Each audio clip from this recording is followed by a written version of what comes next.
time, just 24 minutes or 24 seconds after the beginning of entry interface. That blackout of 6 minutes is the period of time where we will not be in communications with the crew or receiving data from Integrity itself as it barrels through the atmosphere. We will be communicating with the crew toward the end of that 6-minute period and reestablishing communications just as quickly as atmospheric physics will allow us to. The blackout period is expected to end at 6:59 and 56 seconds p.m. Central Time, which would be 6 minutes and 25 seconds from the start of entry interface. Now, after splashdown, several activities will be occurring. First will be to ensure that the vehicle is upright in what is known as a stable 1 configuration. Whether it's upright or in some other orientation, the CMOOS bags, the crew module uprighting system bags, 5 of them that are surrounding the vehicle at the forward bay cover in a circumferential orientation, those 5 large airbags will be inflated with helium and be inflated. Integrity, Houston. Solar arrays are in position for the burn. We see the same, Jackie. The CMOOS bags, again, 5 large inflatable airbags that are inflated with helium right after splashdown. Those bags designed to maintain an upright orientation for the spacecraft. Flight controllers here in Mission Control will begin to work to power down the vehicle, also check for any leakage of toxic gas. We are not expecting any issues. Integrity's in great shape as it prepares for its homecoming 5.5 hours from now. But to ensure that the approaching Navy recovery team does not encounter any toxic gases, we will make the first check of that here in Mission Control, power down the vehicle, and we will be reestablishing communications with the crew through what is known as VLDR. You'll hear that call. It is the very low data rate that takes over from the tracking and data relay satellite system communications that we'll be using during the descent towards splashdown. It may be a period of seconds or even minutes before we establish that very low data rate with the crew following splashdown, so we'll keep a sharp ear out and obviously carry that on the Orion to Earth loops that we provide for you and have been since the beginning of our coverage with launch back on April 1st.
Here in Mission Control, the focus of attention is the upcoming Return Trajectory Correction 3 burn. That's coming up less than 13 minutes from now. We're a couple of minutes out from maneuvering to that orientation.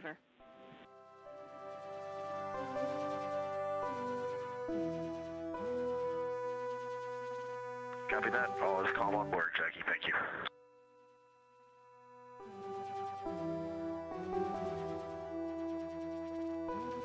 Hang on a moment. Did I just hear his phone go off? That's funny.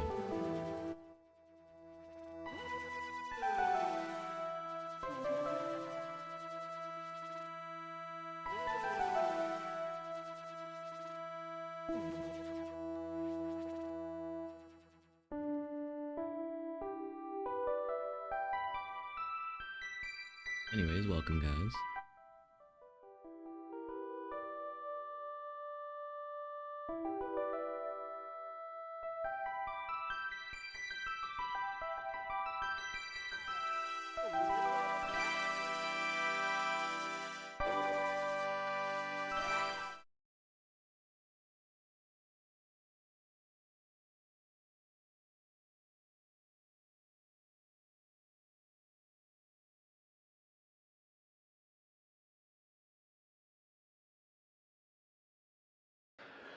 This is Mission Control Houston. While we wait for the burn, this view from the deck of the USS John P. Murtha showing some of the armada of helicopters. There will be Navy helicopters hovering over Integrity following splashdown, 2 of them to be employed in the hoisting of the crew members off of the front porch raft that will be erected alongside the vehicle following splashdown.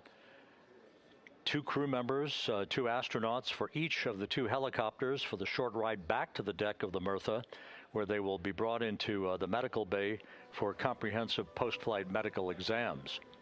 We'll have a lot more from the ship once we begin our NASA Plus coverage that will be simulcast with our continuing YouTube 24/7 coverage, the NASA Plus coverage beginning at 5:30 p.m. Central, 6:30 p.m. Eastern Time.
Continuing with the view of the crew in the cabin of Integrity, as we are almost 7 minutes away now from the return trajectory correction number 3 burn. Integrity systems are functioning in excellent shape. The weather at the splashdown zone out in the Pacific is go and is forecast to be go. We are committed, of course, to a splashdown, that return trajectory that will enable Integrity's astronauts to splash down at 7:07 p.m. Central tonight. That was guaranteed with the translunar injection burn back on April 2nd that took the vehicle and its 4 crew members out of low Earth orbit following a 24-hour period of a high Earth orbit elliptical trajectory. At the low point of that trajectory, which was some 43,000 by 0 miles, at the low point, that's when Integrity's engine fired, the service module engine fired to break out of our Earth orbit and send humans en route to the moon for the first time since December of 1972. It also guaranteed what was known as a free return trajectory that the laws of orbital mechanics dictated would carry Integrity on a loop around the moon and its historic lunar flyby the other day, and then on the trip back to Earth, which will culminate with a splashdown this evening, 5 hours and 19 minutes from now.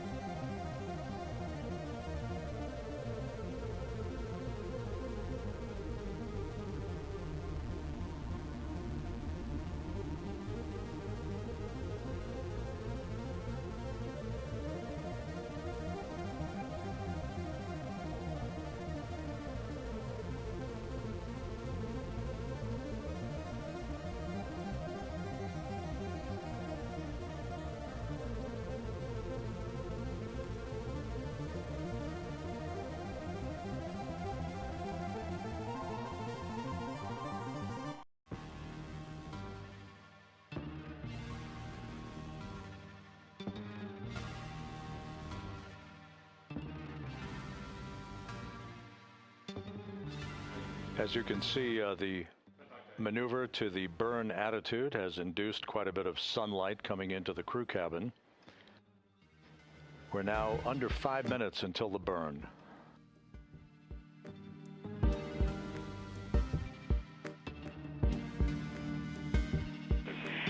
Integrity, Orion is in burn attitude.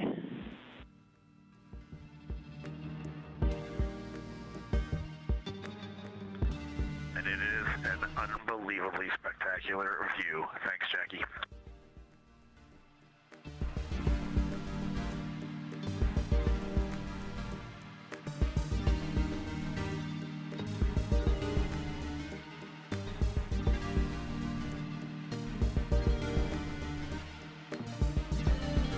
Reed Wiseman responding to Capcom Jackie Mahaffey, that attitude into the burn orientation for the return trajectory correction burn coming up in just under 4 minutes, has offered the crew yet another spectacular view of the Earth growing larger in their windows.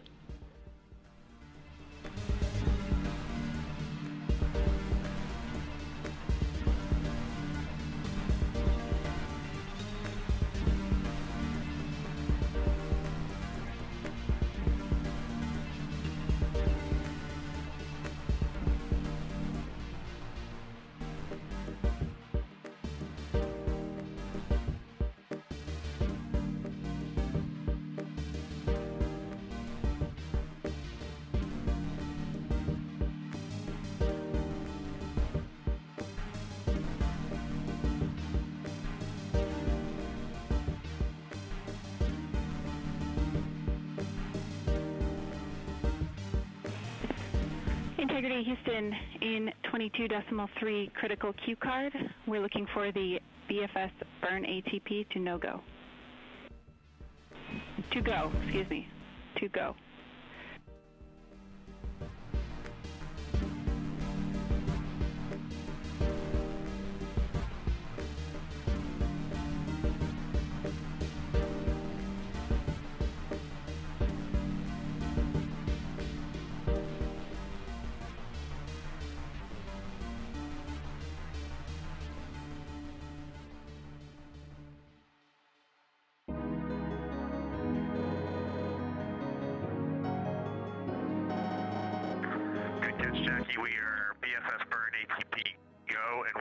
not need to command the no-go on this because we're SM plus X. Good words. Sorry about the confusion, and we see a good config.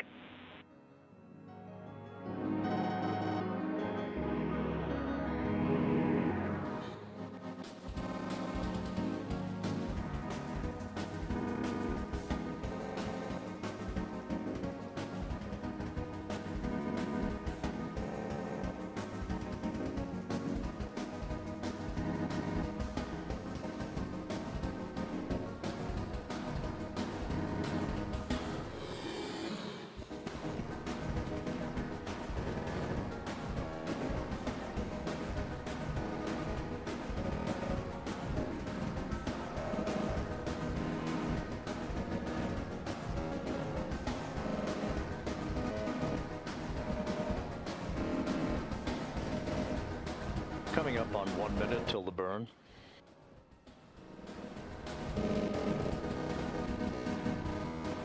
Mark, 1 minute.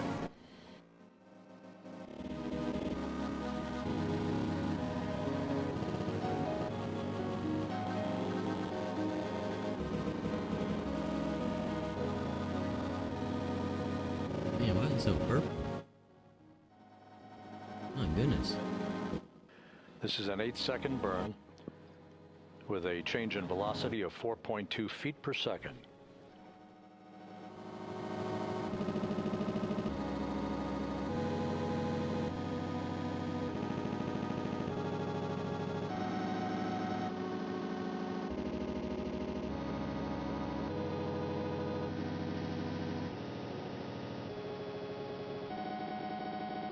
Oh, it's probably because it's super bright in there. That would make sense. 10 seconds.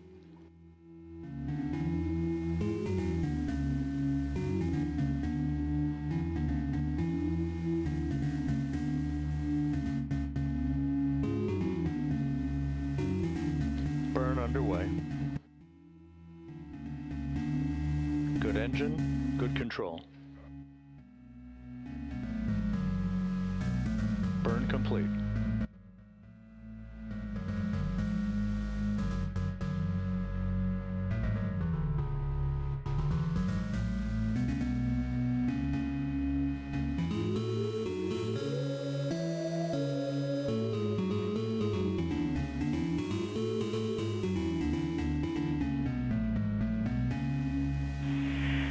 Integrity looks like a good RTC-3 burn, and we are assessing details.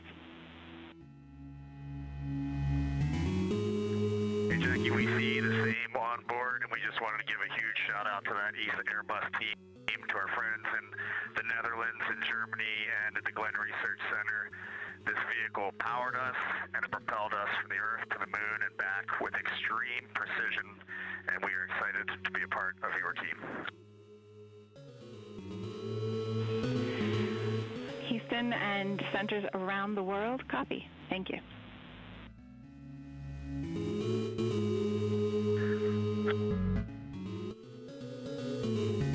Commander Reed Wiseman with a shout out. Jackie, we are ready to reconfigure our F7 SIP switches for entry, if you can give us that go.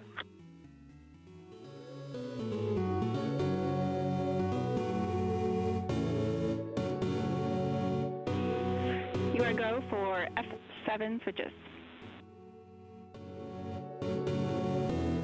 Reed Wiseman providing a shout out to the European engineering community, Copy the go. which built the European service module. And you are now maneuvering back to biased tail to sun attitude. We see it. That European service module will separate from the crew module this evening at 6:33 p.m. shortly after we hand over communications from the Deep Space Network to the Tracking and Data Relay satellite system, and about 4 minutes before the crew module will use its thrusters in a 19-second raise burn to lift the aft end of the vehicle into the final angle of attack for entrance into the Earth's atmosphere and the mitigation of excessive heat loads on the heat shield of Integrity.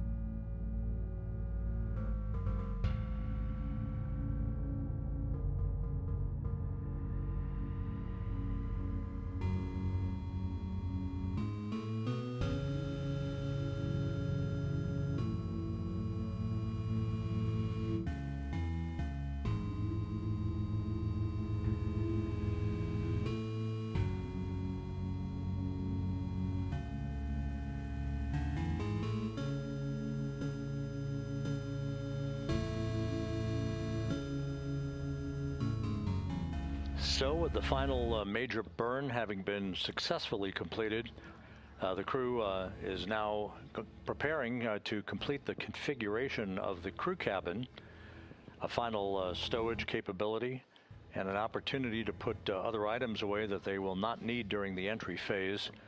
They'll move into their entry checklist about 2 hours from now at about 4 p.m. Central Time. Events will start to accelerate in terms of time as we approach the point at which entry interface will begin.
Thrusters online.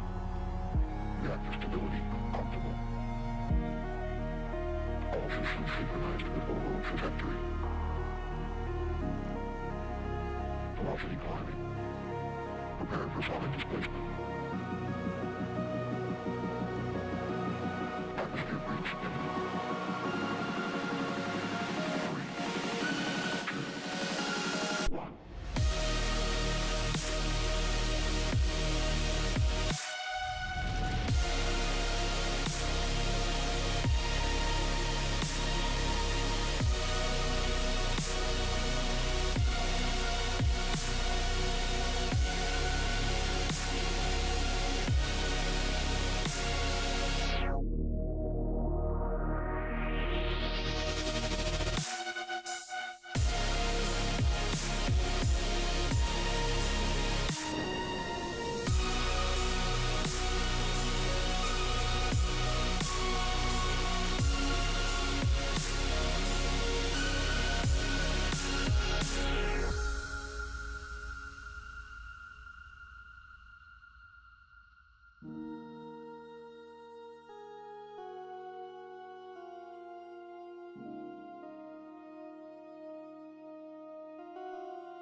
We're going to need a copy of that photo when you guys get back.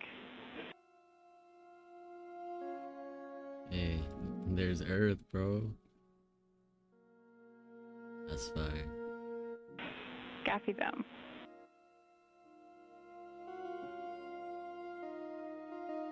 That's literally a wallpaper, bro. I might have to swap out my wallpaper after that one. Like, sheesh.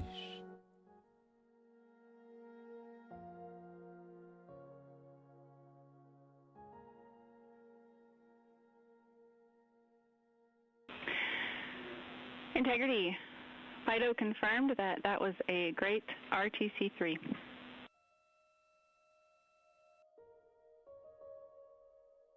Outstanding. Thanks, Fido.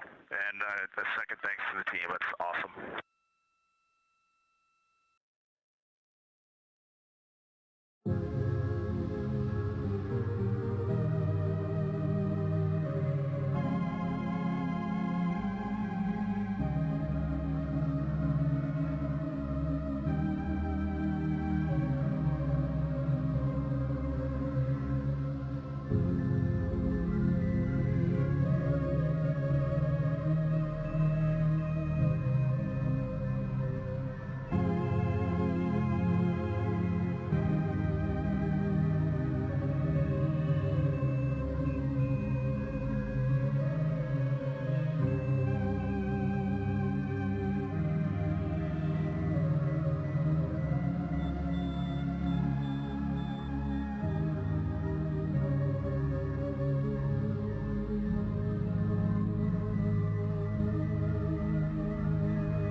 Integrity prop post-burn reconfig is complete. And if you were hanging out in step 23.4, you can skip it. We are in a good config.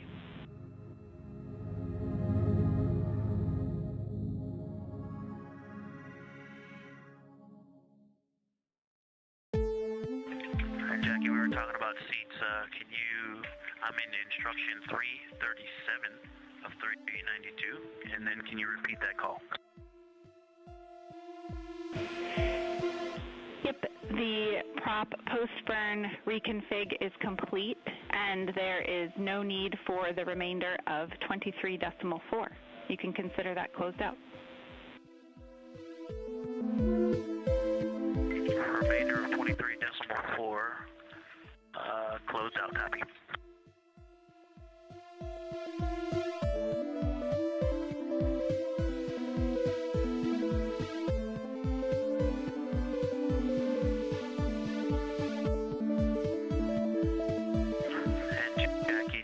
I know you said the rest of 23.4. I'm not looking at this in steps, just instructions. Confirm that's the BFS configured for the burn. Subsequent steps as well.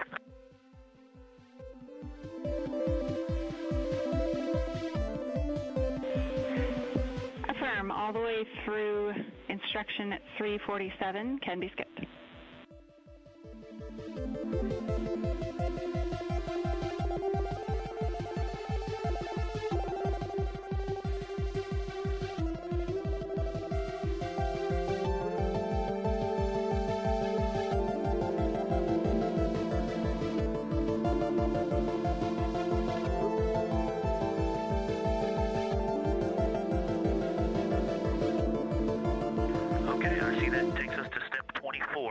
I did not do any of the remaining steps into step 23, and that is over to you, MCC. We're moving back to cabin config. Houston copies and concurs.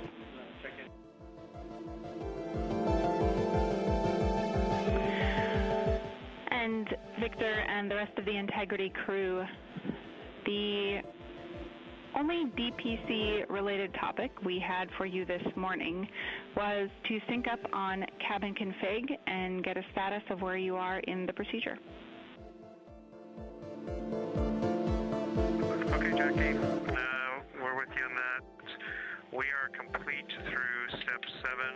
Actually, step 8 now is complete as well. And step 15 is complete.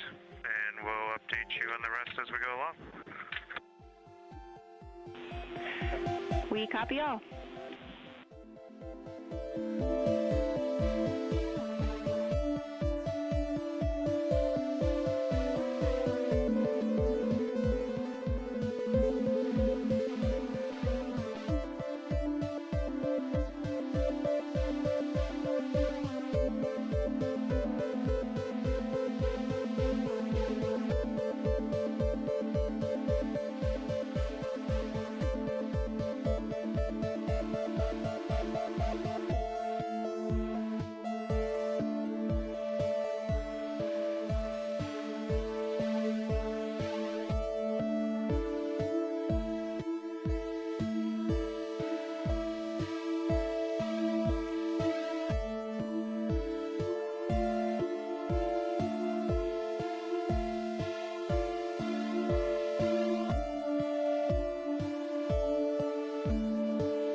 This is Mission Control, Houston.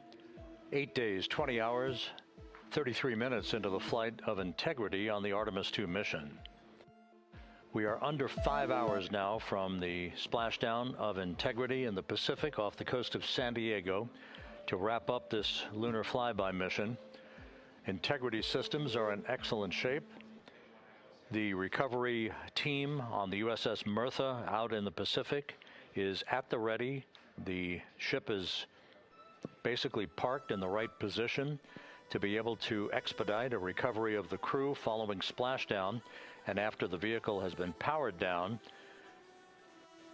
Navy helicopters, divers, other recovery personnel will move alongside the capsule to set up a large inflatable raft called a front porch that will be used to extract the crew members in one by one after the hatch is opened.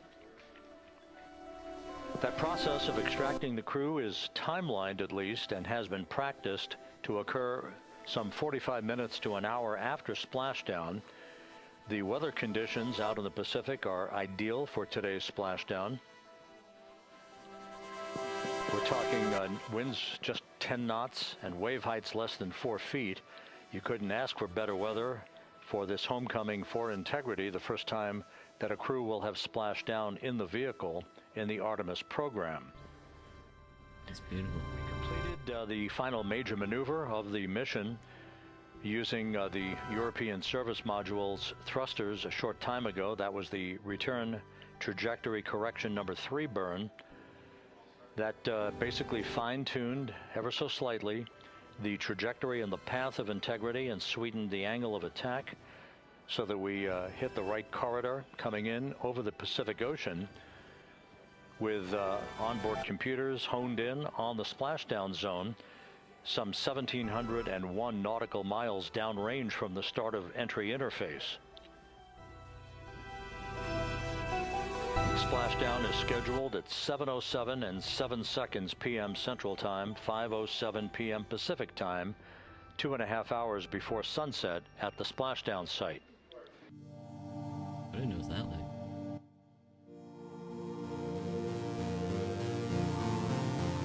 I knew it was sometime in the afternoon.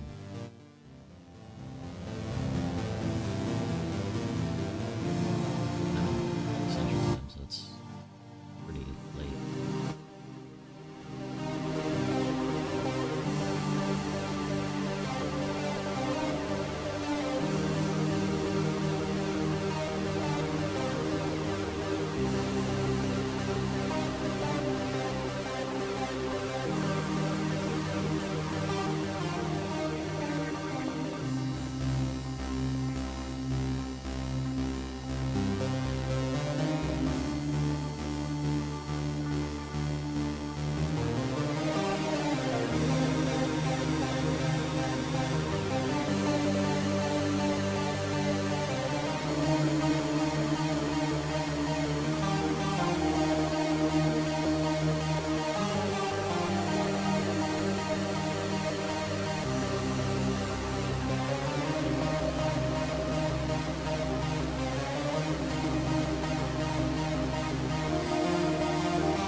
Mission Control Houston at a mission elapsed time of 8 days, 20 hours, 39 minutes into the flight of Integrity on the Artemis 2 mission. There is our planet growing larger in the field of view with each passing minute. We are currently 34,900 nautical miles from Earth and beginning to accelerate toward a splashdown in the Pacific for this four-person crew 4 hours and 52 minutes from now. Everything on board Integrity is in great shape. All the systems are functioning perfectly. The crew is in the process of wrapping up their cabin configuration, stowing final items that they no longer need for the remainder of their journey. They will also move into an entry checklist in about an hour and 45 minutes, reviewing entry procedures and the latest uplink messages to them before we begin the process of getting the crew suited up prior to the crew module, service module separation. All is well aboard Integrity and the weather is go for splashdown. The USS John P. Murtha is in place in the recovery zone, ready to begin deploying its assets for imagery as well as for the recovery operations themselves.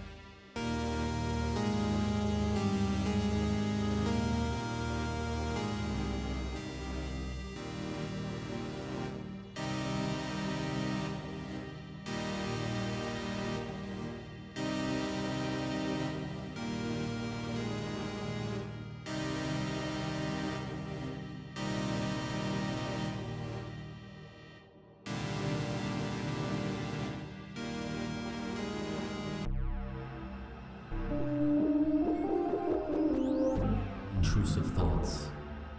Self-assertion. Control you. Emotion.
Houston, for the TLT unconverged caution, we were running orb guide post-burn to look at post-burn targeting, and that particular sequence did not include running TLT. That is what triggered the caution. We have no concerns. Okay, outstanding. Thank you.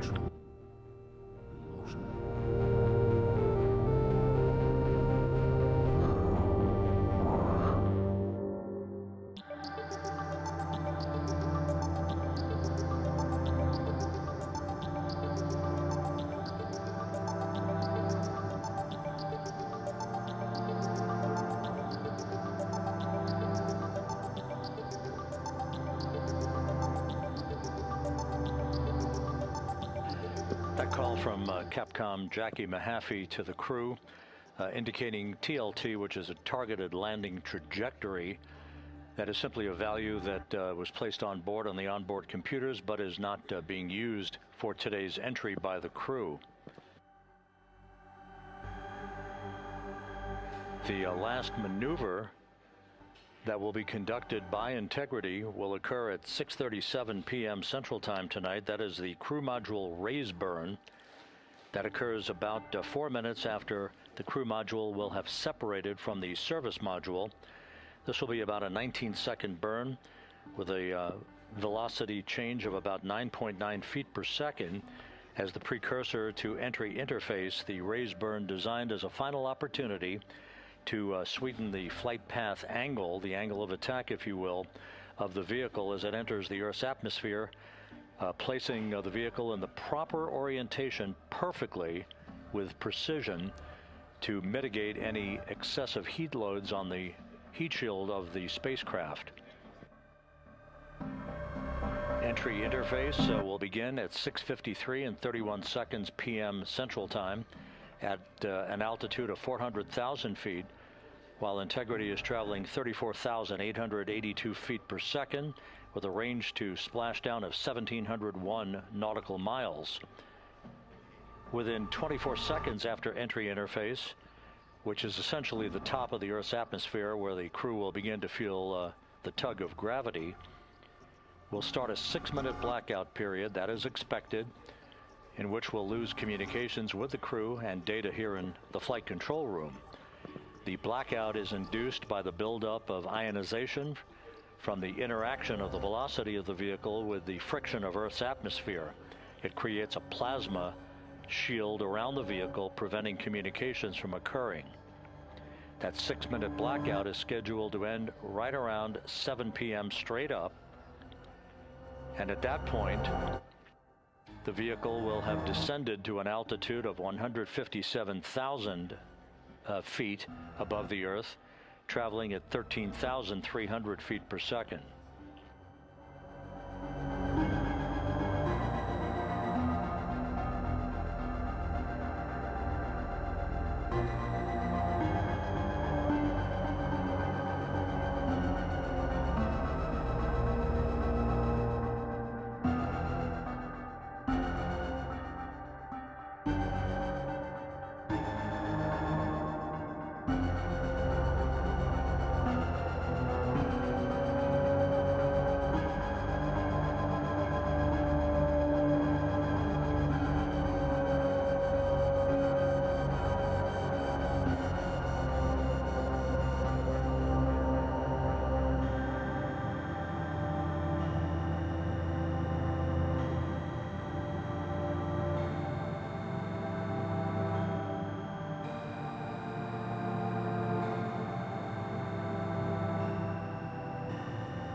Entering system.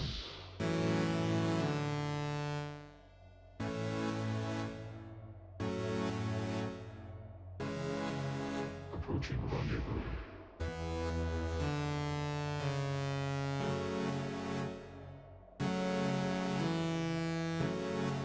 Destination. Inbound.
Houston Integrity, could you go off board on the cameras for a couple, please?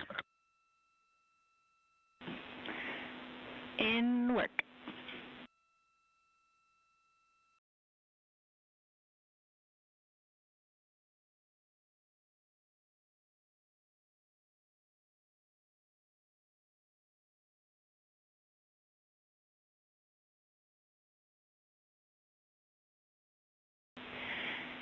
And Integrity, Cab 3 is not streaming.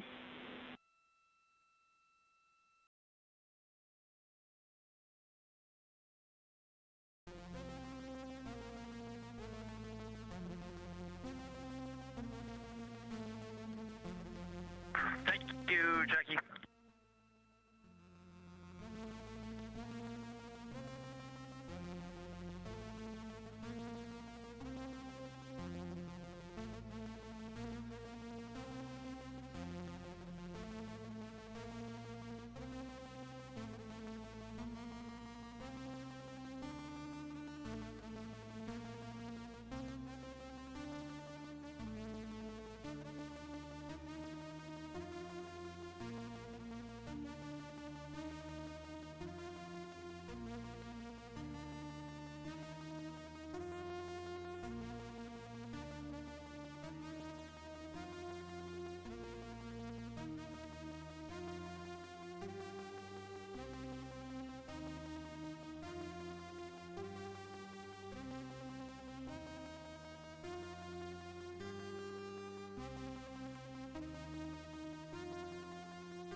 Houston integrity, step 9 is complete. The seats are configured.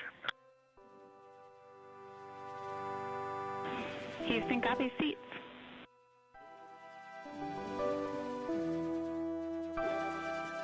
This is Mission Control Houston at a mission elapsed time of 8 days, 21 hours, 5 minutes into the flight of Integrity on the Artemis 2 mission. Several countdown clocks are ticking backward here in the flight control room as the Earth grows larger and larger in the field of view. In order, the next major milestone will be a raise burn of the crew module. That raise burn will follow the separation of the crew module from the service module this evening. The separation of the crew module is scheduled at 6:33 p.m. Central Time. 4 minutes later, at 6:37 p.m. Central Time, we'll conduct about a 19-second raise burn. This is a slight maneuver to tilt up the aft end of Integrity and a final opportunity to fine-tune the angle of attack that Integrity will incur as it enters the Earth's atmosphere over the Pacific Ocean.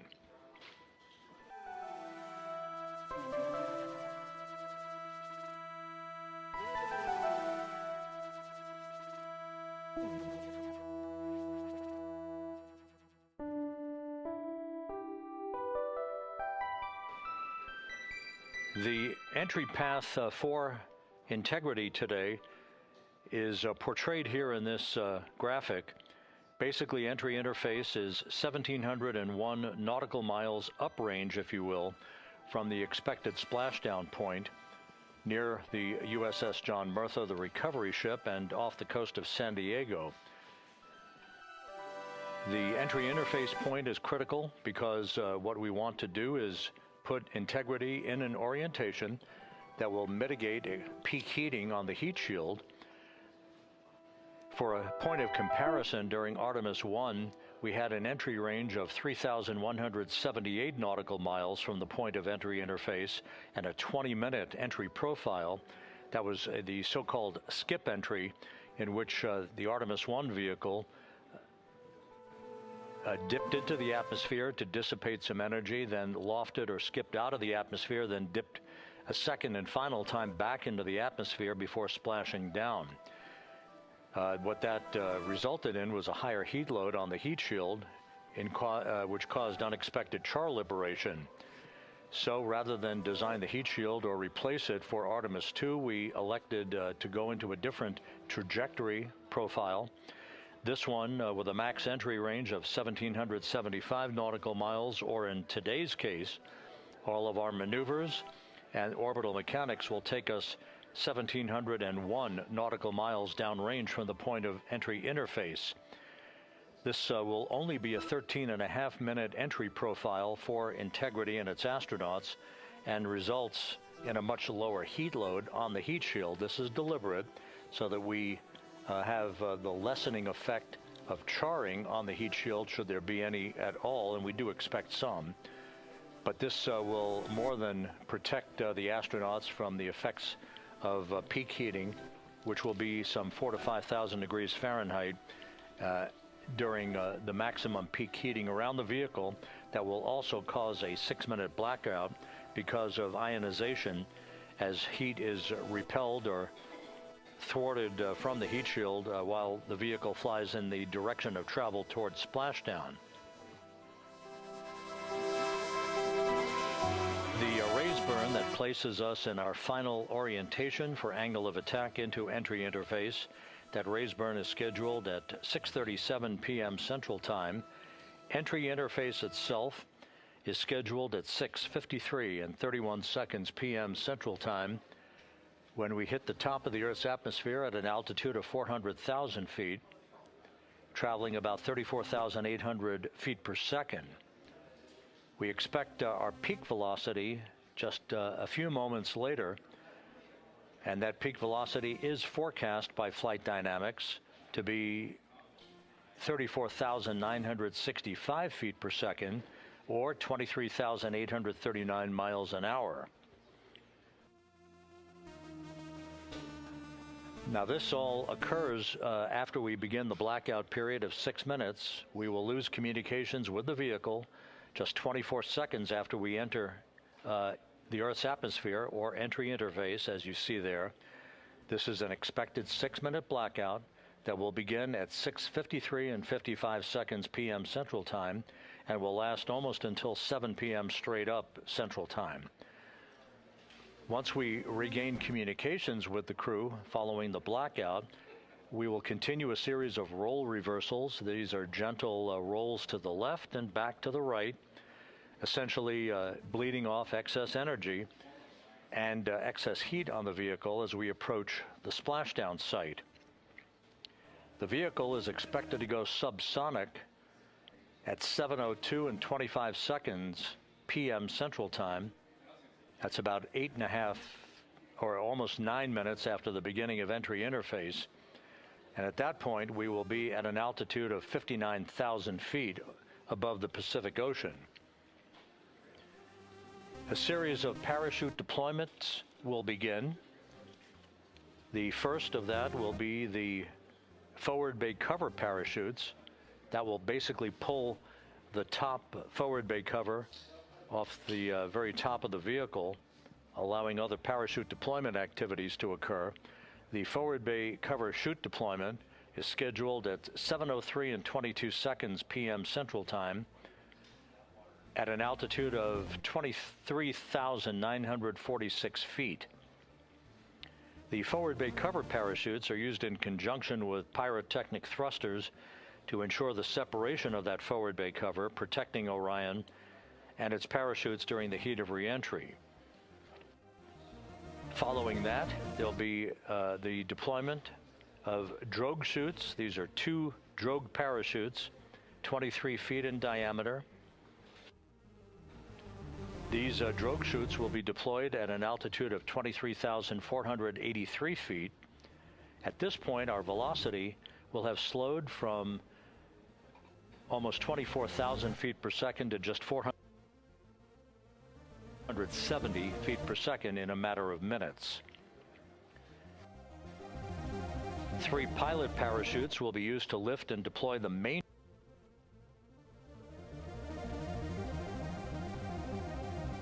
parachutes from the crew module forward bay.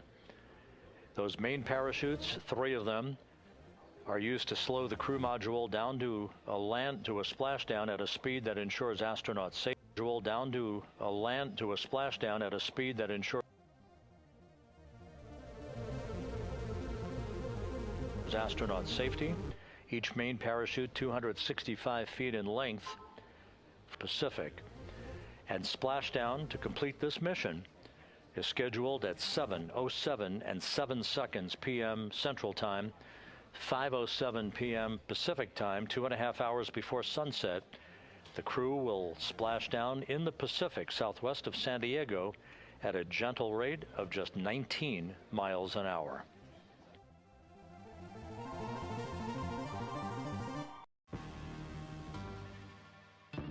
Following splashdown, the flight control team here in Houston is not done. Our work is just beginning at that point as we begin the process of powering down the vehicle. This is after we have established communications with the crew through a very low data rate system. The communications link will no longer be active through the tracking and data relay satellite system, so we're going to be going to a very low data rate system. We hope to establish communications with the crew fairly rapidly. That's not guaranteed. It depends on the orientation of the vehicle. The likelihood is the vehicle will splash down upright in what's known as Stable 1. Whether it's upright or in some other orientation, we'll begin the process of inflating 5 inflatable airbags that are positioned in a circumferential manner around the forward bay cover at the top of integrity. These airbags will be inflated through helium. Those 5 airbags will guarantee the proper orientation upright for the spacecraft through the rest of the process of extracting the crew, which should take some 45 minutes to an hour to complete. Navy divers, fast boats, a pair of Navy helicopters, other recovery personnel will come alongside the vehicle to begin erecting an inflatable raft called the front porch that the crew will be extracted into. You've seen that in movies, you've seen it in the Apollo program and archival footage. And one by one, the crew will be hoisted in alternating fashion to 2 hovering Navy helicopters for the trip back to the deck of the USS John Murtha, where they will leave the helicopters and move into medical bay on the ship for comprehensive medical examinations.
As the astronauts aboard Integrity are in the process of stowing final items in the cabin before they move into their entry checklists, a final review of the procedures and the timelined activities for the rest of this mission. The next major milestone, once again, will be the separation of the European service module, which has performed valiantly throughout the course of this flight, from the crew module.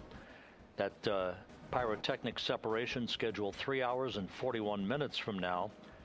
Just 3.5 minutes after that will be the crew module raise burn. That raise burn is scheduled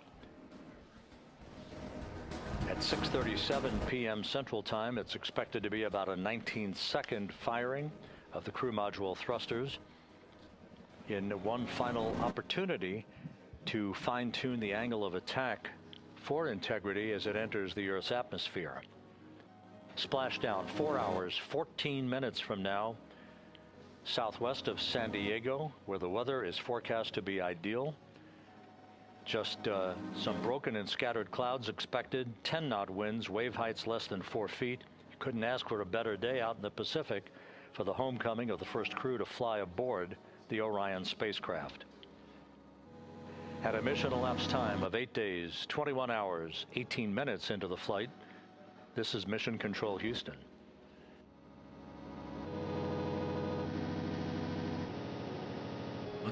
I'm gonna admit right now, this guy is very calming and a little quiet, not gonna lie.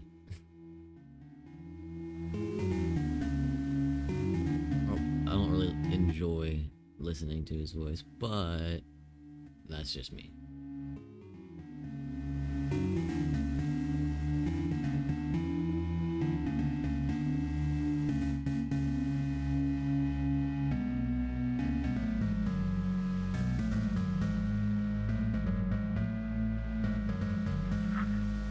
Houston Integrity, Jackie, steps 10 and 11 are complete.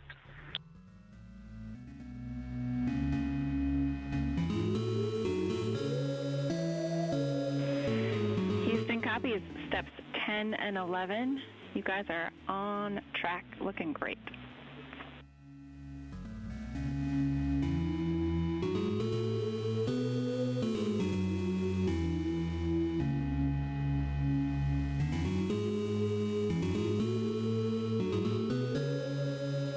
For those just joining this view of the key players here in Mission Control, part of the flight control team. Rick Henfling, second from the right, is the entry flight director for this mission. Seated to his left is Judd Freeling, who was the flight director for Ascent back on April 1st. Jackie Mahaffey is second from the left. She is the Capcom whose voice you'll be hearing throughout the course of the afternoon and evening, talking directly to Integrity's astronauts through Splashdown. Stan Love, a veteran astronaut, is on the far left of your screen. He was the Ascent Capcom. He's joining Mahaffey today as a second set of eyes on all the data that we'll be discussing and hearing from the crew during the course of their high-speed entry back into the Earth's atmosphere.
And this is Mission Control Houston. You can see one of the helicopters that will be involved in the recovery operations Having taken off from the deck of the USS John P. Murtha, recovery operations underway. Several helicopters will be employed not just for recovery but for imagery activities.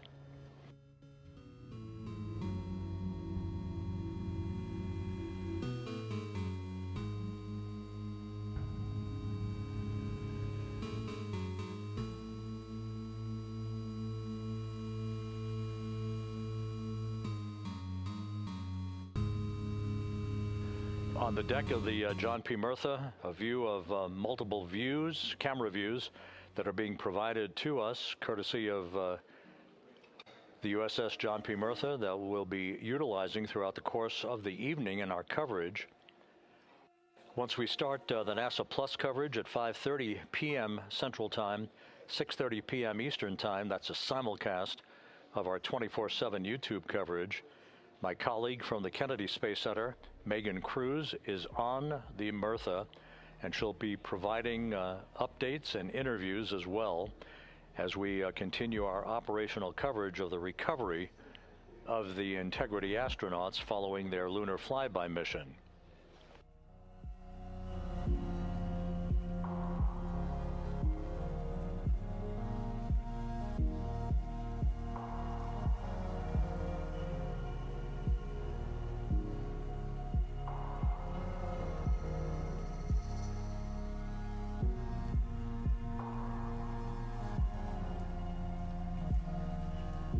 Primary thrusters online. Reactor stability optimal.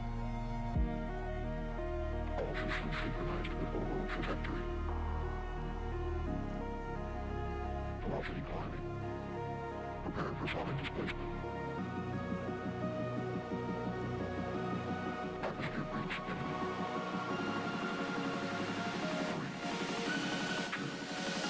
3, 2, 1.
Houston, integrity for toilet configure for return. Go ahead.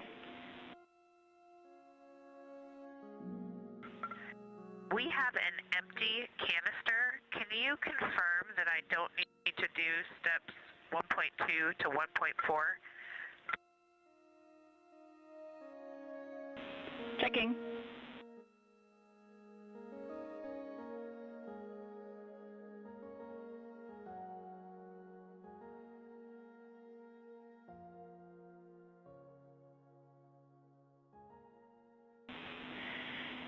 And Christina, we concur you do not need to perform the steps you listed. Thanks, Jackie.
days, 21 hours, 38 minutes into the flight of Integrity on the Artemis 2 mission. On board, all is quiet, as it is here in Mission Control, with everything moving along in trip hammer fashion, in good shape, all of Integrity's systems in great shape, and the weather at the splashdown zone off the coast of San Diego couldn't be better. A forecast of go conditions with winds of just 10 knots, wave heights less than 4 feet, ideal conditions for the recovery of Reed Wiseman, Victor Glover, Christina Cook, and Jeremy Hansen following their splashdown, which is just 3 hours and 53 minutes from now. The next major milestone coming up in 3 hours and 19 minutes, that will be the separation of the crew module from the European service module that has performed perfectly during the course of the flight. The service module separation from the crew module scheduled at 6:33 p.m. Central Time. Just 4 minutes later, there will be a slight maneuver, a raise burn as it is called.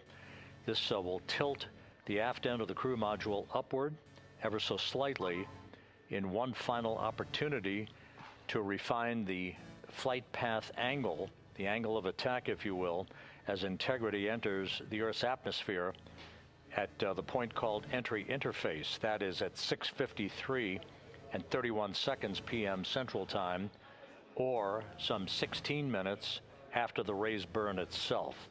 All of these events will be happening fairly rapidly as we move over the next few hours toward a splashdown of the crew and a completion of a mission that will have totaled 694,481 miles from launch to splashdown.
Intrusive thoughts.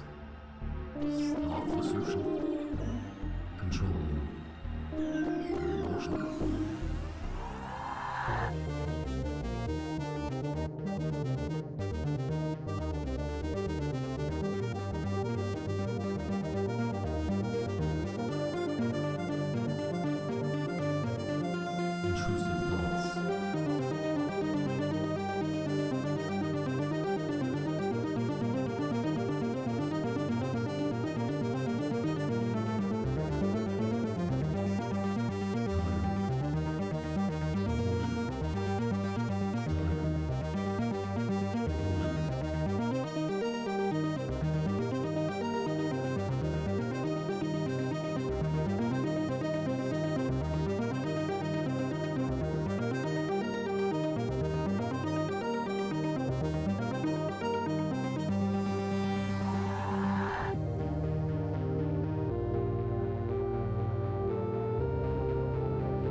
intrusive thoughts, self-assertion, control the emotion.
Houston, integrity for timeline.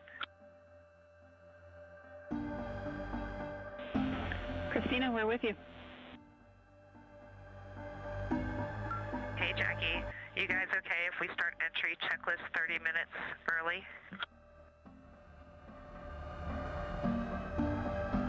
Checking.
And Integrity Houston for entry checklist.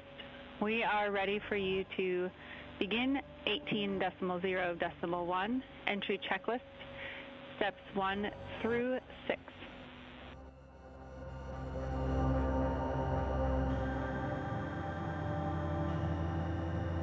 Copy. We're go. Entry checklist 1 through 6. Thanks. And step 3 for GPS can be skipped. GPS has been powered and it still looks good.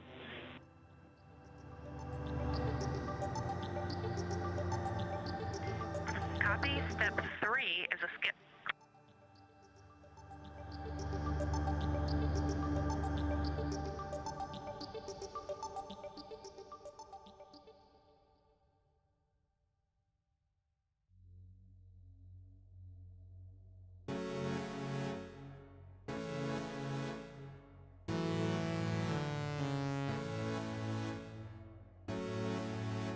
Entering system.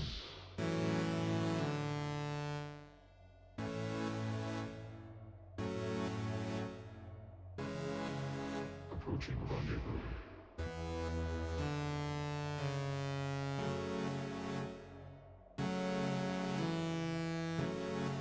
Destination. Inbound.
This is Mission Control Houston at a mission elapsed time of 8 days, 21 hours, 50 minutes into the flight of Integrity on the Artemis 2 mission.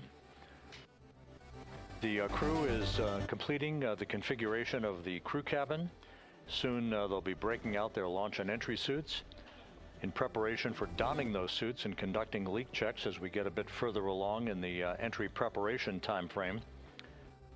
Meanwhile, we're looking forward to the next major milestone. That will be the separation of the crew module from the European service module 3 hours and 7 minutes from now.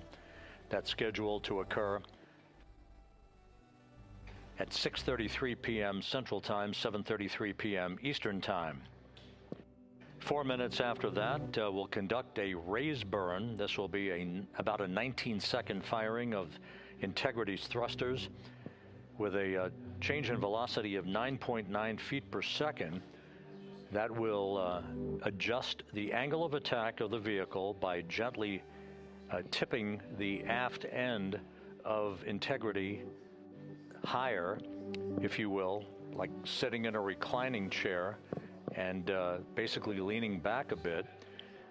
This angle of attack adjustment is specifically designed and pre-planned to enter the Earth's atmosphere at entry interface later this evening at the proper angle to minimize heating effects on Integrity's heat shield.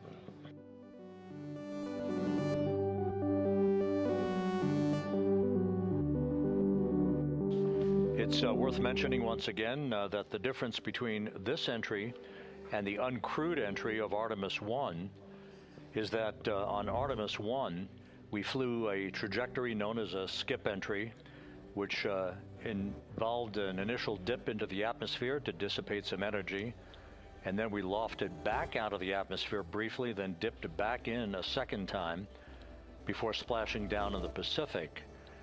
After the flight, the post-flight inspection and video analysis showed that there was an area of mechanical char liberation that was not expected. And so after extensive analysis and the review of an independent review team, it was determined to adjust the entry profile for Artemis 2, minimizing the range of entry from 3,178 nautical miles to a distance of just 1,775 nautical miles across the Pacific. So instead of 20 minutes of exposure to heating effects, today we're going to only encounter 13.5 minutes of heat loads on the vehicle. Our intended splashdown target is about 1,701 nautical miles downrange from the point of entry interface. It will be about 13.5 minutes from the time that we enter the Earth's atmosphere at an altitude of 400,000 feet at 6:53 and 31 seconds p.m. Central Time to the point of splashdown at 7:07 and 7 seconds p.m. Central Time.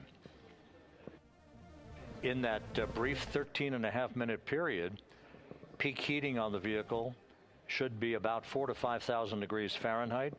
The heat to be repelled by Integrity's heat shield, as it is for any vehicle entering the Earth's atmosphere that has a crew on board. The crew should be experiencing a G load on their bodies of about 3.9 Gs at peak loads on the crew members, feeling the tug of Earth's gravity for the first time in 9 days.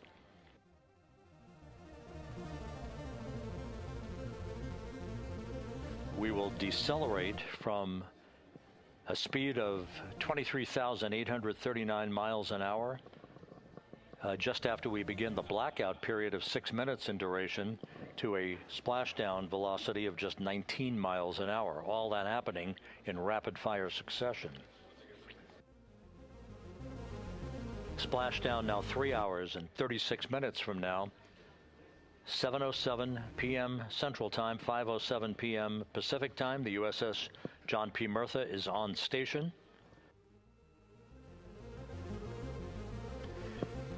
Some of the airborne assets, helicopters, and fixed-wing aircraft are taking off in sequential fashion from the deck of the ship.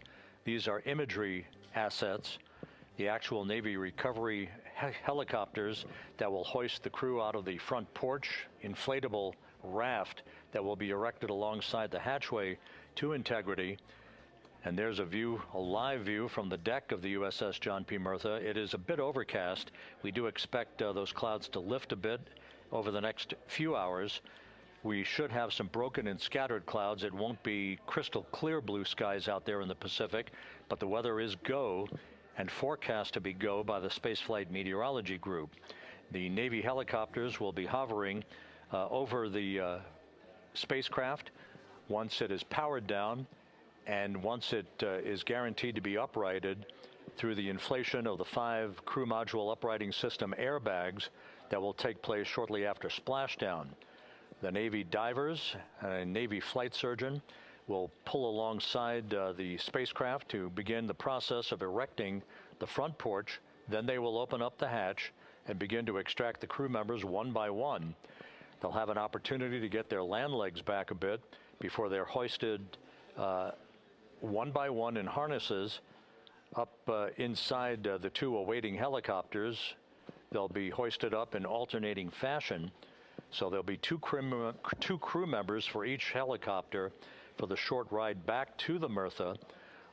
Once they arrive on the deck of the ship, they'll be brought into medical bay for comprehensive medical exams. That is all part of the post-flight medical evaluation of these crew members as they complete their mission around the moon and back to Earth.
Integrity Houston for entry checklist.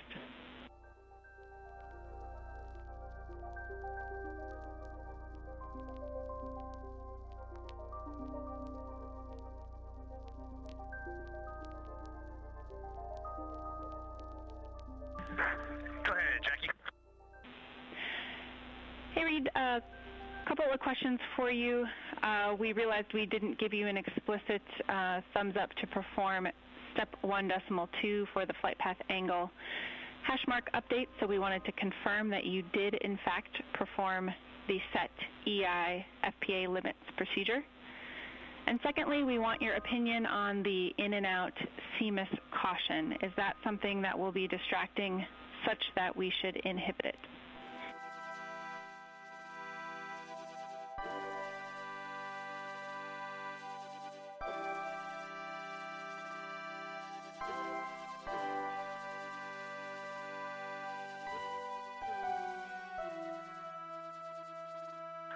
Okay, we are going to go execute 1.2. We had skipped that, and we would prefer to inhibit the CMIS caution on board. Okay, we copy, and just to close the loop on that, that will mean on flight.landing you would not have a yellow or down arrow indication if that does stay below the threshold.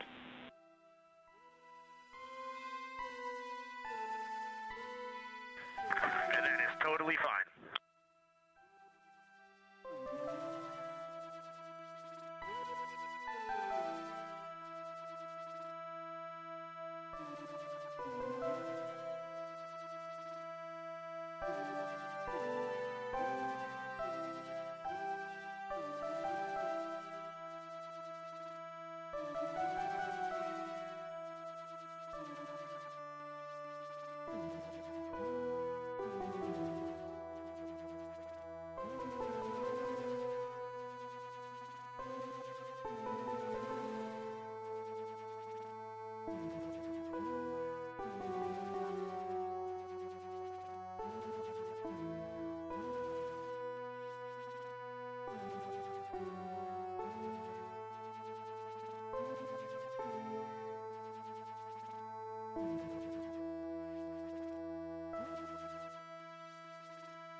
Houston, integrity for toilet deactivation. Integrity, Jackie had to step off for a second. Go ahead for toilet.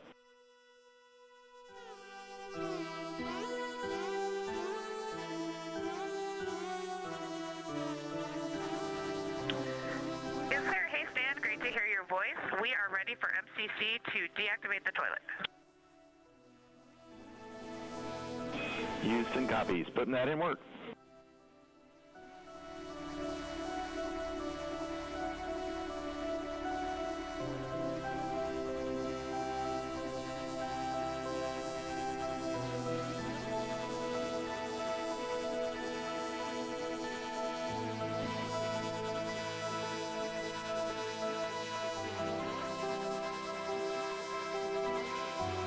This is Mission Control Houston. That communication from Christina Cook on board Integrity to spacecraft communicator Stan Love. Integrity for burn telemetry on CM raise burn.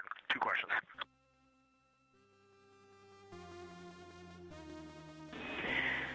Go for CMA's questions. Hey, Jackie, we see a Delta V tote on our display of 9.9, which is fairly close to the 8.5 on the entry pad, but our TGO on the display is 44 seconds, and the entry pad estimated 19 seconds. Can you all take a look at that for us?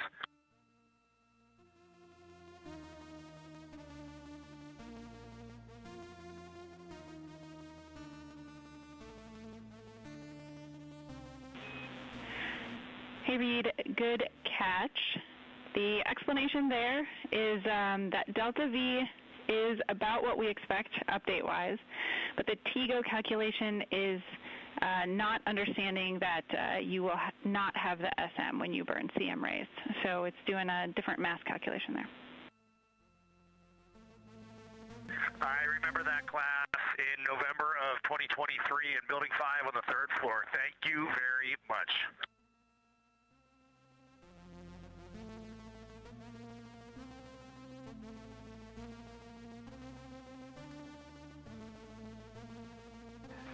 This is Mission Control Houston. Commander Reed Wiseman inquiring about the values for the upcoming crew module raise burn. Again, as we've explained, this burn that's scheduled 2 hours and 51 minutes from now is designed to tilt the angle of attack a bit upward, basically raising the aft end of the vehicle prior to entry interface to improve the angle of attack and minimize heating effects on the heat shield for the Orion vehicle. The crew module raise burn will occur about 4 minutes after the service module is separated from the crew module, and we're expecting about a 19-second burn. Integrity, Houston, the toilet is unpowered.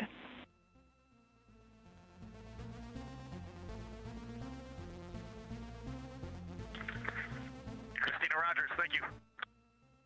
The crew module raise burn is expected to be 19 seconds in duration, with a change in velocity of about 9.9 feet per second. Once again, that's designed to fine-tune the angle of attack for Integrity as it enters the Earth's atmosphere, which will occur about 16.5 minutes after the raise burn itself. And as you heard, spacecraft communicator Jackie Mahaffey relaying that we have sent commands to turn off the ship's potty, so it is no longer to be used for the remainder of the mission, with splashdown scheduled 3 hours and 19 minutes from now. The 4 crew members on board Integrity, Reed Wiseman, Victor Glover, Christina Cook, and Jeremy Hansen, are in the process of completing the stowage of items in the crew cabin before they move into their entry checklist, basically looking through all of the chronological procedures that lie ahead for the rapid-fire succession of all of the events that will unfold over the course of the next 3 hours.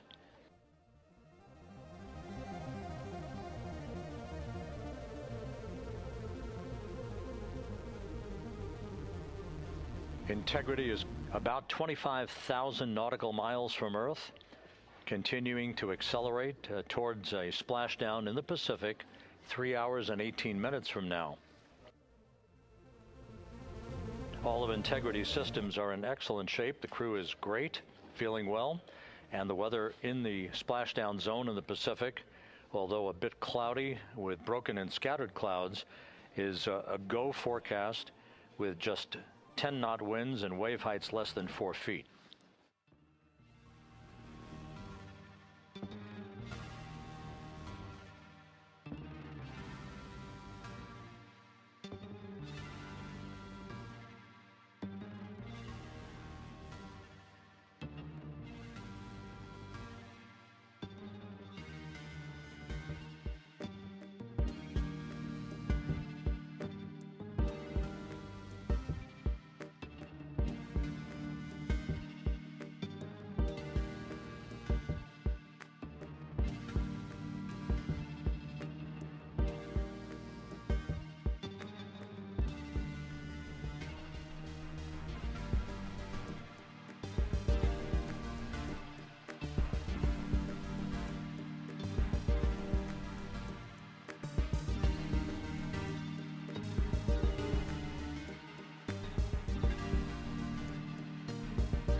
Views from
Integrity Houston for a post-RTC3 tracking update.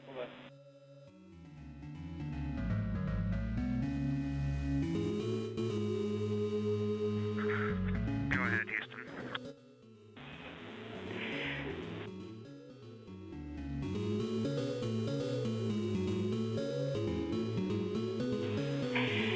Hey, the post-RTC3 tracking looks great.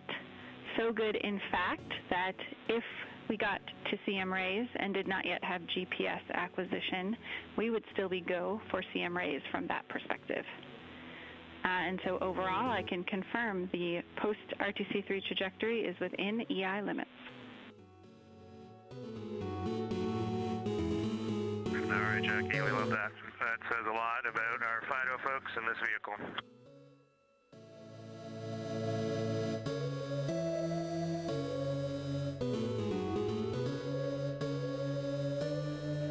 This is Mission Control Houston. A tip of the hat from Canadian Space Agency astronaut Jeremy Hansen to the flight dynamics folks and the guidance, navigation, and control officer. The RTC-3 burn that was conducted just over 2 hours ago, which was basically a final fine-tuning of the trajectory of Integrity to hit the sweet spot in the corridor over the Pacific Ocean for entry interface, was so perfect that we are dead on the center line down the corridor. And the crew module raise burn that is scheduled at 6:37 p.m. Central Time, and which will be conducted, is only required to lift the aft end of the vehicle ever so slightly by a degree or two to improve the angle of attack of the spacecraft as it enters the atmosphere, mitigating peak heating effects on the heat shield for Integrity. But our trajectory is dead set, right on the money, right down the pike, heading for a splashdown 3 hours and 10 minutes from now at 7:07 p.m. Central Time, 5:07 p.m. Pacific Time.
Primary thrusters online. Reactor stability optimal. All systems synchronized with overall trajectory. Velocity climbing. Prepared for solid displacement. Atmosphere breach imminent. 3, 2, 1.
Houston integrity com check from seat 1.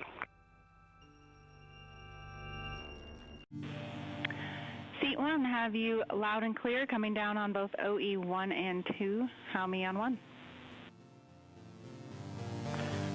Got you loud and clear on 1, Jackie. We're going to stay in this config on both 1 and 2, and Reed and Victor are in our seats, slowly proceeding along.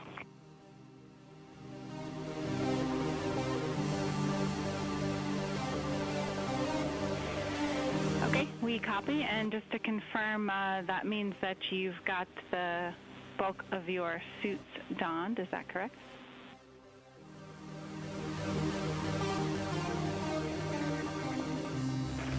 Just for Reed and Victor, A-firm. We're not gloved, not helmeted yet. Copy all. Thanks.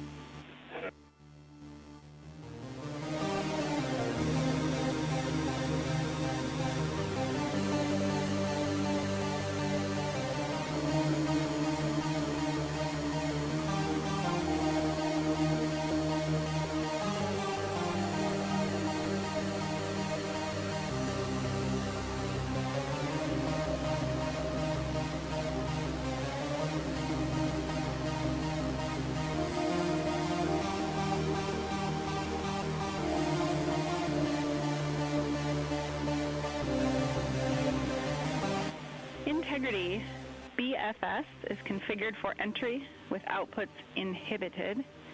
And a reminder, when you get to step 9.3, use your separate instance of 18.3.101 to save off the time. 100%, thanks.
Victor, have you loud and clear? I'm coming up on 1. How me?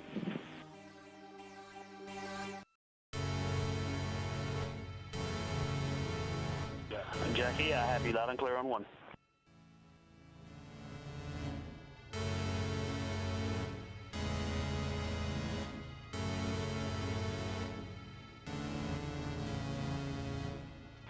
You are loud and clear on 2, Jackie.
Intrusive thoughts.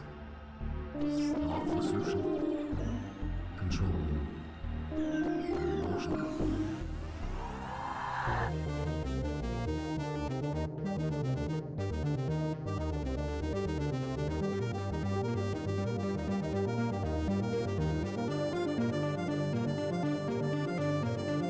Intrusive thoughts.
Intrusive thoughts. Starversuchen. Control you. Emotion.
Entering system.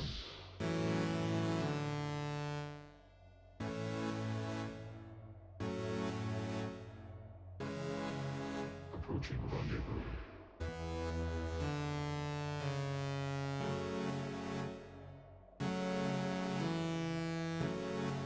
Destination. Inbound.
Integrity. Steps 12, 13, 14, and 15 are complete. Jeremy, Houston copies. Thank you.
This is Mission Control Houston, 8 days, 22 hours, 55 minutes into the flight of Integrity on the Artemis II mission. On board the vehicle, the 4 crew members, Commander Reed Wiseman, pilot Victor Glover, and mission specialists Jeremy Hansen and Christina Cook are suiting up in their Orion crew survival suits, the launch and entry suits that they also wore during their launch from the Kennedy Space Center back on April 1st.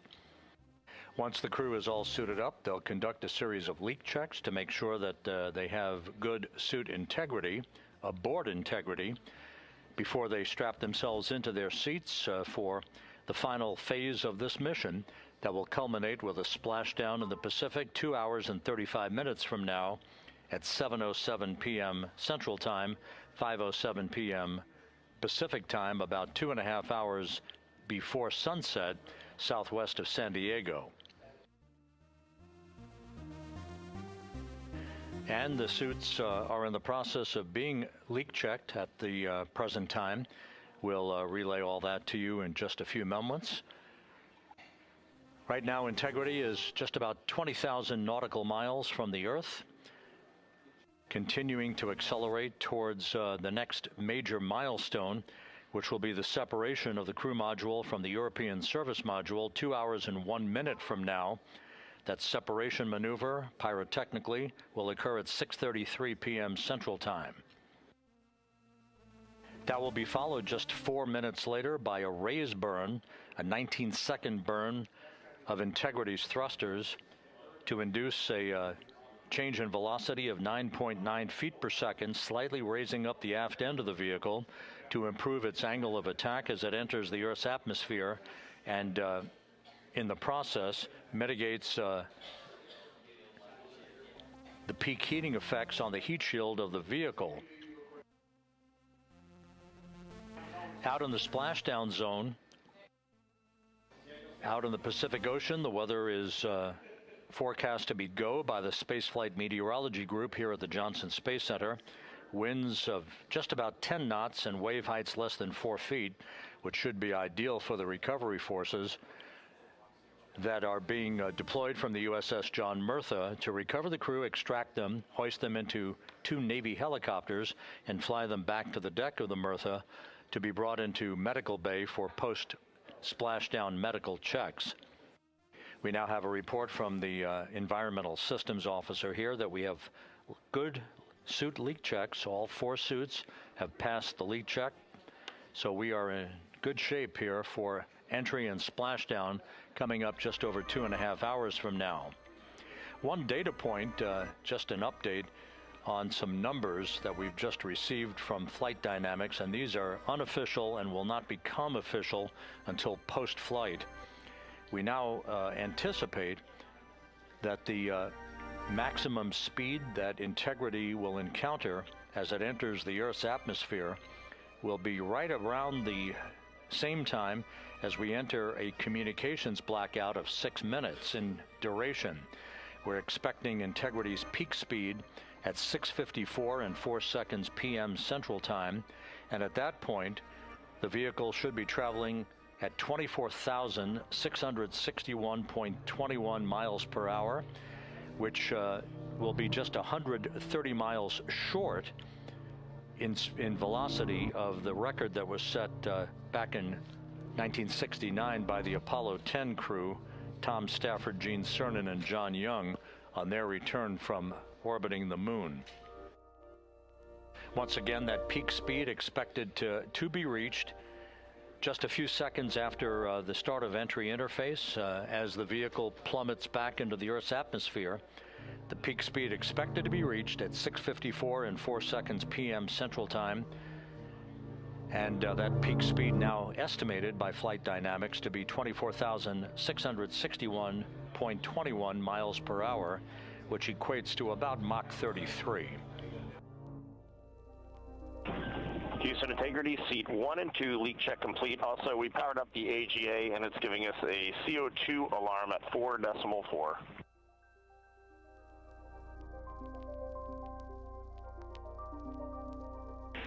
We copy leak check.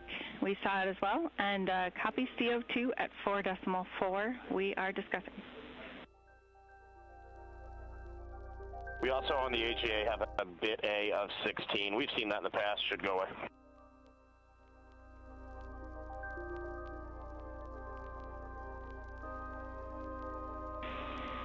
And Reed, is the AGA been powered for 5 minutes yet, or are we still in that wait period?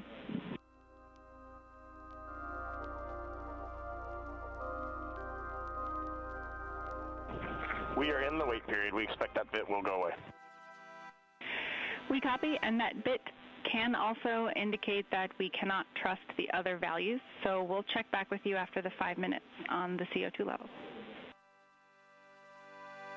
Hey, firm.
This is Mission Control Houston. Mission elapsed time of 8 days, 23 hours, 2 minutes into the flight of integrity on the Artemis 2 mission. While we have a moment here, just an opportunity to run down some of the chronological highlights that lie ahead over the next 2.5 hours before integrity splashes down in the Pacific Ocean. Coming up at 5:30 p.m. Central Time, 6:30 p.m. Eastern Time, we will begin a simulcast of NASA Plus coverage that will accompany our 24/7 YouTube coverage that we have been providing ever since we began the mission with the tanking of the Space Launch System at the Kennedy Space Center for launch back on April 1st. Houston Integrity, we are complete through steps 18. Seats 3 and 4 are yet to suit, obviously.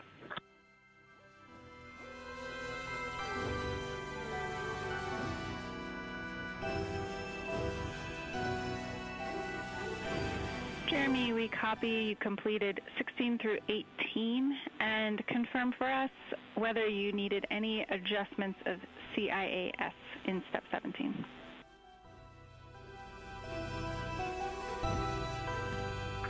Negative. All the settings were still in their launch config.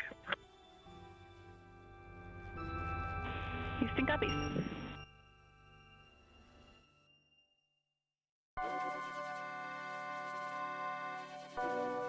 Once again, with the leak checks having been successfully completed on the 4 launch and entry suits for the crew members on board Integrity, once again we'll begin our NASA Plus coverage as a simulcast to our 24/7 YouTube coverage in less than an hour at 5:30 p.m. Central Time, 6:30 p.m. Eastern Time. At 6:15 p.m., we're going to hand over communications from the Deep Space Network to the Tracking and Data Relay Satellite System as Integrity continues to approach the Earth. Currently, Integrity is less than 20,000 nautical miles from its destination and a splashdown in the Pacific.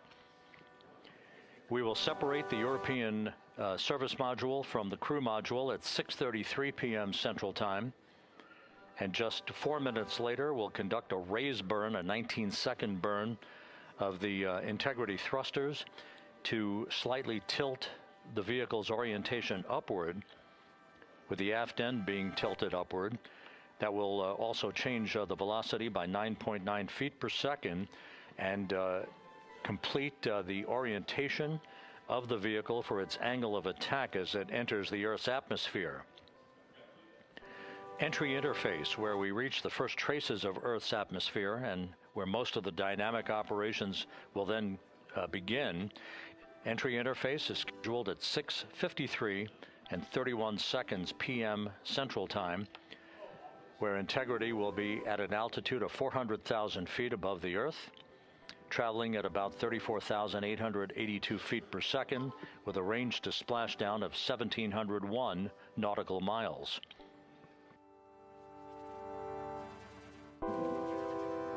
Just 10 seconds, just a few seconds later, about 24 seconds later, we'll enter a 6-minute communications blackout at 6:53 and 55 seconds p.m. That communications blackout will be due to the buildup of plasma around the vehicle, the ionization of the interaction of the velocity of Integrity with the friction of the Earth's atmosphere. So the communications blackout, to last about 6 minutes in duration, will start 24 seconds after entry interface. At 6:54 and 4 seconds p.m., we'll reach our peak velocity. This is an estimation from Flight Dynamics. We should be reaching a peak velocity of 24,661.21 miles per hour, or somewhere around Mach 33. This will fall about 130 miles per hour short of the speed record set by the Apollo 10 command module, the Charlie Brown, during the Apollo 10 mission of Tom Stafford, Gene Cernan, and John Young back in the spring of 1969.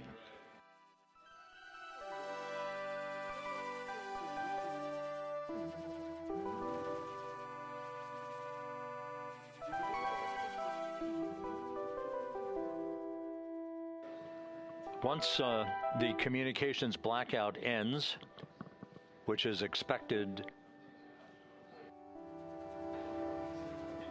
just a few seconds before 7 p.m. Central Time, 6:59 and 56 seconds p.m. Central Time, we will be at an altitude of 157,000 feet over the Pacific Ocean, and at that point we should be traveling at about 13,300 feet per second, with a range to splashdown of just 147 nautical miles. There will be a series of roll reversals, first to the left, allowing Integrity to bank to the left. These are computer-commanded, not crew-commanded, but computer-commanded roll reversals to bank the vehicle first to the left, then to the right. That bleeds off excess energy and helps to reduce the speed and the heating effects on the vehicle during the final phase of flight. Starting at 7:03 and 22 seconds p.m. Central Time, we'll begin the series of chute deployments. In all, there are 11 parachutes associated with this mission. The first 3 will pull off the forward bay cover from the top of the vehicle. The forward bay cover chutes are 3. That'll be followed by the deployment of the drogue chutes at 7:03 and 23 seconds p.m. Then 3 pilot parachutes will pull the main parachutes, 3 of them, from the forward bay cover. The forward bay housing all of the parachutes at the very top of Orion. The main chute deploy is scheduled at 7:04 and 44 seconds p.m. The vehicle will have slowed to just a very glacial speed of 198 miles per hour, feet per second, I should say, at that point, at an altitude of 5,400 feet above the Pacific Ocean. The splashdown velocity, of course, will be 0. 19 miles an hour is the velocity that the crew will feel under the 3 main parachutes as they splash down in the Pacific, southwest of San Diego. So a number of major milestones lie ahead. Splashdown time is currently estimated at 7:07 and 7 seconds p.m. Central Time, 5:07 and 7 seconds p.m. Pacific Time. That will conclude a total traveling distance from launch to splashdown of 694,481 statute miles. Hello, Luna. We're just 1 hour and 48 minutes away now from crew module, service module separation. The crew has donned their launch and entry suits. They've conducted leak checks. everything is in order and the weather is go at the splashdown site. Some of the flying assets that will collect. This guy really needs to turn off his notifications. The descent of Integrity towards splashdown. That's right, it keeps going on. From the deck of the USS John Murtha, the actual recovery team members will be deployed in helicopters and fast boats a bit later on as we approach splashdown, and of course after splashdown itself. Once the vehicle splashes down, we'll be deploying the 5 inflatable airbags at the top of the vehicle with helium. That will ensure that the vehicle is upright throughout the course of the recovery operations. The team here in Mission Control will check all of the systems on Integrity, make sure that we are not leaking any toxic gases from the spacecraft, and that will be the signal for the start of the power down of Integrity systems and the ability of the first members of the recovery team to approach the vehicle to set up the inflatable life raft called the front porch, which will be used to bring the crew members out of the vehicle into that front porch one by one after the hatch is open to Integrity. We expect the extraction of the crew to be some 45 minutes to an hour after splashdown, which would be about 30 to 45 minutes after the vehicle is powered down.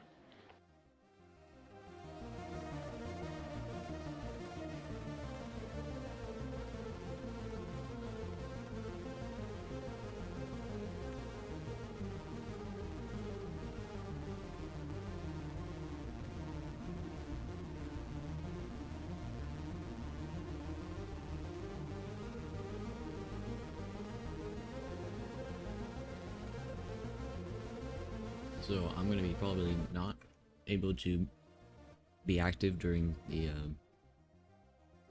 splashdown because I will be actually attending a watch party. Integrity, Houston, we are ready for another CO2 reading on the AGA.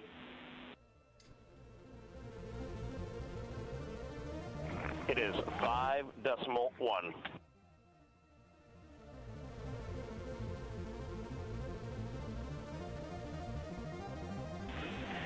Houston copies. And Reed, earlier I did misspeak. The CO2 reading specifically would not have been affected by that particular bit.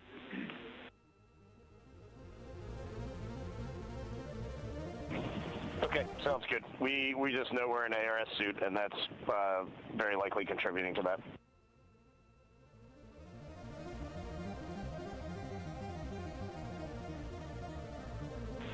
We concur.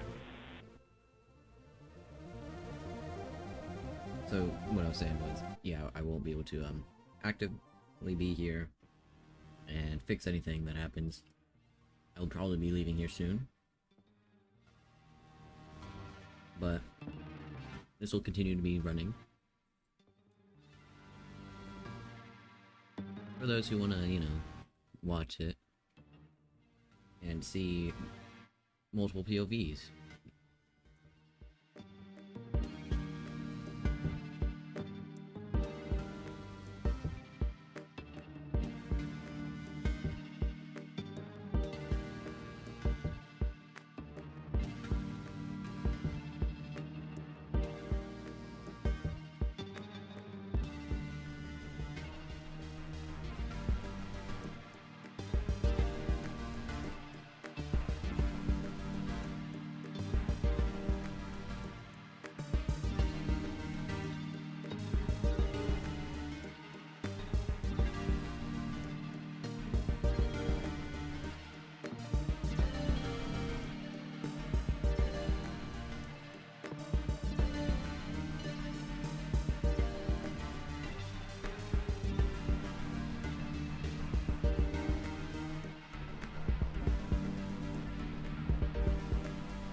Integrity Houston for CO2.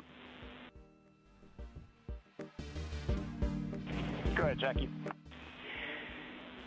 Hey Reed, what we'd like to do is open the ARS ISO valve to mix the cabin and suit loop air for the time being, and we would just need a call from you all when Christina and Jeremy are getting in their seats and are a few minutes out from leak checks, and we'll get that back into a good config for you to start the next leak check.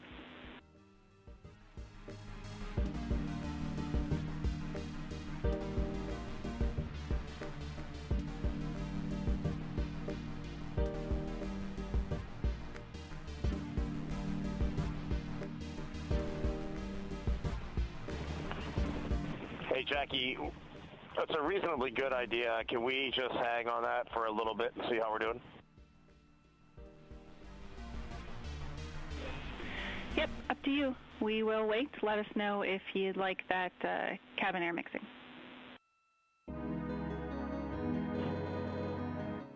Is there a CO2 number where you guys would advise on that?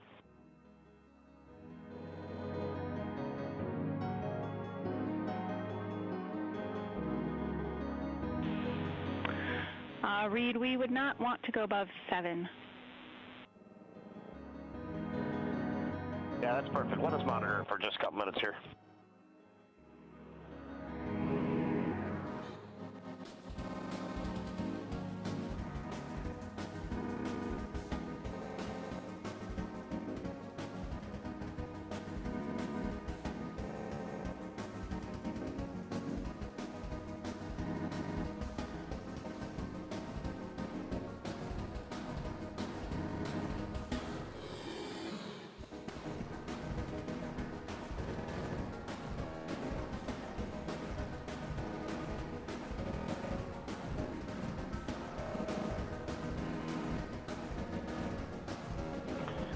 Houston, cabin entry config is complete, and Christina and Jeremy are about to start suit done.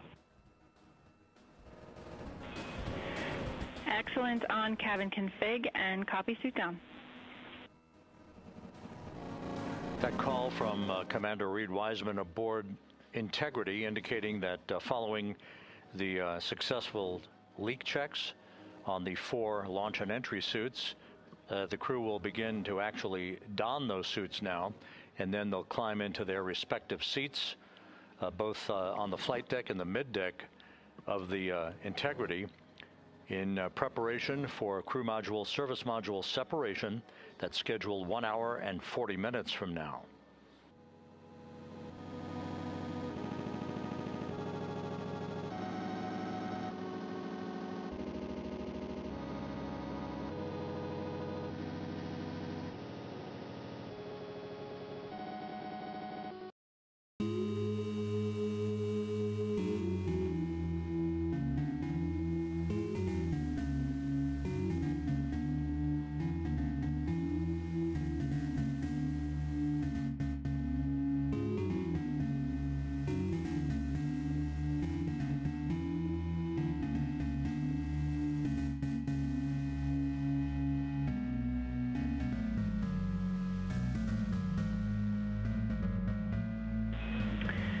Integrity, Houston, for entry checklist.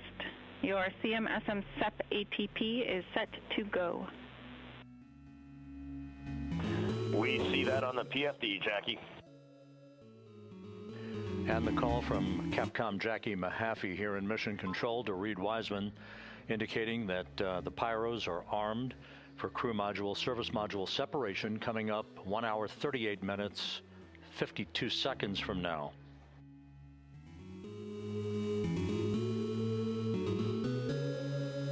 Integrity now squarely facing the planet Earth, 17,600 nautical miles away, headed for a splashdown 2 hours 12 minutes from now. Man, that view of Earth right there is just beautiful. All of the recovery assets, the helicopters, the Navy P-3s, the para-rescue divers, they're all in place, ready to recover this crew following splashdown. And again, the chronology after splashdown will call for the flight control team here in Houston to assess integrity systems, make sure no toxic gases are leaking from the spacecraft, And first order of business will be the command to inflate the crew module uprighting system bags, the 5 inflatable airbags that will be inflated with helium to maintain its upright position as it bobs in the Pacific before the recovery forces reach the crew.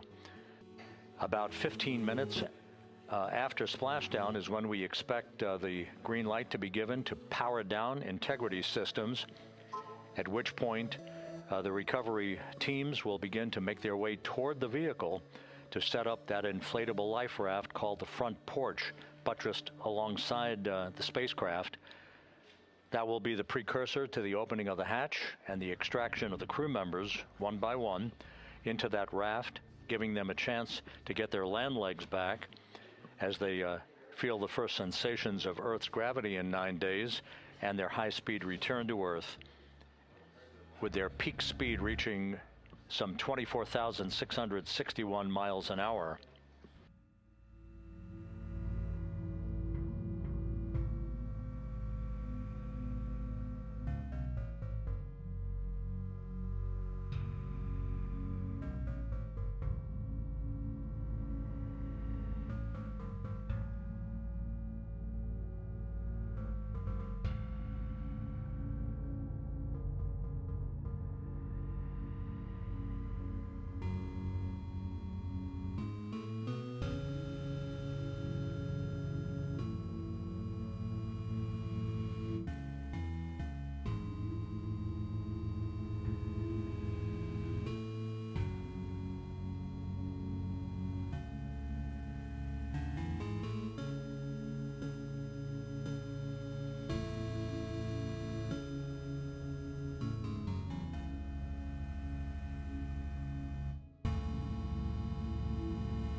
There is the nice view of Earth coming in real quick.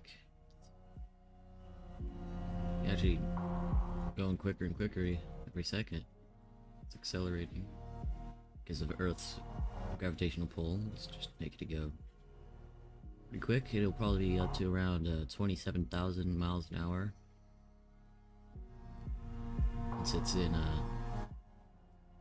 our atmosphere. It's coming up in about an hour and about 2 hours, sorry.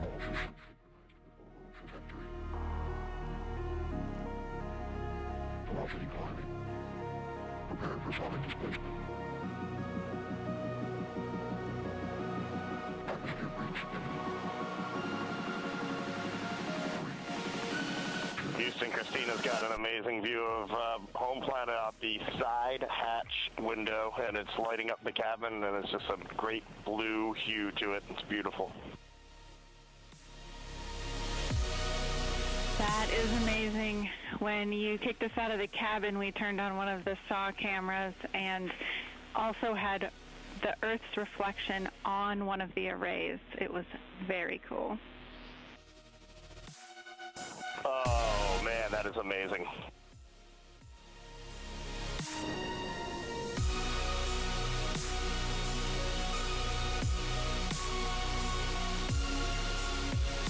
This is Mission Control Houston. Commander Reed Wiseman reveling about the view of the Earth from a distance of less than 17,000 nautical miles now. The cabin audio cable and boom mic are in F3 large stowed. We copy. The view that Reed Wiseman is describing is the view you're looking at right now as the Earth grows larger in the field of view with each passing moment.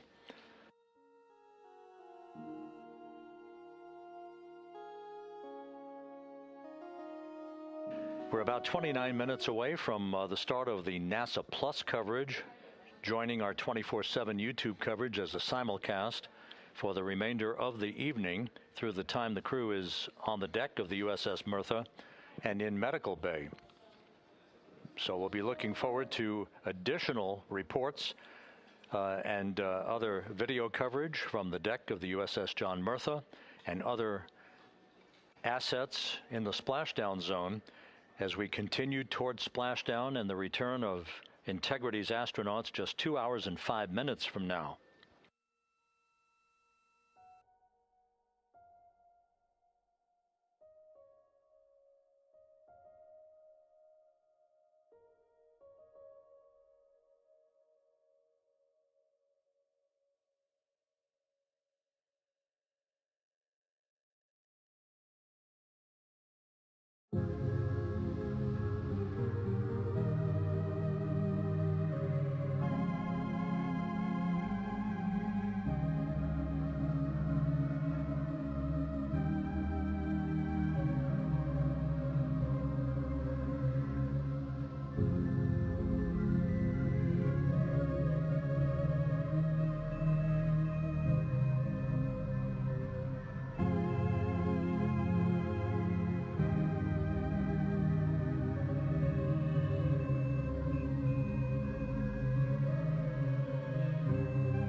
Couple of minor updates, just tweaks by a second or so for some of the key activities that will be coming up. Flight Dynamics providing us with some updated information. The start of the blackout period, just a 1 second change. It's going to be estimated now at 6:53 and 54 seconds p.m. Central Time. The duration remains 6 minutes. That blackout will end at 6:59 and 55 seconds p.m. all Central Time. We expect to begin entering the Earth's atmosphere at an altitude of 400,000 feet at 6:53 and 30 seconds p.m.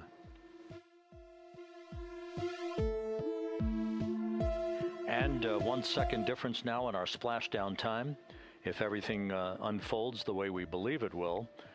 Splashdown now scheduled at 7:07 and 8 seconds p.m. Central Time, 7:07 and 8 seconds p.m. Central Time, 5:07 and 8 seconds p.m. Pacific Time at the splashdown zone off the coast of San Diego.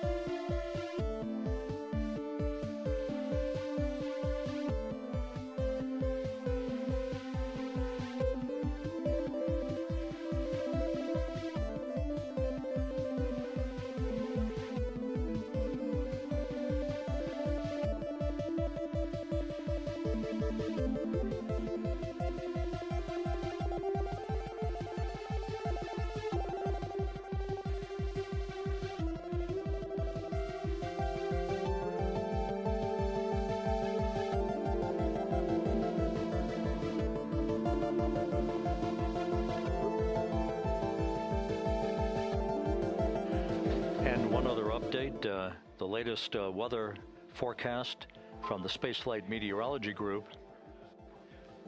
passed on to Flight Director Rick Henfling.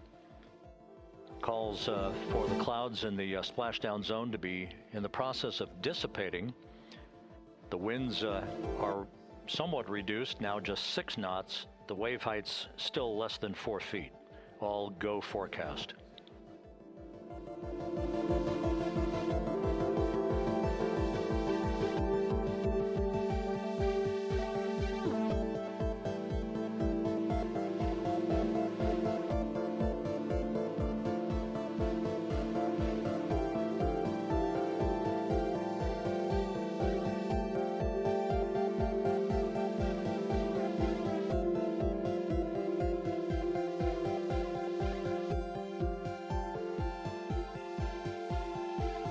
So once again, the stage is set as Integrity continues its inexorable march toward a splashdown in the Pacific 2 hours from now. 16,000 nautical miles away from the Earth. We are just 1 hour and 26 minutes away from crew module, service module separation, followed by a raise burn to tilt the aft end of the vehicle up ever so slightly and improve its angle of attack into the Earth's atmosphere as a mitigating action to reduce heat loads on the heat shield of the vehicle. This is all pre-planned, pre-flight. There's no differentiation between what we had designed this mission to do. We are expecting to reach the first traces of Earth's atmosphere at entry interface and 400,000 feet above the planet 1 hour and 45 minutes from now.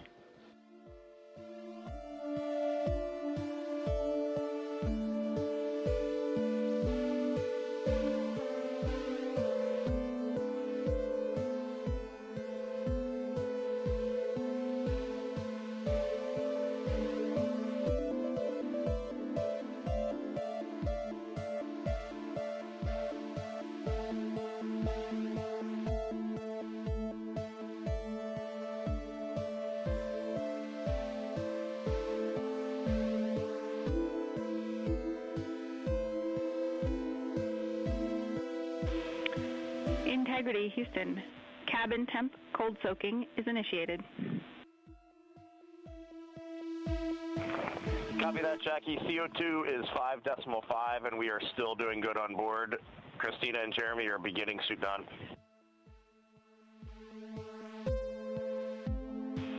Houston copies all.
listen for entry checklist.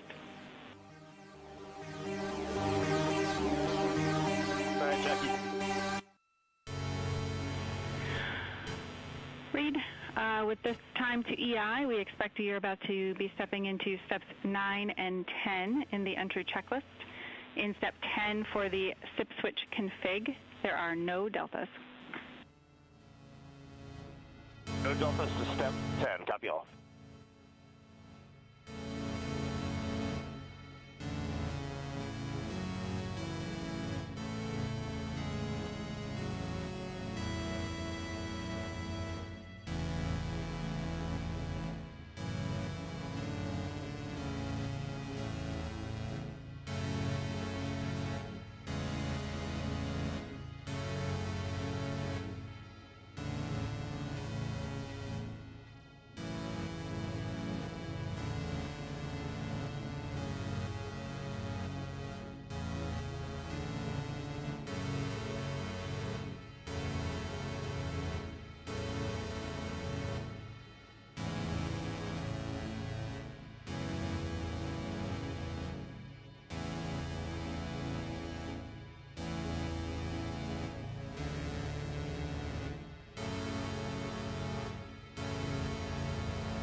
Intrusive thoughts.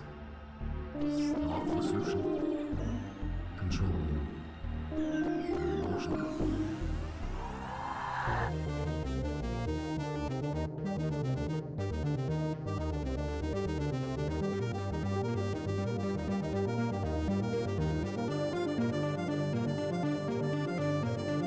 Intrusive thoughts.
This is Mission Control, Houston. Once again, a great view of the planet Earth from Integrity from one of the solar array wing cameras. Now just 14,000 nautical miles from Splashdown. Splashdown schedule for 7:07 and 8 seconds p.m. Central Time, 5:07 and 8 seconds p.m. Pacific Time. At a point to the southwest of San Diego in the Pacific Ocean, where the USS John Murtha is on station and where recovery team assets are being deployed to the predicted splashdown site to complete the mission of Integrity's astronauts and their lunar flyby. With the Earth growing larger in the field of view, the next major milestone, just 1 hour and 13 minutes from now, will be the separation of the crew module from the European service module. Houston copies.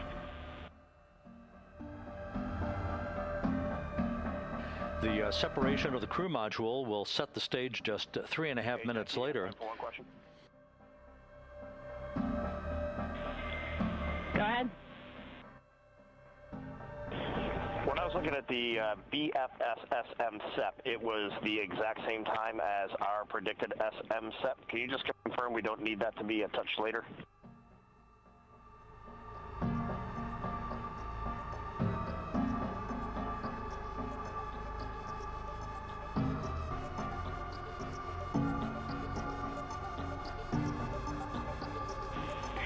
And read, matching is expected. That's when the sequence will begin for that whole SEP config.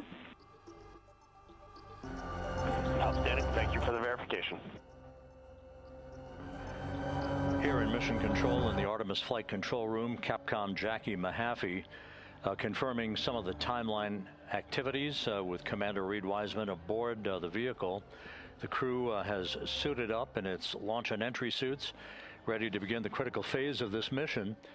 Their homecoming to a high-speed entry and a parachute-assisted splashdown in the Pacific. Once again, the next major milestone, 1 hour, 11 minutes from now, the separation of the crew module from the European service module as Artemis's astronauts head home to complete this historic flight.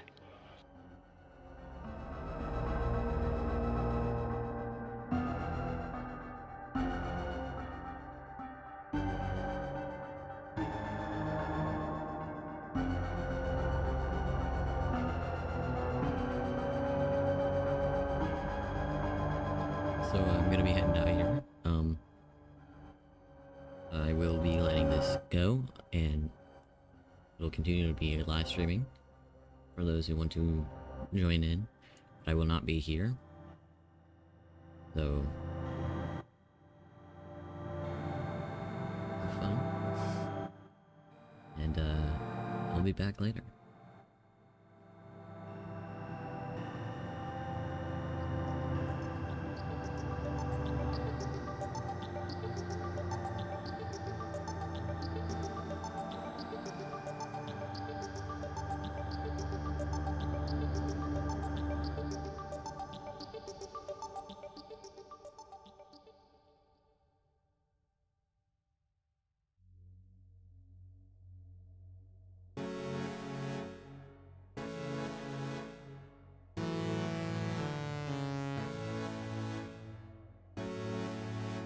Entering system.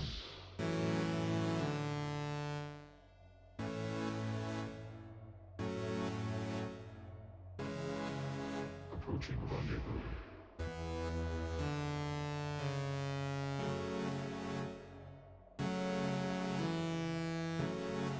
Destination. Inbound.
Artemis II mission is a test mission of the Orion space capsule. Artemis II will be the first time we put humans on this rocket. We're going back to the moon because it's the next step in our journey to Mars. We were always going to the moon. Pushing ourselves to explore is just core to who we are. That's a part of being a human. And liftoff. We shall return. Continuing to test out every bit of Orion. Coming back to Earth, 7 miles a second. When humanity sets big goals, we can bring together genius from around the world. You have the best people on planet Earth putting this vehicle together. That's what's up. To innovate for the benefit of humanity and to inspire the world through discovery. And here we go.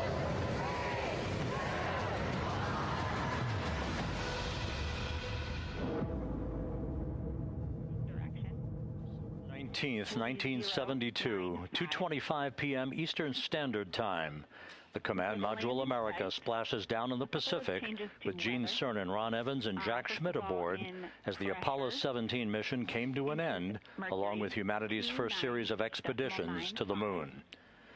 Today at this hour, you are looking live at our planet from the Integrity spacecraft, heading for a splashdown in the Pacific off the coast of San Diego just 1 hour and 35 minutes from now. And good day from the Artemis Flight Control Room here at the Johnson Space Center in Houston, where the entry flight control team is on duty at this hour, led by Flight Director Rick Henfling, joined on console with the voice you'll hear talking to the crew throughout the course of the day. That is Jackie Mahaffey, second from your left. Everything has gone extremely well as we are closing in on the return of Artemis's astronauts from their flight around the moon and historic lunar flyby that will culminate with that splashdown in the Pacific off the coast of San Diego just 1 hour and 35 minutes from now.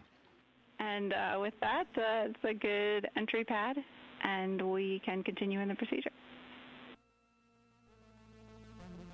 Integrity. You're looking at a live view inside Integrity. Reed Wiseman on the left doing a fist bump with pilot Victor Glover on the right, and down in the middeck area just below their feet, suited up in their launch and entry suits, are mission specialists Christina Cook and Jeremy Hansen of the Canadian Space Agency. A number of milestones yet to unfold before splashdown just over an hour and a half from now. Earlier today, the crew woke up at about 10:35 a.m. Central Time. They completed the final major maneuver of the flight, that being the return trajectory correction 3 burn. It was an 8-second burn that fine-tuned its trajectory to enter a corridor over the Pacific Ocean a short time from now. That will be the point of entry interface, where the crew will reach the first traces of Earth's atmosphere at an altitude of 400,000 feet. The crew moved into its entry checklist just after 4 p.m. Central Time, suited up in those launch and entry suits, conducted leak checks, and now are in the final stages of their entry checklist. Instruction 115 of entry checklist. SM separation ATP is go. Houston copies. The next major milestone on the route home. Fully zipped, and they're working on EBS and then seating up. We copy. Thanks for the status.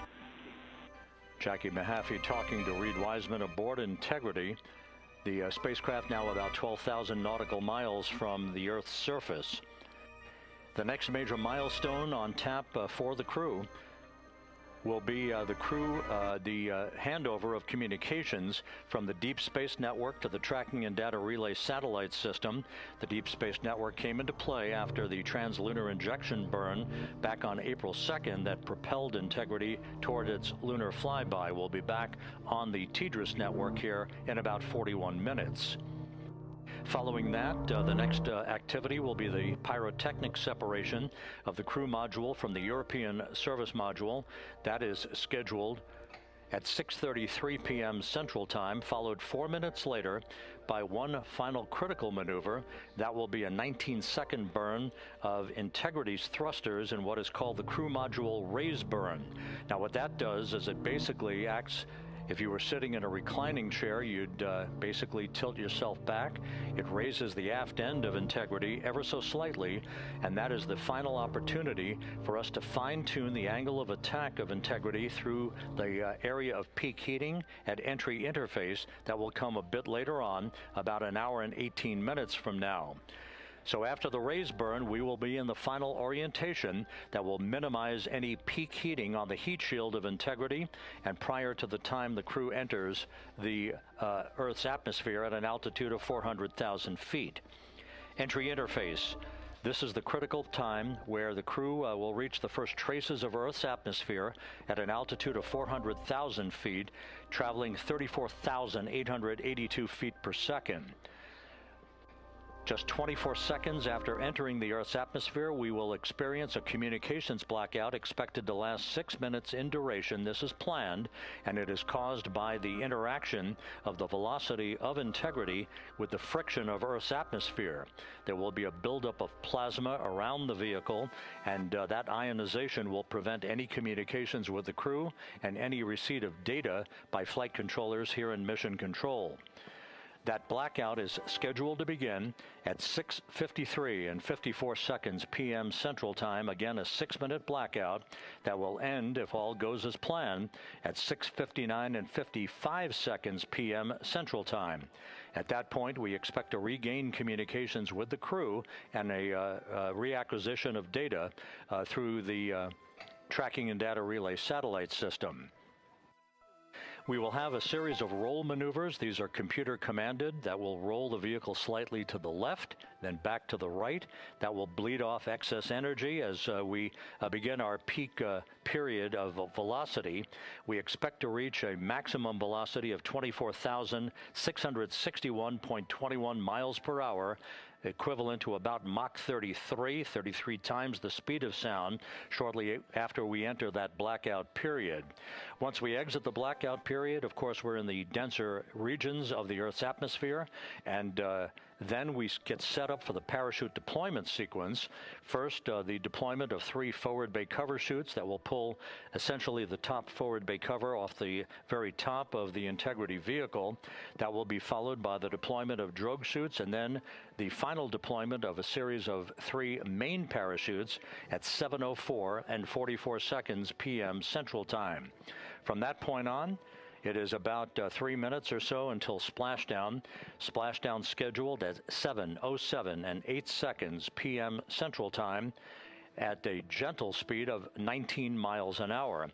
So just to give you some perspective, at the time that we enter the Earth's atmosphere, we're traveling somewhere around Mach 32. We will splash down at a speed of about 19 miles an hour. The G-forces that will build on the crew members inside Integrity will build to about 3.9 Gs.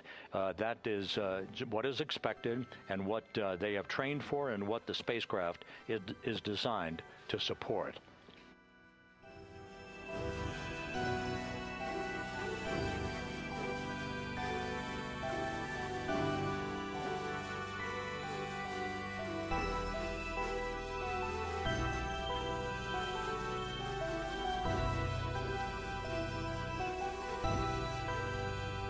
The latest weather forecast out in the recovery zone off the coast of San Diego is a go forecast from our meteorologists here at the Spaceflight Meteorology Group at the Johnson Space Center.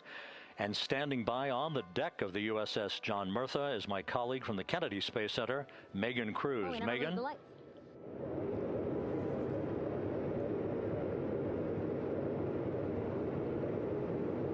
Hey there, Rob. Yeah, welcome to the bow of the USS John Murtha. This is where we will report out live updates from the ship as NASA and the U.S. military work to recover our Artemis 2 astronauts in just about an hour and a half. How exciting. Now, right now, as you can see, we are out in the Pacific Ocean. We are just west of San Diego. We're actually staged about 6.5 miles away from where we expect Orion to splash down. And then we will incrementally move closer. So at the time of splashdown, we'll be about 5 miles away, and then we will move to 3.2 miles away. At that point, we'll pause, make sure that all the debris that might be coming down with Orion, because basically some parts of like the parachute system, they're jettisoned off Orion during descent. So we'll just want to make sure that those all land in the water and that we are safe to move even closer. So we will make sure that we can move a little closer, and at that point we will move to a mile away from Orion. And at that point the ship will circle the capsule while NASA and Navy recovery forces work to get our astronauts out, and we should have great views of the bow from here. But also we have a ton of cameras all around the ship. For example, we actually have some cameras right to the left of me here on the bow. These are very strong, stabilized cameras. We can really get up close to make sure that we are sharing all the images we have available to you. We also will have some views from above. We actually have 5 planes providing live views of Splashdown today. In fact, some of those aerial assets just took off from San Diego minutes ago. And then actually here on the flight deck, you see 4 helicopters, the 2 in the back. Those will take off in about 30 minutes from now, also with live cameras. So again, lots and lots of imagery that we hope to share with you today. And then those 2 helos in the front, those 2 will pluck the crew out of the water and fly them back to our ship. Now, the combined team here on the ship, more than 550 people, left San Diego 4 days ago, and since then I've watched different teams train every day, rehearse, final preps to make sure that they're ready for today. So to give us more of an update about how recovery is going on right now, why don't we turn over to Paul here, Paul Serpinski. He is the Assistant Artemis Recovery Director. Great to have you here, Paul. Great to be here, thanks. Absolutely. So you just left the landing forces operations center here on the ship. How are we looking for recovery? Right now it's looking great. When I left, they were just about to get into weather briefing with Mission Control Center in Houston, but listening to the loops this morning and everything that's been going on, the reentry trajectory correction burn, the return trajectory correction burn went great. They were right down the money, right down the middle where they should be coming back. Our forces here are teams out in the water. All our boats are launched or will be imminently. So yeah, it's just coming along great. Yeah. It's really nice to see. We did see some of those boats float behind us. We were hoping to give you a live view, but of course they floated right out of the camera shot as you came to us. But so basically the team right now here on the ship, basically like monitoring mode, but really things will pick up about 15 minutes after Splashdown. Yeah, so a couple minutes before Splashdown, things start happening really, really fast. Mm-hmm. Some events during the re-entry, they're maybe a second or 2 apart, and so it just takes a whole lot of effort and a lot of updates back and forth between us and Houston to try to keep track of everything that's happening, all in real time. And then after Splashdown, that's when the recovery team really kicks into high gear. We have our boat teams, our boat crews going out, our divers doing hazardous assessments as they get progressively closer to the capsule, making sure it's safe for all of our people to go in, and it's also safe for the astronauts to come out, because really at the end of the day, that's what we're here for, is we're to make sure that the astronauts get home safe after their tremendous journey to the moon and back.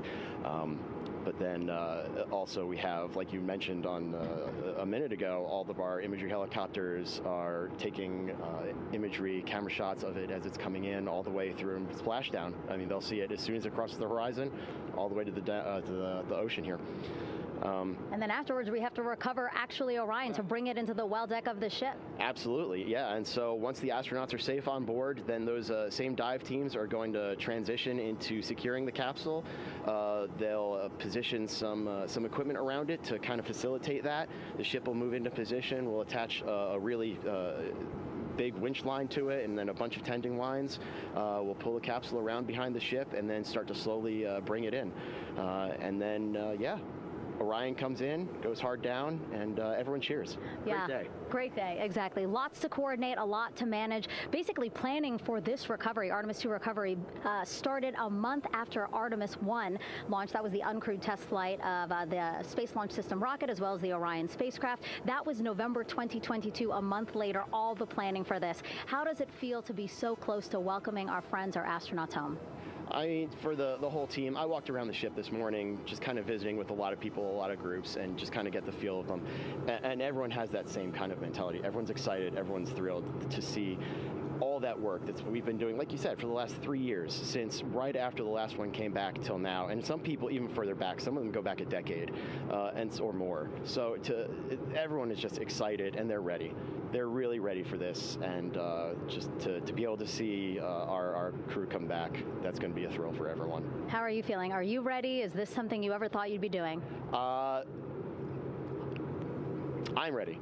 I'm excited. This has been the pinnacle of my career so far. It really has. I've seen a lot of firsts, a lot of lasts, but I can't think of ever topping seeing the first crew to go to the moon and back in 50 years, and to be here and be a part of that. And it's just a tremendous privilege. And on behalf of the whole team, I'm thrilled, and so are all of us. We're ready. Yeah, I definitely think that those words really embody how everybody on the ship is feeling. So thank you so much, Paul. I appreciate you being here. And so, Rob, we'll toss it back to you again. We will continue to join you with live updates from the ship as much as possible. Thank you, Megan. Back here at the Johnson Space Center, the entry team of flight controllers looking over the shoulders of Reed Wiseman and Victor Glover there on the flight deck of Integrity, and again just below their feet in the mid-deck area, if you will, Christina Cook and Jeremy Hansen of the Canadian Space Agency. They're in the final review of their entry procedures and all of the activities that will follow here very shortly in trip hammer fashion. We should note that after splashdown occurs, the flight control team here in Houston will be monitoring the orientation of the Integrity spacecraft. We are expecting it to splash down upright in what is called the Stable 1 configuration, with the top of the spacecraft pointed upward.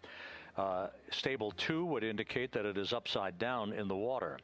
Regardless of the orientation, there will be 5 inflatable airbags called the CMOOS system. That's the acronym for Crew Module Uprighting System. We are suit on complete.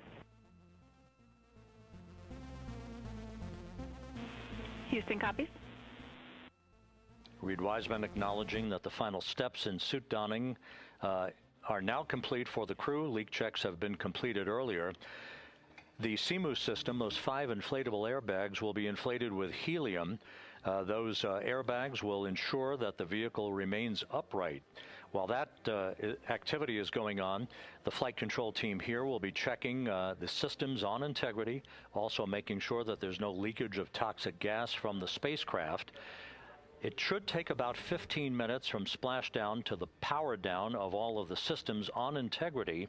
And at that point, assuming everything is in a nominal fashion, then the green light will be given for the Navy recovery teams to begin to make their way closer to Integrity to begin the erection of a large inflatable life raft called a front porch that will be buttressed up alongside the hatchway to the spacecraft. That life raft will be used to bring the crew members out of this vehicle once the hatch is open, one by one. They'll get their land legs back after 9 days of weightlessness before they're put in harnesses to be hoisted one by one in sequential fashion, in an alternating fashion, to the 2 hovering Navy helicopters overhead. Houston Integrity for status. Go ahead. Seats 3 and 4 are connecting umbilicals. We're going to be stepping into leak check soon. 1 and 2 will be seated. 3 and 4 will be free float, and we'll configure EPROC accordingly. Houston copies all.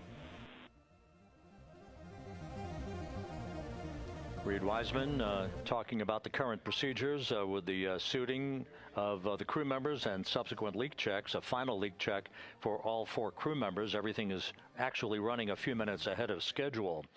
So once the life raft is inflated next to the Integrity spacecraft and the recovery teams have arrived alongside of the vehicle, the hatch will be open and the crew members will be brought outside into that front porch, as it is called, one by one. They then will be hoisted into the hovering helos overhead And those helos then will turn around once the 4 crew members are on board, 2 for each helicopter, and will head back to the ship. That should be about a 10 to 15-minute transit. Once the helicopters land on the deck of the USS John Murtha, the crew members will be exiting those helicopters and brought into medical bay on the deck on the ship itself for comprehensive medical exams. They will spend a period of time yet to be determined on board the USS John Murtha before they are flown by helicopter to the shore in San Diego, to the San Diego Naval Air Station, and ultimately will board a NASA jet for the flight back to the Johnson Space Center here in Houston. Just to recap some of the key times that are coming up. We are expecting the separation of the crew module from the service module just 43 minutes from now. That is expected to occur at 6:33 p.m. Central Time, 7:33 p.m. Eastern Time. That will be followed just 4 minutes later by the crew module raise burn, the use of Integrity's thrusters one final time in a 19-second burn to slightly tilt the vehicle up into the correct orientation or angle of attack to ensure that it enters the Earth's atmosphere at the right angle, if you will. That will help deflect the buildup of heat against Integrity's heat shield. This was a deliberate move, a change in the procedures from the Artemis 1 mission that resulted in unexpected char loss on the Avcode heat shield that had not been intended based on the entry trajectory for the Artemis 1 mission. What we're doing is we deliberately changed the trajectory of the entry from a skip entry that was about a 3,000-mile transit across the Pacific Ocean. We are expecting now from entry interface to the point of splashdown to have a range of just 1,701 nautical miles, and that in of itself will reduce the exposure time of heating on the heat shield of the spacecraft. Once the raise burn is complete, then the stage is set for entry interface at 6:53 and 31 seconds p.m. Central Time. That means that Integrity will be entering the Earth's atmosphere at an altitude of 400,000 feet, traveling at about 34,882 feet per second, heading for its splashdown site off the coast of San Diego, as you just heard from Megan Cruz on the deck of the USS John Murtha. Splashdown once again under those 3 main parachutes is expected at 7:07 and 8 seconds p.m. Central Time, 5:07 p.m. Pacific Time, 2.5 hours before sunset. The actual total distance traveled for Integrity from launch to splashdown is estimated at 694,481 statute miles. Now that includes the first high elliptical Earth orbit following launch that enabled Integrity to move to 43,000 miles above the Earth at its apogee, and enabling a 24-hour period of systems checkouts before the flight control team here and the mission management team gave approval for Integrity to conduct its translunar injection that propelled it on its way to the moon and its historic lunar flyby. So the total distance we expect this vehicle to have traveled at splashdown, 694,481 statute miles.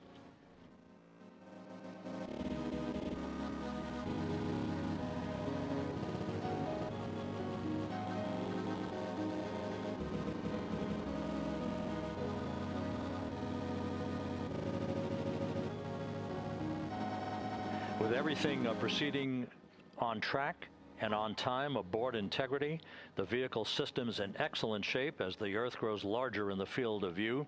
Let's go back to the USS John Murtha and Megan Cruz, who is standing by.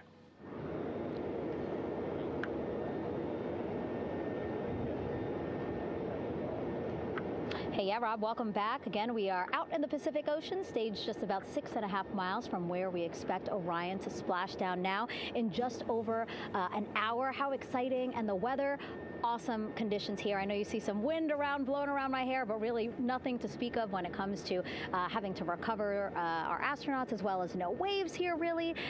So yeah, we're expecting a really great day. Also, hopefully, some really great views. You can see behind me that some of the clouds are starting to break up, so that's really exciting.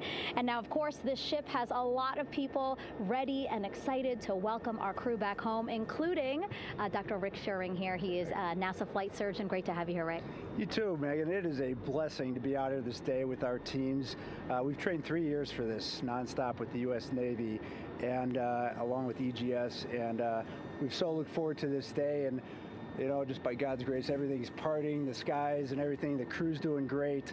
Looking forward to come back, and our teams are ready. So this is one of those days you've dreamt about, and now it's finally here, and we're ready, and just thankful to be a part of it. Yeah, and you play a really integral role. When was the last time you spoke to the crew, and how are they feeling in this last hour before splashdown? Sure.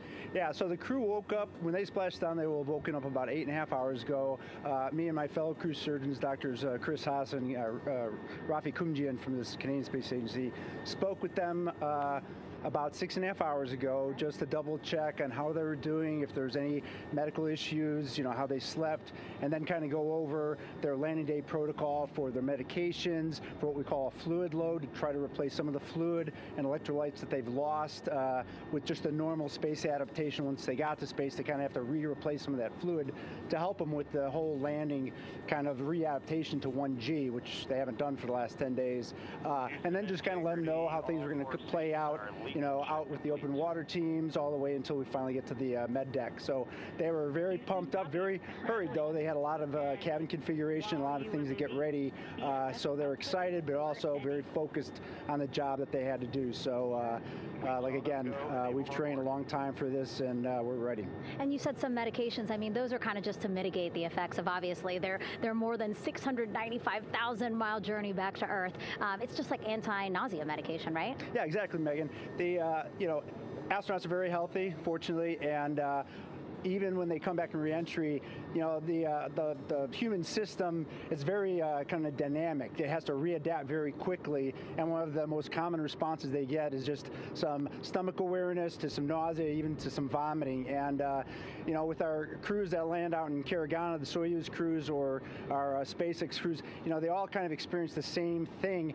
This will be the first time we're landing in water since December 1972, and I worked with all the Apollo astronauts years ago, and they all told me that, you know, landing in the water, especially in the Pacific, can be very provocative. So we take steps to give them medicines to really mitigate some of that nausea, vomiting, help them feel a little bit better, and also sometimes just use a little anti-inflammatory medicine just to help with coming back to 1 Earth, or 1G. The effects of microgravity, especially as you age and you have a little arthritis, you feel great in microgravity, and everyone kind of curses coming back to the ground like, oh dang, 1G, but so that helps a little bit. But for the most part, the main thing is just replacing that fluid and then trying to help them with that transition back to 1G, and then we're ready to go. Yeah, and their health is assessed almost immediately after they splash down. Yeah, so we have Dr. Jesse Wang, and we have our independent duty corpsmen, who are the Navy version of paramedics, extremely highly trained, highly experienced Navy medics and divers, who will go out there, open the capsule about 28 minutes after splashdown, and do the first initial assessment. So Jesse and his team will go out there and look at each crew, kind of do their assessments, get vital signs, report back to Drs. Haas and Kumji and I back in the med bay, let them know how they're doing, and then you know, if they've got the normal kind of space adaptation kind of things, we expect that they're good to go on that. If anything, you know, didn't go the way we want, they're all prepared for that as well. And Jesse and his team, I mean, you know, this is their full-time job, taking care of, you know, sailors and folks who might be injured. We don't expect any injuries, but coming back, you know, going 25,000 miles an hour down to, you know, 20, you know, miles an hour is still a dynamic process. I've heard it described as, you know, kind of like a car crash. And then the crew will be ready to go, and Jesse and his team will make that transition to get them out to the front porch. do assessments on them again, call it to our med bay, and then once we have that and they're all good to go and the crew's feeling okay, we'll hoist them up in the helos. It's about a 3-minute flight back to the flight deck, and that's where me and the astronaut chief, Scott Tingle, will actually meet them. I'll get eyes on them, make sure they're all good, just take very slow transitions, and then one by one we'll either get them out with the SMTs, the SAR med techs under each arm, to kind of just walk them very slowly to med bay, which actually helps them acclimate back to 1G. Or if they really don't have their sea legs back yet, then we might put them in what we call a stair chair, which will be right behind them, and then just very slowly kind of get them back into med bay to start our full assessments for the team. Yeah, so a really great team here to support them as soon as they get back, and also all throughout the mission, of course. You talked a little bit about this, but obviously, we have seen astronauts return from the International Space Station for over 25 years, so we kind of know that that journey, how it affects the body. But yes, we're talking about humans returning from the moon for the first time since 1972. How is this different from your perspective? So it's different in one very significant respect. On Apollo, for exercise, they had something called the Apollo Exergenia, which was basically just a little canister with some ropes, and they would have some resistance and kind of do that. And the Apollo astronauts really liked that. They liked the ability to exercise, because you decondition from a musculoskeletal standpoint, you lose your strength and your stamina very quickly. We had something called the Orion flywheel, which was able to impart much greater loads in terms of resistance, so they're able to do squats, deadlifts, different things, not dissimilar to what the ISS astronauts do, but with a lot less room to do it. Mm-hmm. And they also did rowing activities for cardiovascular health, and the crews loved it. But for the lunar crews, the future lunar crews, maintaining that physical conditioning, which our astronaut strength conditioning rehabilitation specialists, affectionately known as the ACERs, back in Houston, really work hard to get them in the best shape they're going to, have to be in to get to the moon. That device hopefully will maintain that. And Apollo only had about a 4.3-day journey to the moon. Our astronauts are going to have about a 10 to 14-day journey. Right. So maintaining that physical fitness, that strength and stamina is going to be crucial for the success of being able to do those very physically demanding lunar EVAs. Right. So we're very excited about what the astronauts have said about the device and what they have to say about the role exercise plays, going to the moon. And also the mental benefit. Sure. They just really like sweating, breaking the sweat, and actually just feeling like they're just getting a workout. Right. Thank you so much, Rick. I really appreciate it. I know they're going to be in good hands, so we'll let you get back to it. Thank you so much. Megan, thanks for the time. Back to you, Rob. Okay, Megan, back here in Mission Control in Houston. Everything is moving along in order. This view of Reed Wiseman on the left, Victor Glover on the right. We have good suit leak checks. Everything aboard Integrity is in excellent shape. The vehicle, with the Earth growing larger and larger in the field of view, we're now just about 8,200 nautical miles away from Earth and closing in for a splashdown just 1 hour and 5 minutes from now.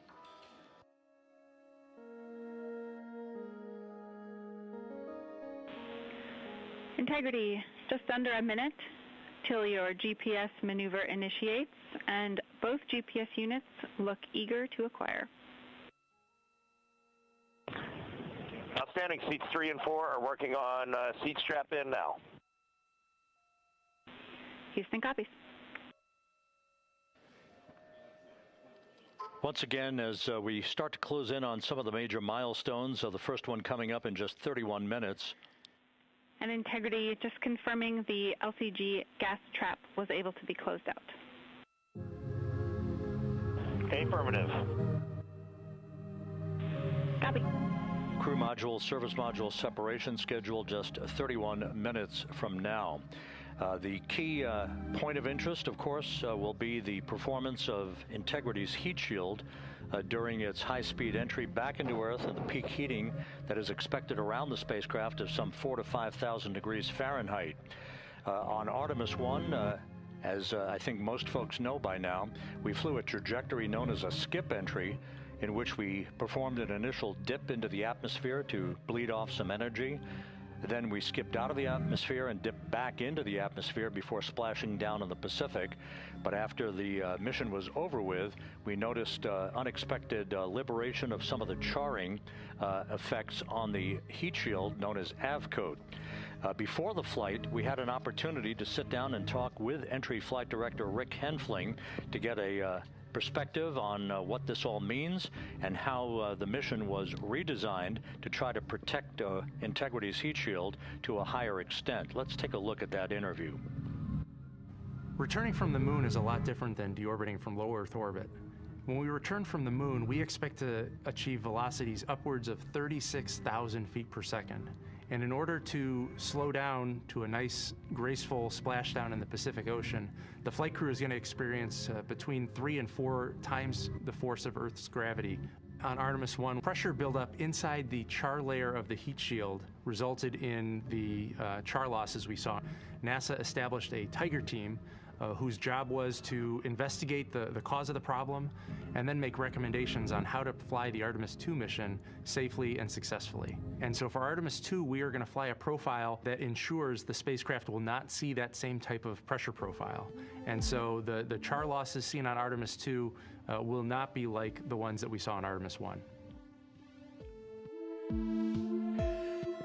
Rick Henfling indicated that the orientation of the spacecraft and the shortening of the distance of transit to the splashdown zone from the point of entry interface when we reach the top of the Earth's atmosphere, which will be coming up at 6:53 and 30 seconds p.m. Central Time, should do the trick in minimizing the deleterious forces against that heat shield that were noticed on the Artemis 1 mission. We think we see a beautiful sunrise over the west coast of Australia.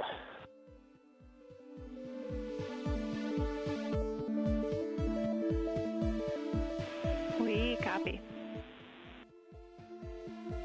Commander Reed Wiseman reveling in his final hour in space on this mission as Integrity is passing over the southwest coast of Australia now at an altitude of some 7,600 nautical miles. That will begin the southwest and northeasterly transit across the Pacific Ocean. Let's talk a little bit more about some of the highlights and some of the numbers associated with the points of interest here. We are 27 and a half minutes away from crew module, service module separation. That will be followed about 3.5 minutes later by the raise burn that we've discussed, a 19-second burn of Integrity's thrusters to fine-tune its angle of attack as it enters the Earth's atmosphere. Entry interface is scheduled 47 and a half minutes from now. That's the point at which we will reach the top of the Earth's atmosphere, traveling about 34,882 feet per second at an altitude of 400,000 feet. Just 24 seconds after entry interface, we will begin a blackout period of 6 minutes in duration at 6:53 and 54 seconds p.m. Central Time. Now, right about 10 seconds after the blackout period begins, we are expected to reach peak speed, which would be 24,661 miles an hour. That'll be about 103 miles an hour short of the velocity record set by the Apollo 10 astronauts, Tom Stafford, Gene Cernan, and John Young, when they returned from the moon on the Apollo 10 mission in 1969. That blackout period is expected to last 6 minutes in duration. At 6:54 and 52 seconds p.m. Central Time, we'll reach our peak heating period of about 4,000 to 5,000 degrees while we're in a communications blackout from Integrity and its astronauts. That blackout should end at 6:59 and 55 seconds p.m. Central Time, at which point we expect to regain communications with the crew. Capcom Jackie Mahaffey here in the flight control room will be talking to the crew, calling them, and we'll await a response from the crew as they come out of that blackout period. And at that point, their altitude will be just 157,000 feet above the Earth, traveling at 13,000 feet per second with a range to splashdown of just 147 nautical miles. From that point on, the next key series of events will be the deployment of a series of parachutes that we discussed before.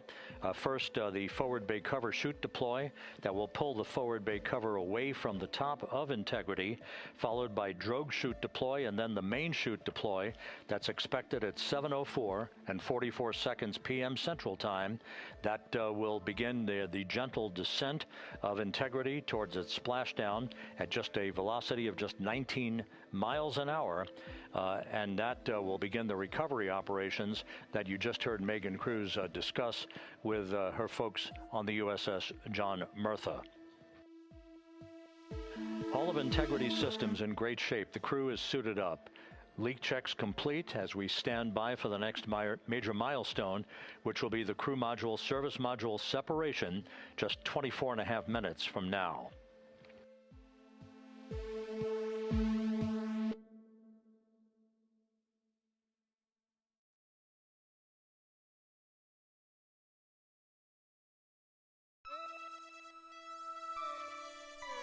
All of the activities from the start of entry interface to the point of splashdown will be quite rapid fire, just 13.5 minutes from the point at which we begin descent into the Earth's atmosphere till splashdown. And just to show you, as Rick Shearing, the flight surgeon, alluded to in his interview with Megan Cruz, all of this happens to decelerate the vehicle from traveling around Mach 33 to just 19 miles an hour at splashdown. All of that happening in just 13.5 minutes. But the vehicle and the parachutes are all designed to support all of that, so we'll be standing by to report all that to you in sequential fashion as these milestones are ticked off and as we hear from the crew during its entry back into the Earth's atmosphere and ultimately when they emerge from the blackout period, and at that point we'll be just minutes away from splashdown.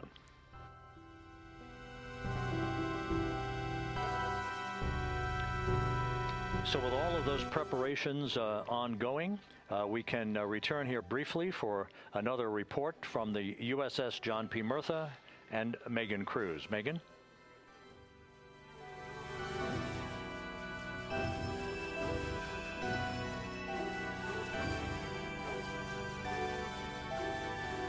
And we'll regain that communication with the USS John P. Murtha just momentarily. In the meantime, everything is on track aboard Integrity, the flight control team here in Houston, led by Entry Flight Director Rick Henfling. The voice you will hear talking to the crew is that of Jackie Mahaffey. She will be reporting everything to the crew and receiving their reports as they enter the Earth's atmosphere for their 13.5-minute plunge back into the atmosphere for splashdown off the coast of San Diego. Now we have the ship back with us and Megan Cruz aboard the USS John P. Murtha. Megan? 11 balloon, right?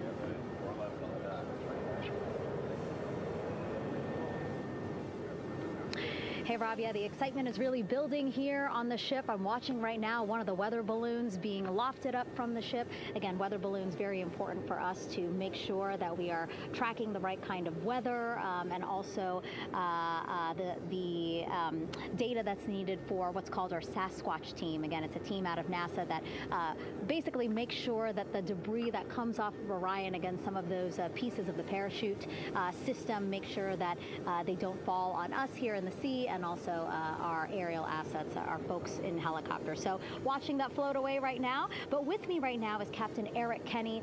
He's the commanding officer of the John P. Murtha naval ship. Thank you so much for being here. There are so many moving parts that you have to keep an eye on. That's absolutely right, yeah.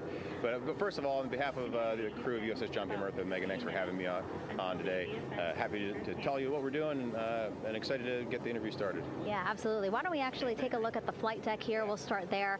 Basically, we also, while watching this weather balloon float away, we noticed all 4 helicopters leave the flight deck. We now have an empty flight deck. We had 2 imagery helos as well as the 2 crew helicopters that will go recover the crew. This is just one of the many things that, again, our ship of 550 people, it's something that you oversee as commanding officer. Yeah, absolutely.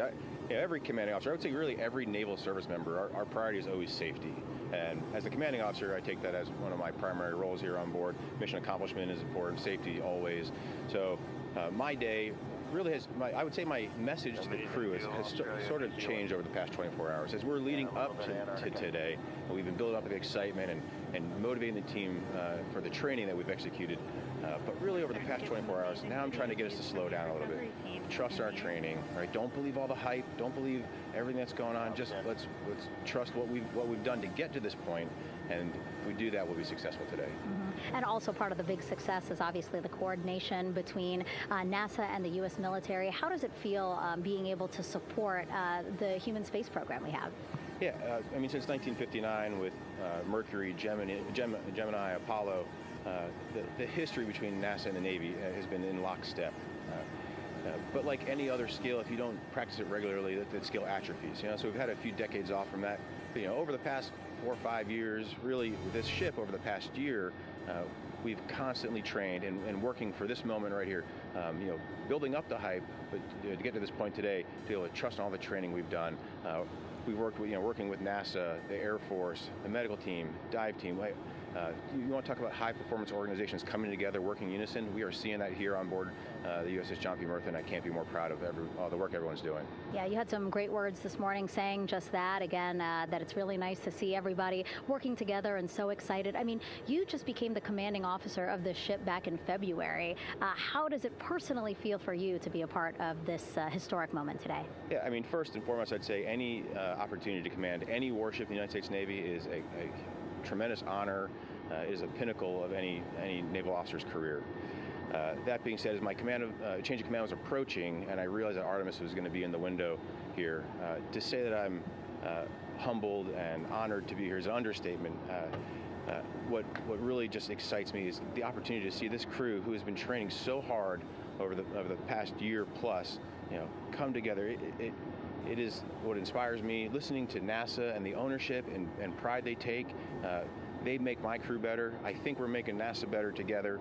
That synergy is something that I'm happy to see and hopefully take forward with me in my career. Yeah, it's all about partnerships. We couldn't do it without you, and we couldn't have gotten to the moon without our international partners as well. So thank you so much, Captain. It was really great to have you here today. Thanks, Megan. Awesome. All right, Rob, back to you. Thank you, Megan. Back here in Mission Control in Houston. We just had a quick view of the crew. We'll get that view back, and there they are again. Here in Mission Control, the entry team of flight controllers led by Rick Henfling and Jackie Mahaffey serving as the spacecraft communicator. We have just handed over communications links from the Deep Space Network that we communicated with the crew through from the time of the translunar injection burn back on April 2nd. We've just handed back to the Tracking and Data Relay satellite system as we prepare for the crew module service module separation that will take place just 17 minutes from now.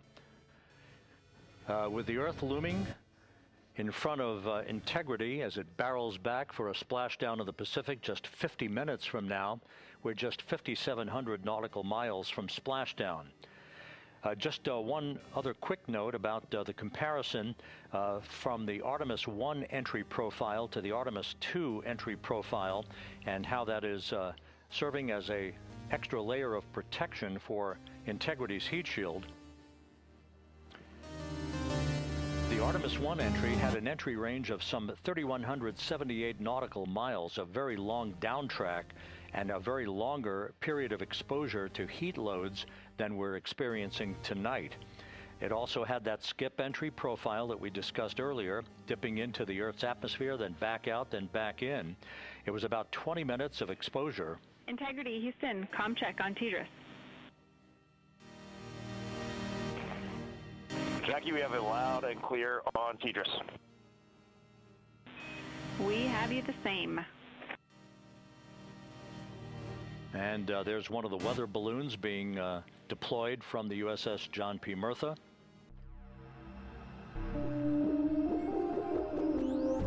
Intrusive thoughts. Self-assertion. So the Artemis 1 entry had the vehicle. Any update on GPS? We haven't seen a track in yet.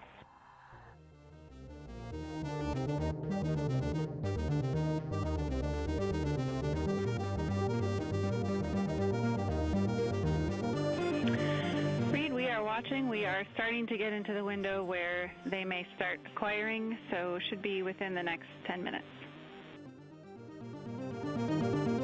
Okay, sounds good. We're holding at step 17 and getting ready for CM RCS hot fire.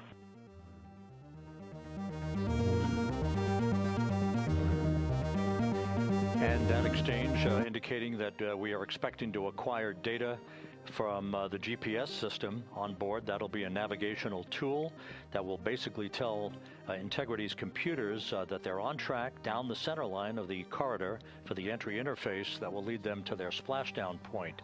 Once again, the Artemis 1 entry exposed the heat shield for about 20 minutes of peak heating. For Artemis 2, we're going to reach a downtrack distance of 1,701 nautical miles from the point of entry interface with just 14 minutes of duration. And it's basically a different angle of attack, a little bit steeper angle of attack that will protect the heat shield from excessive heat loads. So that is the difference between Artemis 1 and Artemis 2, all designed into this mission to gather data, to protect the heat shield, since the Artemis 3 mission and beyond will have a different designed heat shield that will allow that skip entry type of profile to be resumed for all of the future missions coming back from the south pole of the moon when we initiate lunar landings. So we've handed over to the tracking and data relay satellite system. That's where we'll have communications for the rest of the flight. Just to give you some time hacks here, we're 13.5 minutes away from crew module, service module separation, and just 17 minutes away from the raise burn, that 19-second firing of the thrusters that will basically be the final fine-tuning of the angle of attack for Integrity as it enters the Earth's atmosphere.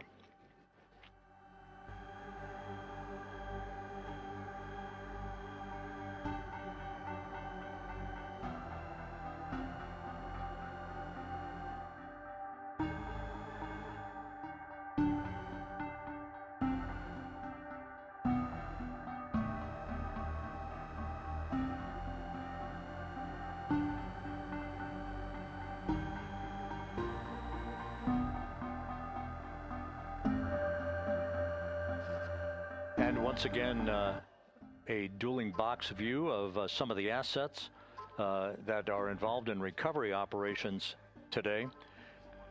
The Integrity, cabin configured, all crew suited and seated. Houston, copy. That confirmation from Reed Wiseman aboard Integrity as you see the assets being deployed to the splashdown zone. At the time of splashdown, we expect the John P. Murtha to be about 5 miles away from Integrity, keeping a safe distance until we are sure that the vehicle is in the water and upright, and that it is in a good configuration system-wide for the recovery teams to begin to approach the vehicle to erect that inflatable raft. 2 minutes to CM RCS warm-up hot fire. We're ready. That call from spacecraft communicator Jackie Mahaffey indicating that we're 2 minutes away from a quick burst of the reaction control system. Thrusters, that will be a hot fire test prior to the separation of the crew module from the service module. The European service module has performed flawlessly throughout this flight.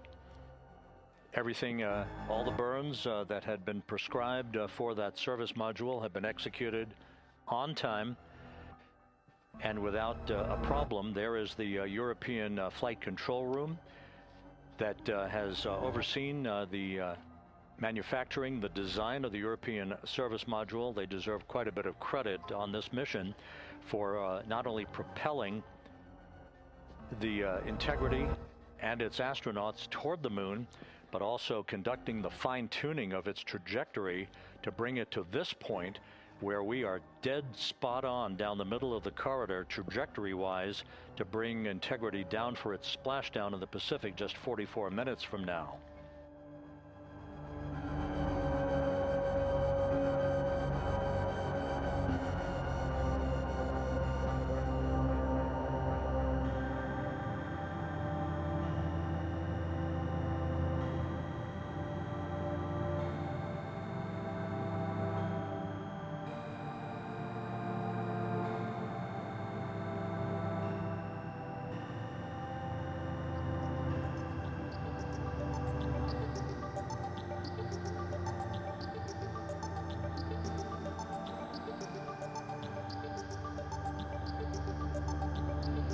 What you're looking at is a computer-generated visualization based on real-time telemetry from Integrity. Currently traveling about 16,000 miles an hour.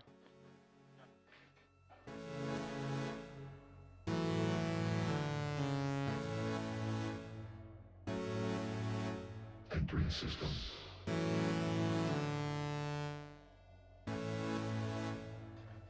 Integrity traveling about 16,000 miles an hour. For the prop cautions, we're taking a look. Copy that. Now just about 5,100 miles from Earth. Splashdown scheduled 43 minutes from now. We're just 9.5 minutes away from the crew module service module separation.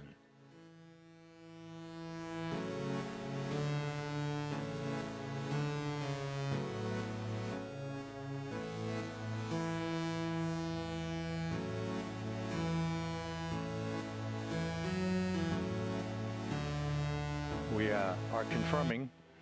Integrity, we are assessing details, but so far looks like a good hot fire. Looks good on board, Jackie. Thank you. And Jackie Mahaffey took the words out of my mouth. I was just about to say that we had a good hot fire test of the thrusters in advance of the crew module service module separation that's coming up just 8.5 minutes from now. This will begin the period in which we will have rapid-fire succession of critical activities on board that will lead to entry interface just 28 minutes from now, where the vehicle will enter the Earth's atmosphere at an altitude of 400,000 feet. The time of entry interface, 6:53 and 30 seconds p.m. Central Time.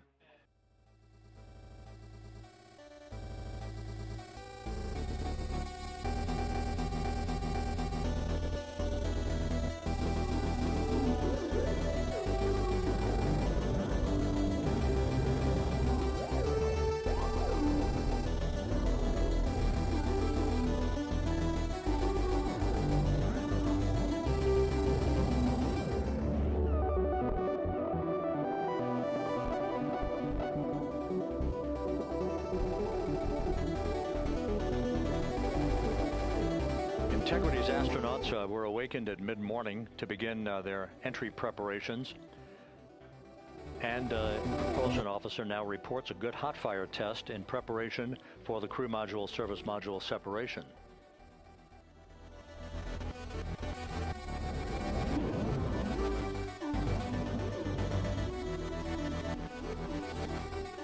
We're now inside 41 minutes until splashdown. Integrity Houston, we have confirmed a good CMRCS hot fire, and although we are not seeing GPS acquired yet, you can skip the troubleshooting steps in 157 for now. Integrity copies.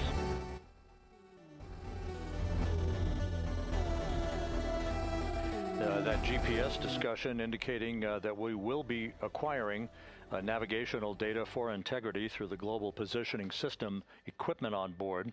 We just don't have it yet, but we will. All of Integrity's systems are in great shape to support its high-speed entry into the Earth's atmosphere. It, once again, will reach a peak speed of 24,661.21 miles an hour. Your call, GPS. We at least have GPS 1 looking good on board.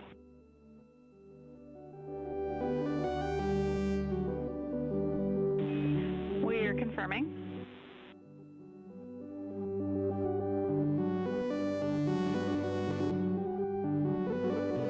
The Guidance, Navigation, and Control Officer here in Mission Control confirming that we have good lock on GPS data.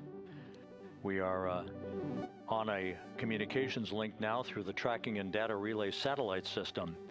Now, following splashdown, we're going to lose that link and go to what's called a VLDR, a very low data rate communications link, so that we can talk to the crew inside Integrity as they are on the water.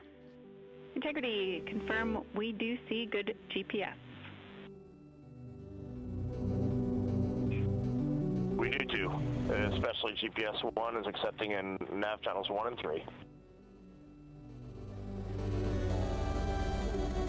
That GPS data is basically telling Integrity's onboard computers its position relative to the Earth, but its trajectory and its orientation according to flight dynamics, and the guidance, navigation, and control officer is spot on.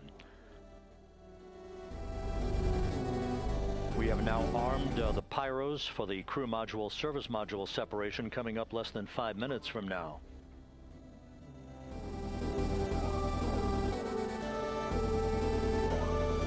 Once again,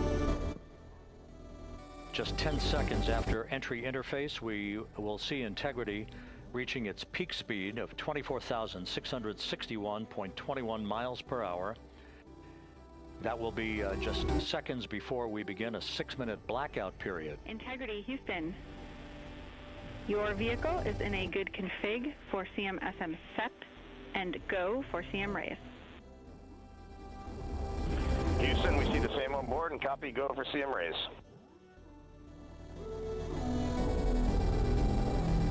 That CM raise referred to as the slight firing of 19 seconds by Integrity's thrusters with a change in velocity of 9.9 feet per second, a slight nudge of the aft end of the vehicle so that it's tilted a bit upward, providing the final angle of attack as the vehicle enters the Earth's atmosphere. This being the mitigating factor that will reduce heat loads on the heat shield as we reach a point downrange from the start of entry interface, some 1,701 nautical miles to the splashdown site.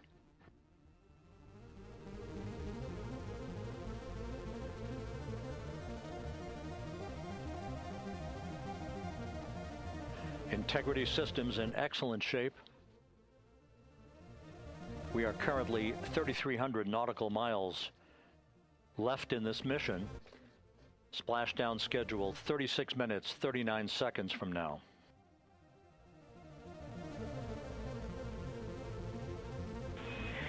Integrity, Houston. For the 2 enabled prop cautions, what happened is while the thrusters were firing, multiple pressure sensors on each of the strings diverged a bit from each other. Those limits look to be set pretty tight.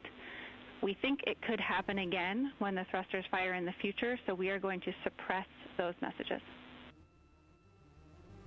We concur with suppress, not inhibit. Thank you. That exchange between Jackie Mahaffey, our Capcom for tonight, and Reed Wiseman aboard Integrity, indicating basically to ignore sensor data. All of Integrity's systems are in good shape.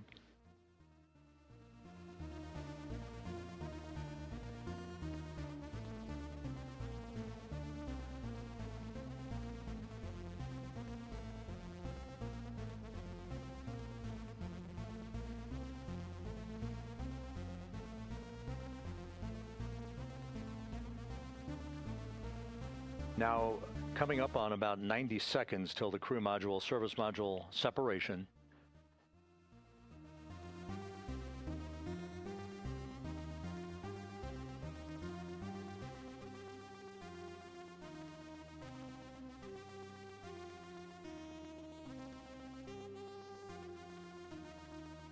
All quiet here in Mission Control as we enter the most critical phase of the completion of this flight. All of the preparatory activities leading up to the vehicle entering the Earth's atmosphere just 21 minutes from now.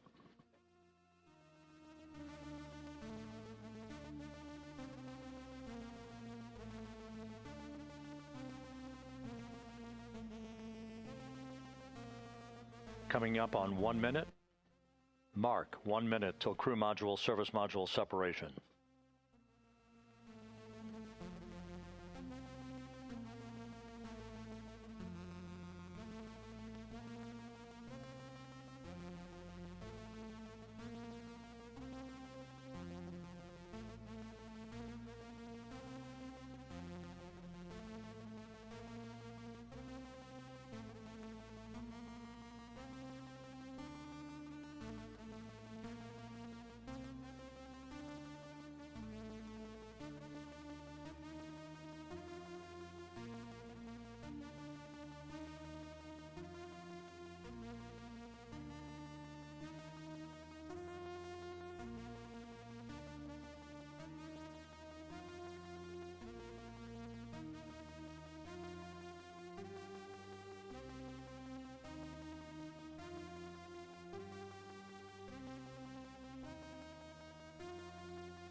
And we have confirmation of crew module, service module separation. And a great view, albeit momentarily. Houston, good stuff on board. Houston copies and concurs. The European service module now separated from Integrity, a job well done.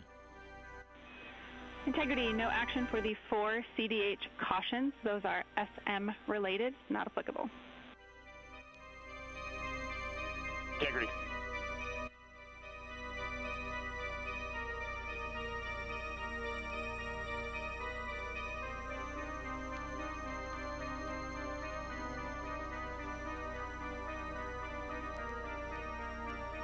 So, with Integrity now flying free on its own for the remaining 32 minutes of this mission.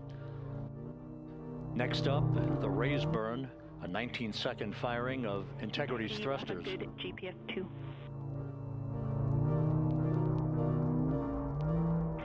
Integrity copies, get GPS 2. Coming up on the 2-minute mark until the raise burn. Again, this is the final tweaking of the orientation of Integrity to put it in the right angle, if you will, the angle of attack that it will fly in during its entrance into the Earth's atmosphere. Entry interface now just 18 minutes, 25 seconds away. This is a visualization, but driven by real-time telemetry. This is the maneuvering of Integrity to the raise burn orientation. Just 2,800 miles from Earth.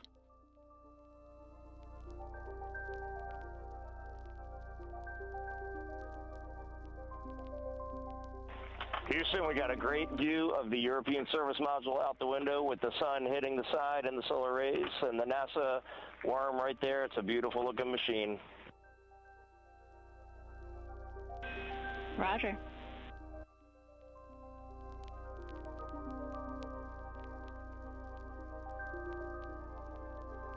And we have completed the maneuver to the raise burn orientation, 1 minute away from the raise burn.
And the crew module raise burn is underway, a 19-second firing of the thrusters, and we have a completion of the burn.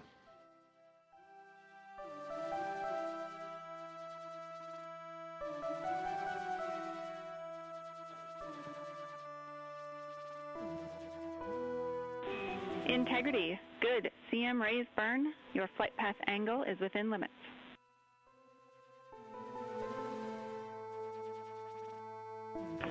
Integrity copies. Looks good on board, Jackie.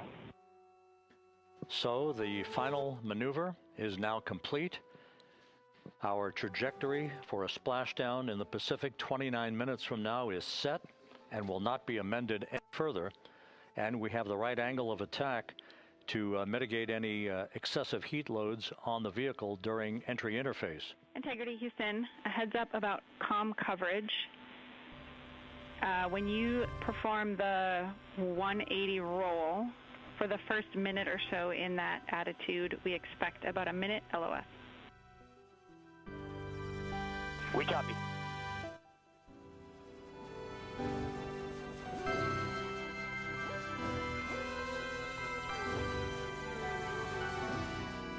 So for those who are watching, The series of events coming up, we will enter the first traces of Earth's atmosphere 14 minutes, 45 seconds from now. 6:53 and 30 seconds is what is pegged for entry interface at an altitude of 400,000 feet, traveling at approximately 34,800 feet per second, range to touchdown or splashdown 1,701 nautical miles. 24 seconds after entry interface, we will enter a 6-minute blackout period in which we will lose communications with the crew. This is expected due to the buildup of plasma around the vehicle. That's an ionization effect due to the collision, if you will, of the velocity of the spacecraft with the friction of the Earth's atmosphere. That 6-minute blackout is expected to begin at 6:53 and 54 seconds p.m. Central Time. During that period of time, we will reach our peak speed of 24,661 miles per hour. That comes just short, based on unofficial data from the flight dynamics officer right now, will come just short of the velocity record set by Apollo 10 of 24,791 miles per hour in 1969. We expect peak heating on the vehicle at 6:54 and 52 seconds p.m. Central Time, a minute and 22 seconds into entry interface. At that point, we will be just 204,000 feet above the Earth, traveling at 33,000 feet per second. The blackout period is expected to last 6 minutes. We expect that blackout period to end at 6:59 and 55 seconds p.m. Central Time. From the end of the blackout period until splashdown, it is just 7 minutes, at which point we'll start deploying the series of parachutes to slow integrity down to an ultimate splashdown velocity of just 19 miles an hour. We see the same, waiting for the 180 rolls.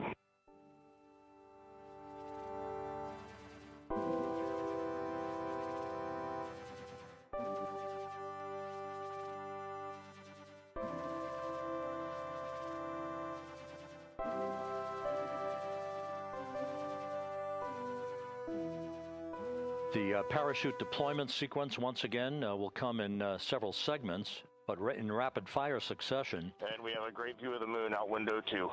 Looks a little smaller than yesterday. Guess we'll have to go back.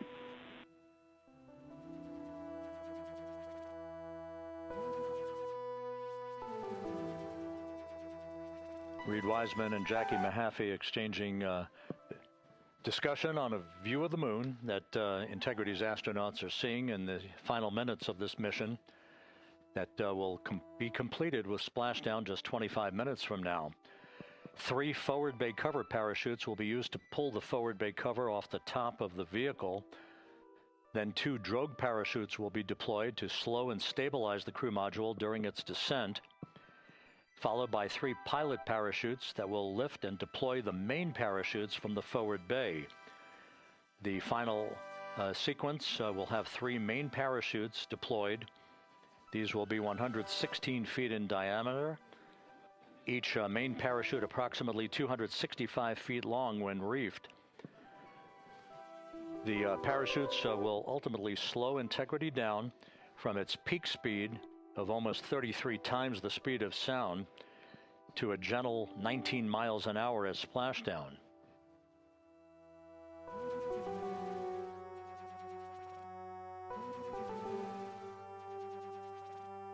The vehicle is now currently in a roll to the proper attitude for entry interface.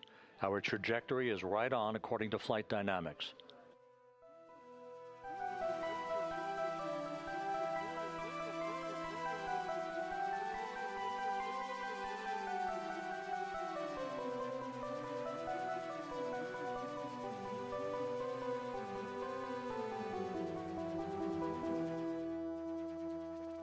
Integrity is on a trajectory from southwest and northeast across the Pacific Ocean, descending at a rate of 15,000 feet per second.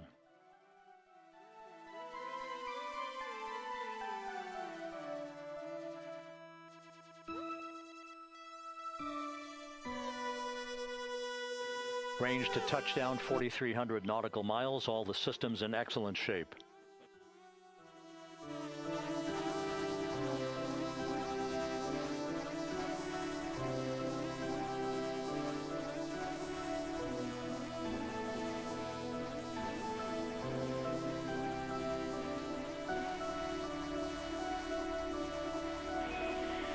Integrity, Orion in the EI roll 180 attitude. Looks good on board, Jackie.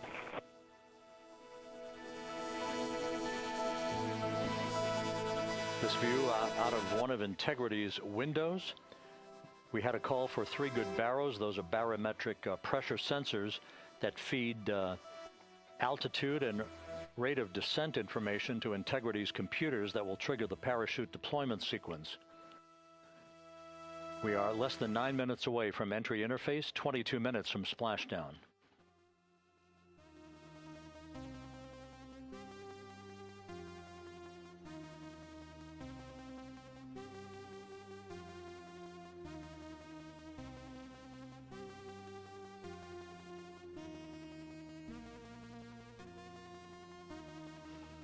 You can see the reflection of one of the crew members in the window.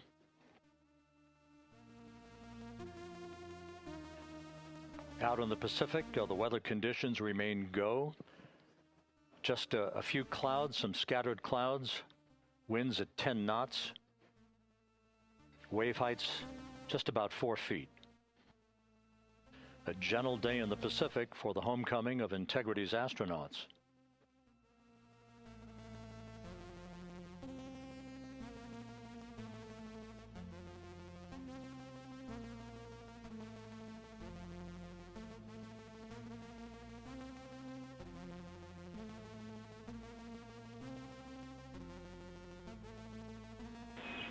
Integrity back in EI attitude.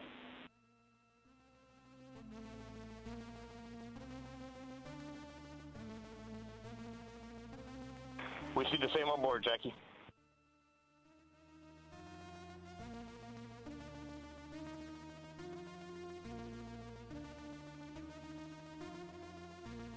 Houston, purge is complete. Crew and vehicle are configured for entry.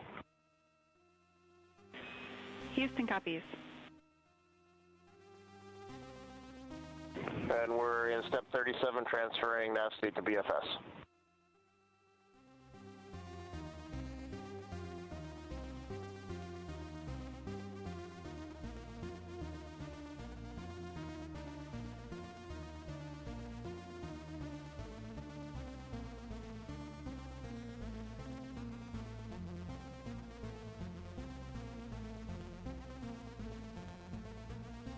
And Houston, in instruction 509, we are not below 0.2.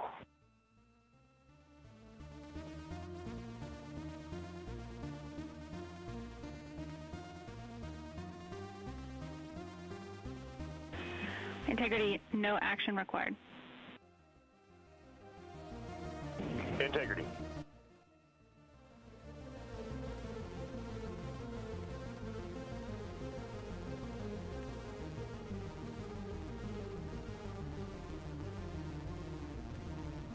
Now 6 minutes away from entry interface.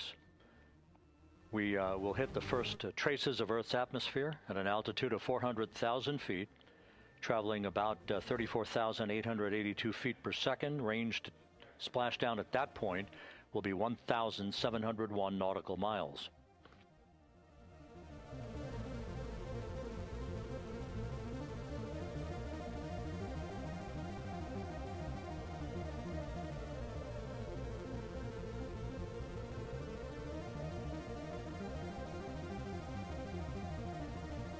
Once again, just a reminder, some 24 seconds after entry interface, we do expect to lose communications with the vehicle and the crew during a 6-minute blackout period when a plasma shield will build up around the spacecraft due to the ionization, due to heating effects. And Flight Dynamics has just confirmed we will have a blackout period of exactly 6 minutes in duration. And once again, that's due to the fact that a plasma buildup around the vehicle will prevent communications and data, so we will not be able to talk to the crew members at that time, nor will we receive data here in the flight control room. Houston, everything is looking good on board. Just confirm no pre-EI downloads. Houston concurs. That blackout period to begin at 6:53 and 54 seconds p.m. Central Time, and again will last about 6 minutes in duration.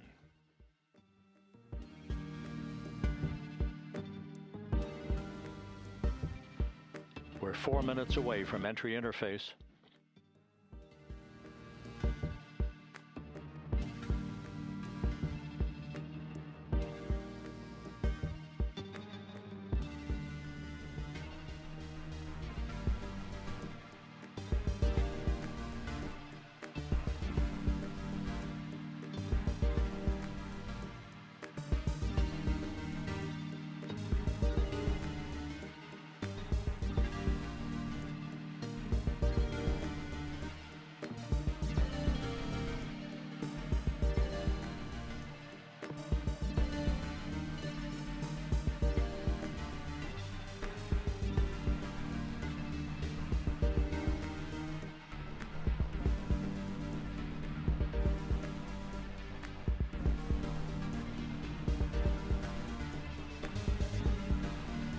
This view from Integrity as it crosses from southwest to northeast across the Pacific Ocean, 3 minutes from entry interface.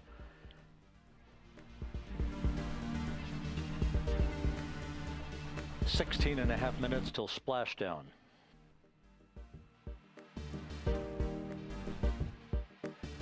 The USS John P. Murtha and the recovery team is on station and in position, as are the airborne imagery assets that we hope to receive imagery from as Artemis enters the Earth's atmosphere and through parachute deployment.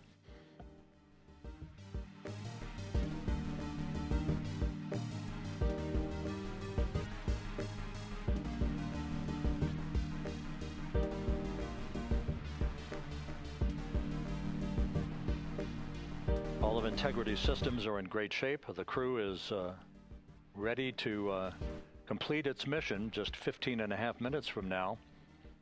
All of the activities today have gone off in perfect fashion. No issues with the vehicle, no issues with the crew. And the weather at the splashdown site is go.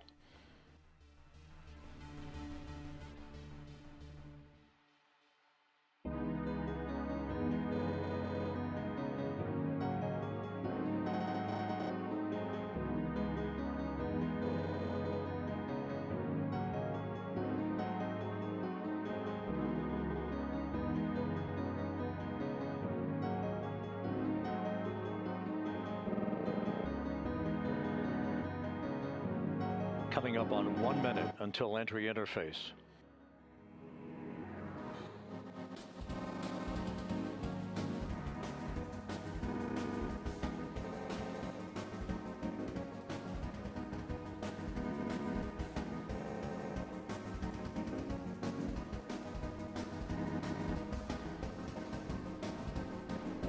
Mark 1 minute until entry interface.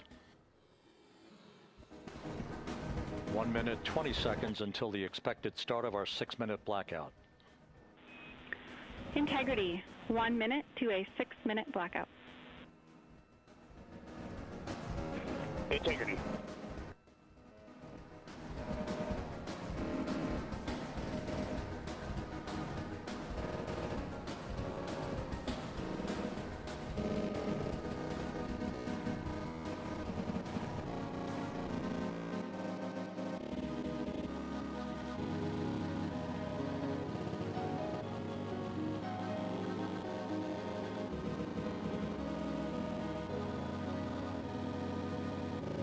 Ten seconds till entry interface.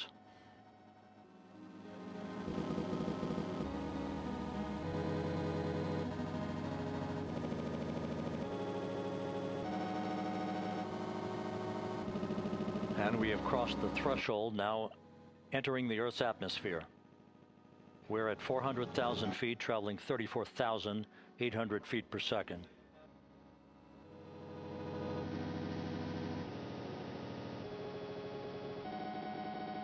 Time to splashdown, 13 minutes, 10 seconds.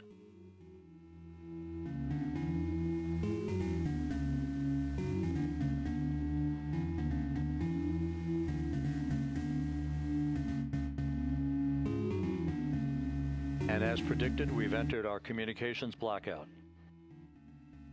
This will be a 6-minute blackout period. No voice, no data from the crew.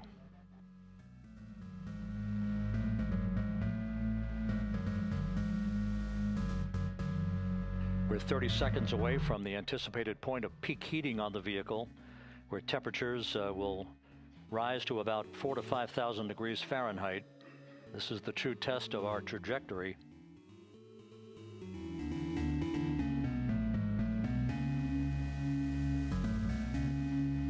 And from the G5 aircraft in the vicinity of the splashdown zone, this view of integrity. So that pinpoint of light shows the vehicle as it enters the period of peak heating in the Earth's atmosphere, the first tug of gravity being felt by Integrity's astronauts since their launch back on April 1st.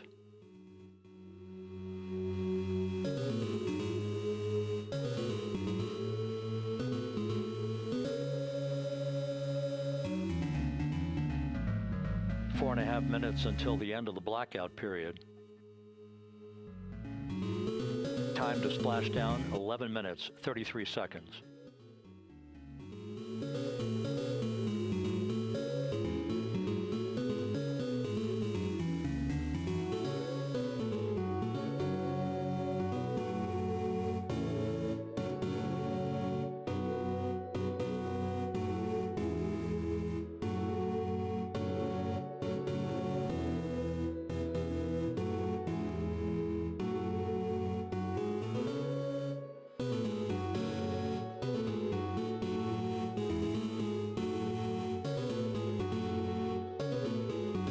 Landing and Support Officer reports that the P-3 has acquisition on integrity.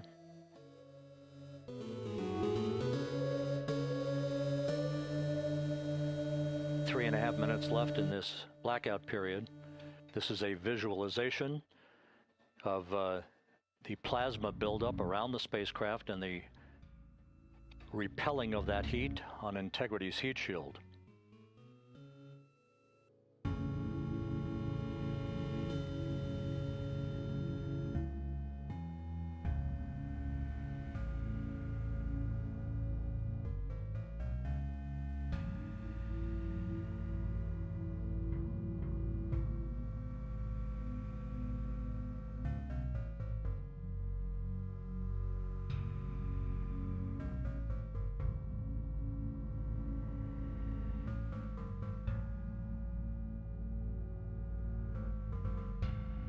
Flight Dynamics reports that airborne assets in the vicinity of the splashdown zone do have a visual on integrity. Still 2 minutes and 40 seconds left in our blackout period. Time to splashdown, 9 minutes, 35 seconds.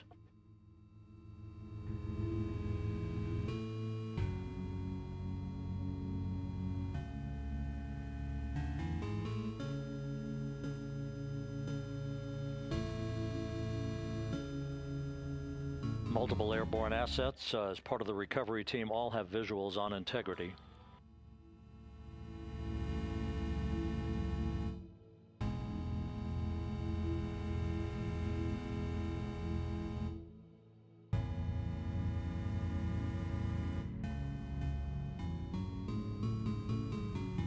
And the WB-57 flying in the splashdown zone also has a visual.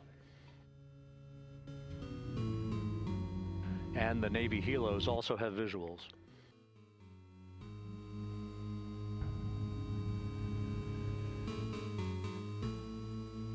We're still in the blackout period. Still do not have communications from the crew.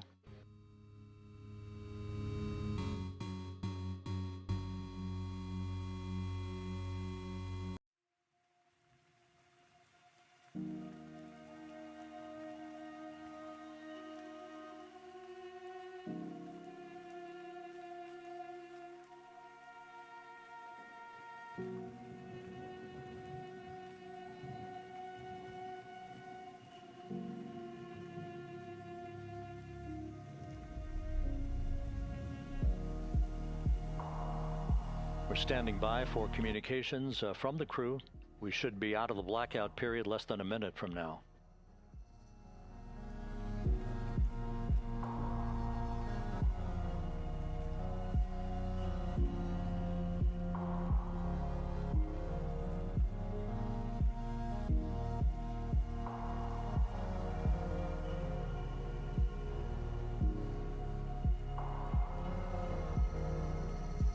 We are now processing data from integrity. Primary thrusters online. Reactor stability optimal. All systems synchronized with overall trajectory. Landing and support officer reports the small boats are en route to the splashdown target zone. Atmosphere breach imminent.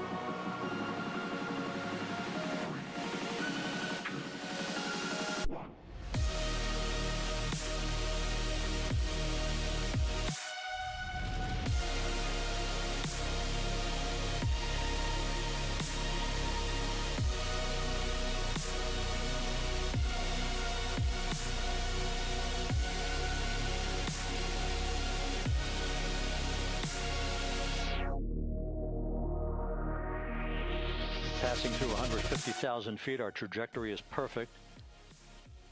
We're getting intermittent views of integrity. Still waiting to establish voice communication.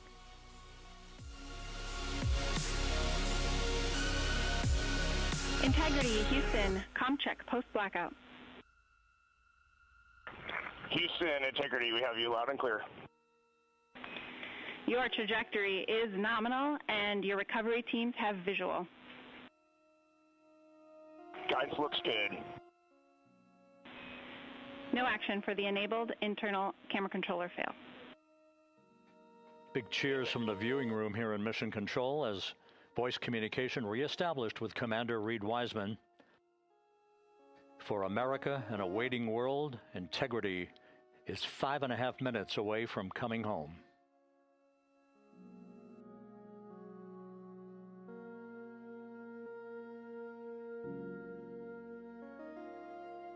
Passing 100,000 feet now. Range to splashdown 19 nautical miles.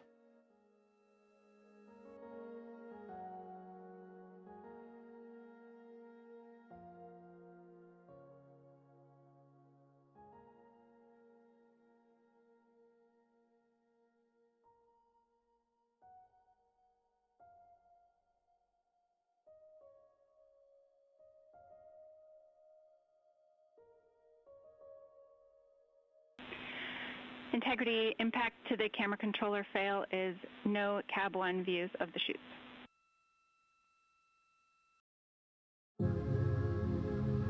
Integrity. We're processing good data through the GPS system. A good view of Integrity, time to splashdown 4.5 minutes.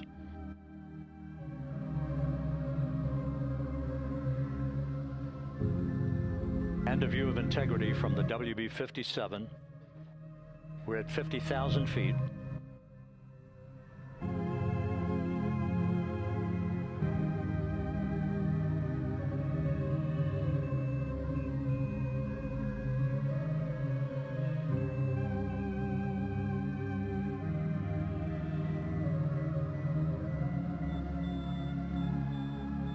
The pyros are armed for forward bay covered jettison.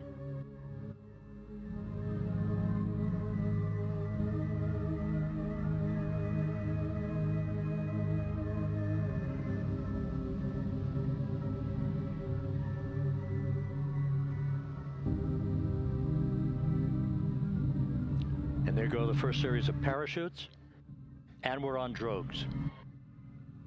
And Houston, we're visual 2 drogues out the window. 2 good drogue chutes. Next up. We copy, we see them. Next up, the deployment of pilot parachutes that will pull the main chutes out. Time to splash down 3 minutes and 10 seconds.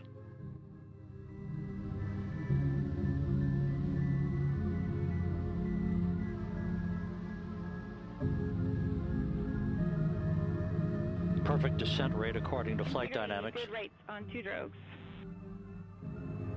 We see the same on board.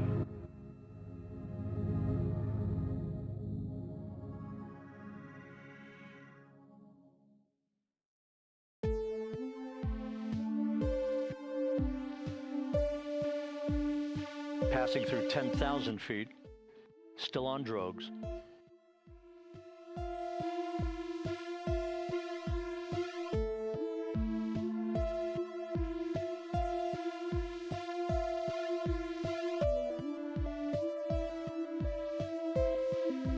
Main chute deployed.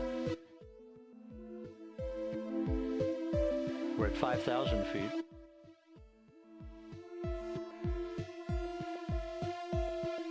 Search and recovery beacon has been activated on integrity. And we have 3 good main chutes. Good 3 main chutes, good reefing, good descent rate. Good rates, and we see 3 good-looking parachutes.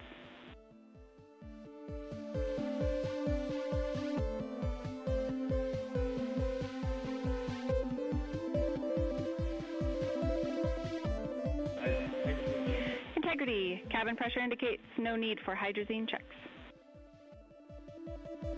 Integrity copies. This is a perfect descent for Integrity.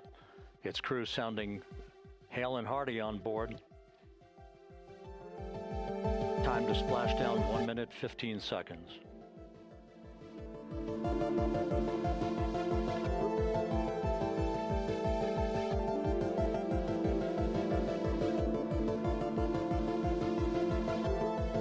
Integrity about to complete a journey spanning 694,481 miles from its launch from the Kennedy Space Center back on April 1st, and a trip around the moon.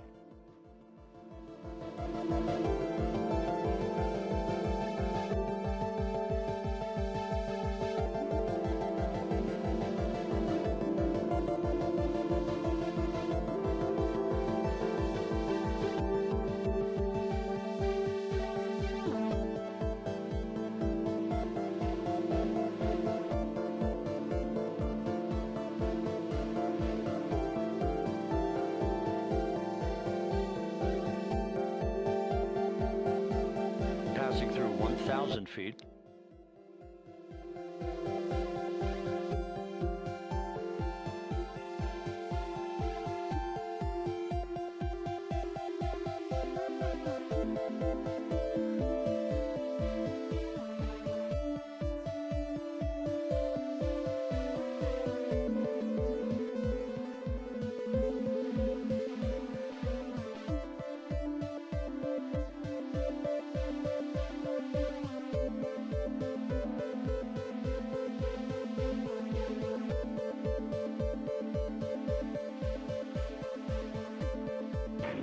Integrity, Splashdown, sending post-landing command now. Splashdown confirmed. Copy Splashdown, waiting on VLDR. Splashdown confirmed at 7:07 p.m. Central Time, 5:07 p.m. Pacific Time. From the pages of Jules Verne to a modern-day mission to the moon, a new chapter of the exploration of our celestial neighbor is complete. Integrity's astronauts back on Earth.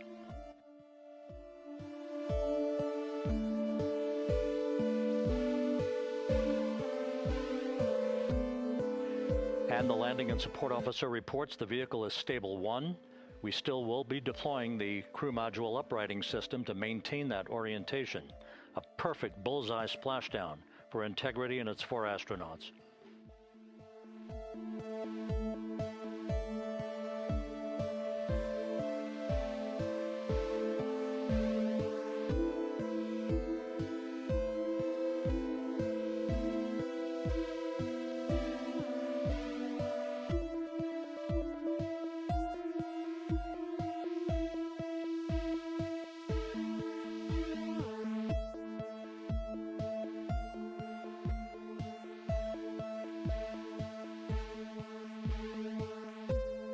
The unofficial splashdown time, 7:07 and 47 seconds p.m. Central Time. We'll get that refined for you.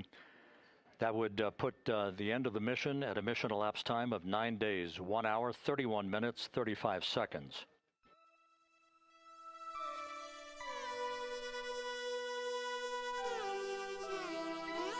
And we're configuring for very low data rate.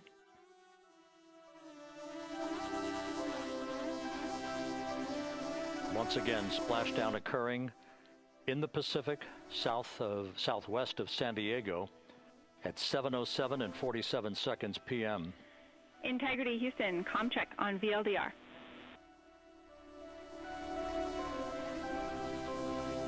Houston, we have you loud and clear on VLDR. How us?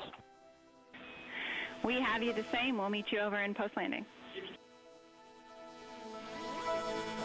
Perfect communications established. A journey. We are stable 1, 4 green crew members. Houston copies all. Reed Wiseman reporting 4 green crew members. That is not their complexion. That is the fact that they're in great condition. That's what that means.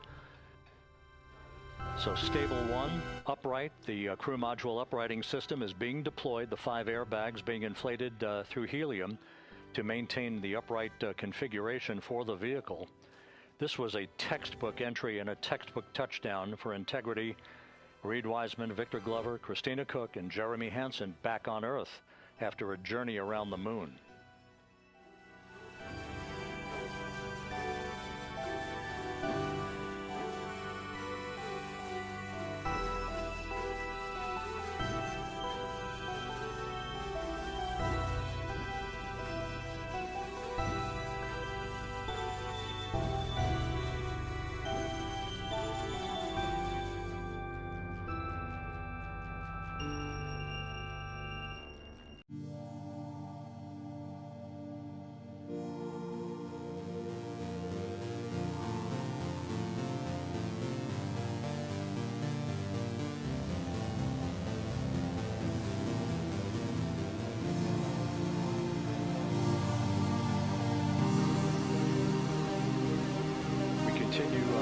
To monitor the functioning of the CMOOS system. The airbags are being inflated to maintain a stable 1 or upright configuration. And there's a good view from one of the naval helicopters hovering overhead. Reed Wiseman reporting 4 green crew members, meaning they're all in excellent shape.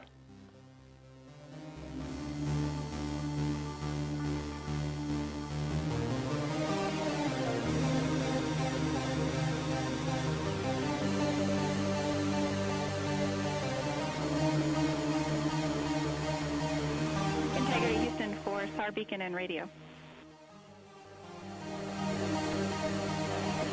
Star beacon is in 406, and we're powering the radio now. Go ahead. We see the beacon on. However, the recovery team is not seeing the signal. Your SAR radio uses the same antenna, so you may run into trouble with the radio. Okay, copy. We're also powering up the sat phone now.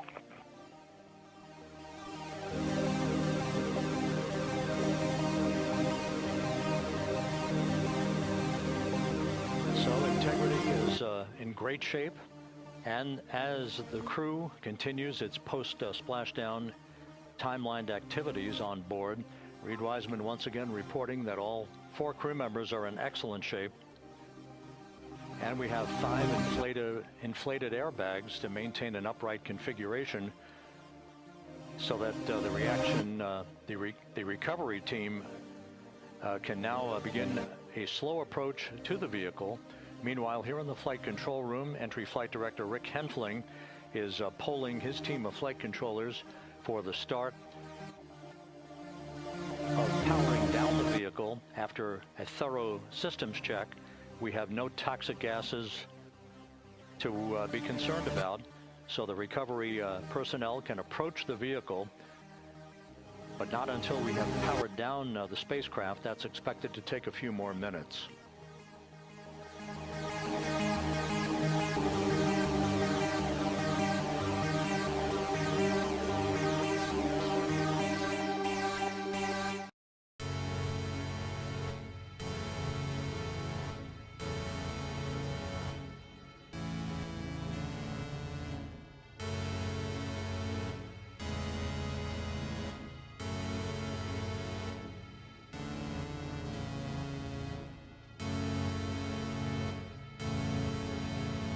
Integrity back on Earth following its historic flyby of the moon.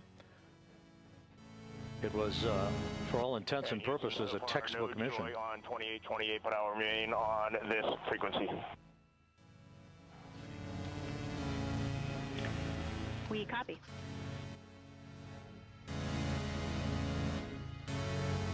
Reed Wiseman indicating some trouble with the SARSAT phone on board, but that's not an issue. What is more important is that the vehicle is solid. No issues as we begin the power down of the vehicle to begin the recovery process.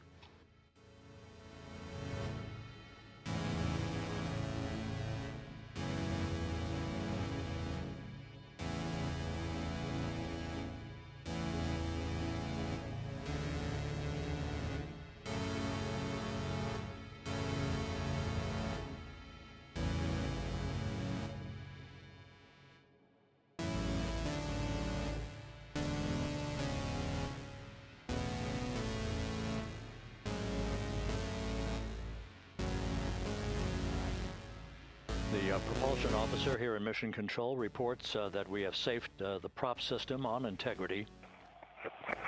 Can you say again? That was very weak and broken.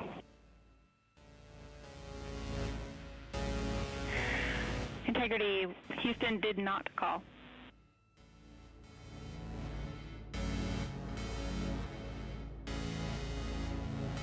Copy that, Houston. It might have been on the SAR radio. Stand by.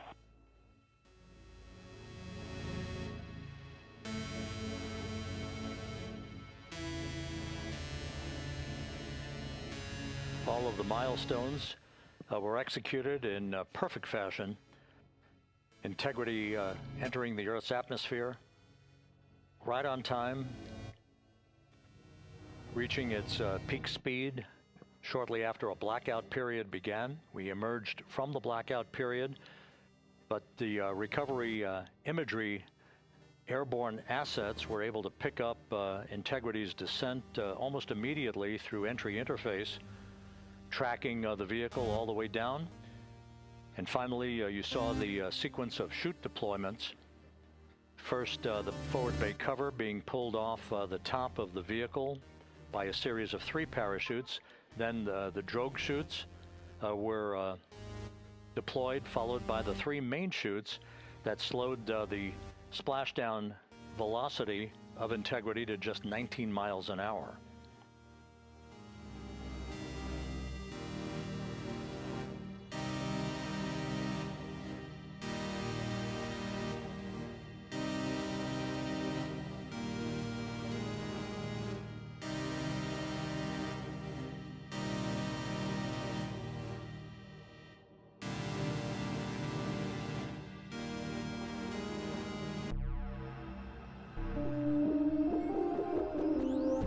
Intrusive thoughts.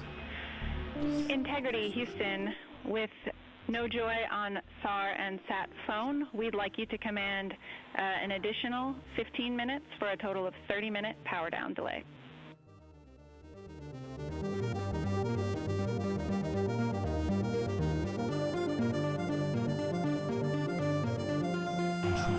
All right, Jackie, we have selected T/D+30. No joy on SAR radio or sat phone. And stand by, we have the master diver on SAR radio. Please hold comms.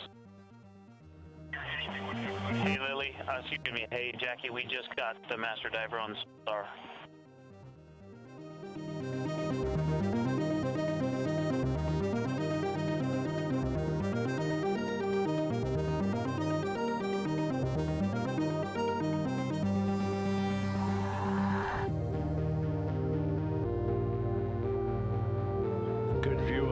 Fast boats. Integrity, Houston, if you are happy with your comm with Master Diver, you can go back to the 15-minute power down.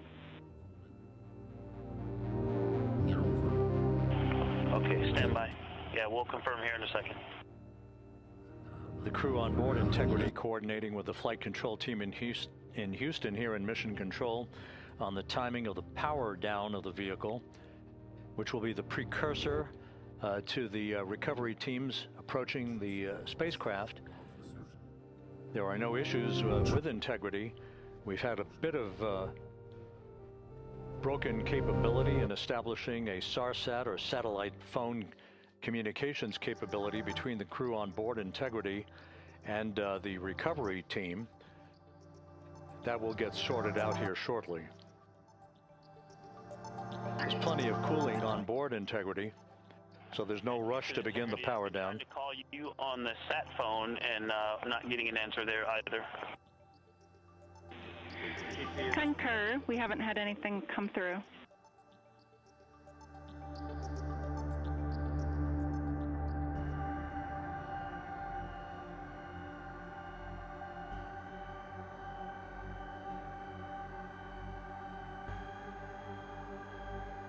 And Houston, if you could relay to recovery that we hear them, but it does not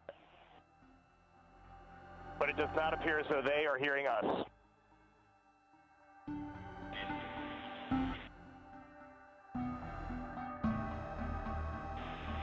Houston copies, and Reed, just to confirm, you are pushing the PTT on the radio.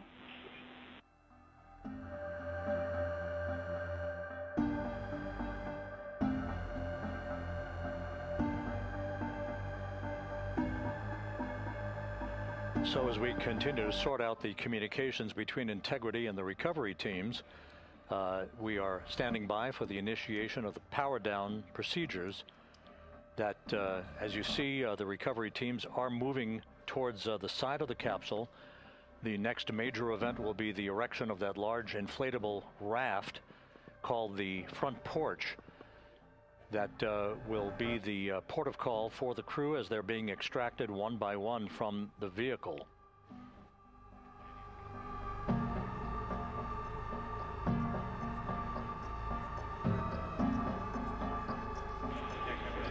Integrity Houston, for sat phone, we are going to attempt to call you.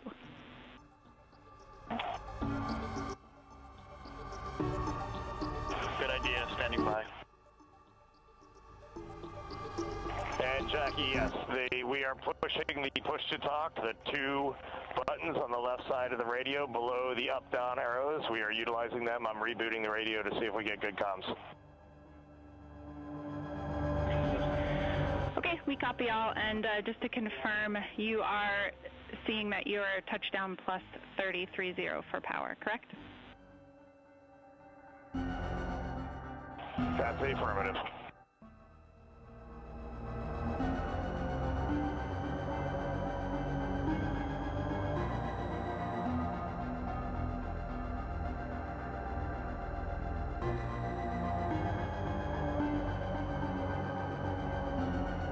Trying a backdoor approach to have mission control here call the crew on their satellite phone. This is all part of the coordination for the power down of the vehicle that will initiate the actual recovery operation. The first boats with the Navy divers on board are standing by, waiting to close in on Integrity to begin the process of erecting the large inflatable raft that's called the front porch, that will be where the astronauts are extracted from so that they can have a few minutes to get their land legs back before they're hoisted aboard the Navy helicopters for the flight back to the deck of the USS John P. Murtha.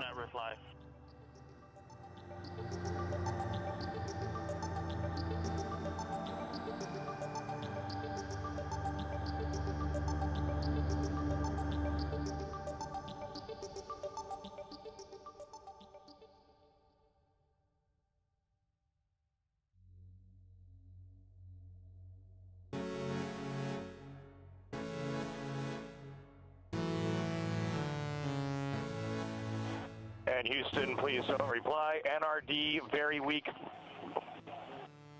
but readable. Master Diver, we can hear, but they cannot hear us. Approaching rendezvous.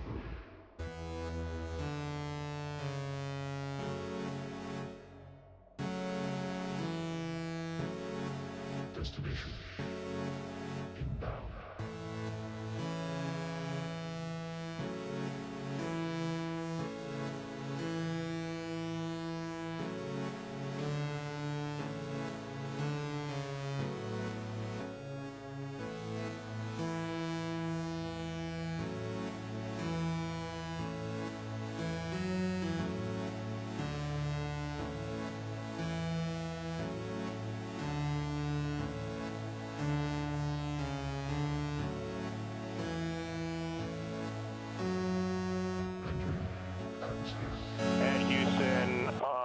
OE1, is there any chance to tie us into NRD?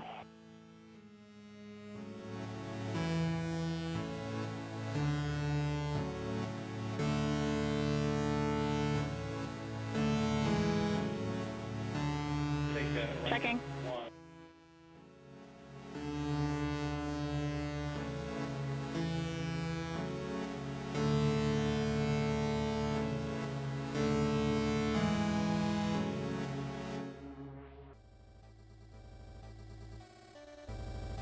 This is Mission Control Houston. While we stand by for the establishment of communications between Integrity and the recovery team that is basically standing by very close to the spacecraft, we're going to go to the deck of the USS John P. Murtha, where Megan Cruz is standing by with Administrator Jared Isaacman.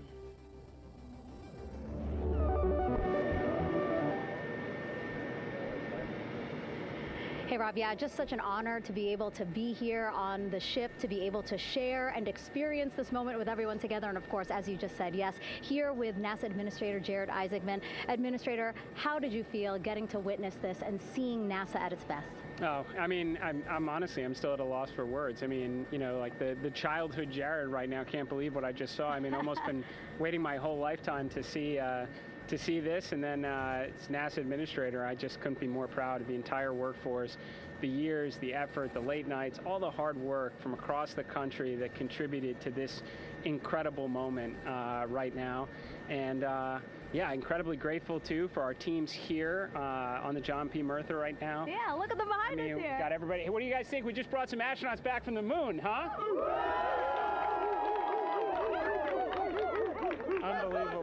Thank you. Yeah, so grateful to the Navy, the sailors that are here, the NASA teams. I mean, this is a joint effort that's on their way right now. These recovery forces are getting out to our Orion spacecraft, to Integrity, to get our astronauts back on the ship safely. Yeah, and this is not just an accomplishment for NASA. This is an accomplishment for humanity. Again, a historic mission to the moon and back. How does this make you feel, and what do you hope people take away from this?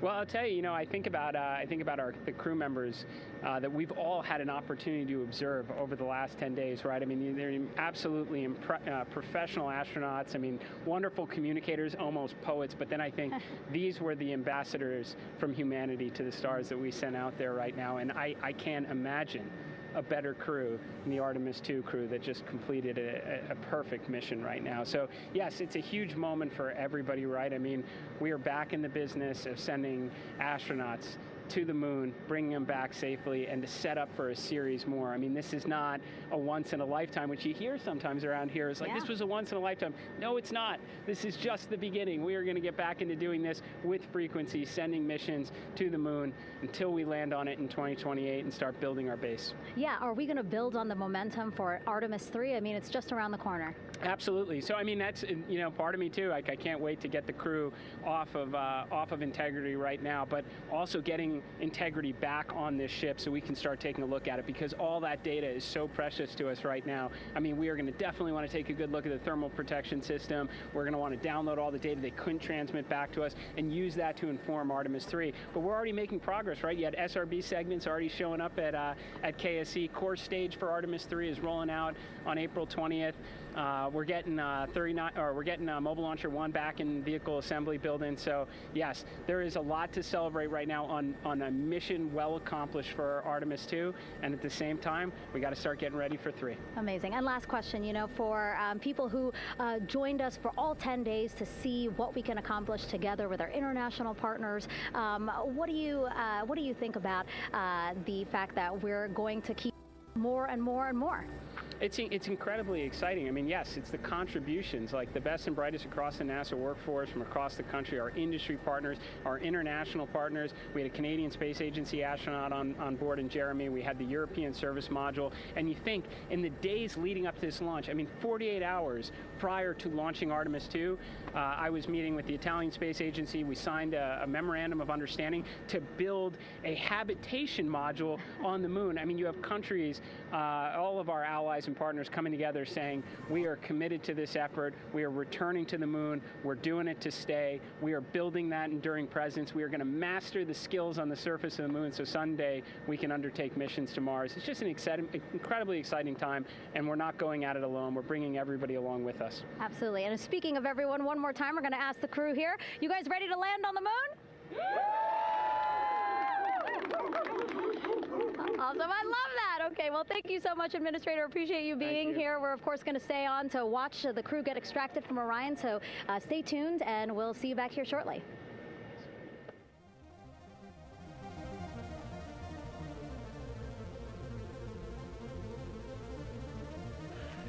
Thank you, Megan, and thank you, Administrator Isaacman. We are in the process of working to establish that communications link and to establish the procedures that will lead to the power down of the spacecraft, which is gently bobbing in the Pacific following a bullseye touchdown that occurred at 7:07 p.m. Central Time, 5:07 p.m. Pacific Time, 2.5 hours before sunset in the Pacific, southwest of San Diego. We have once again heard from the crew during that interview opportunity with the administrator, and we have 4 healthy crew members on board.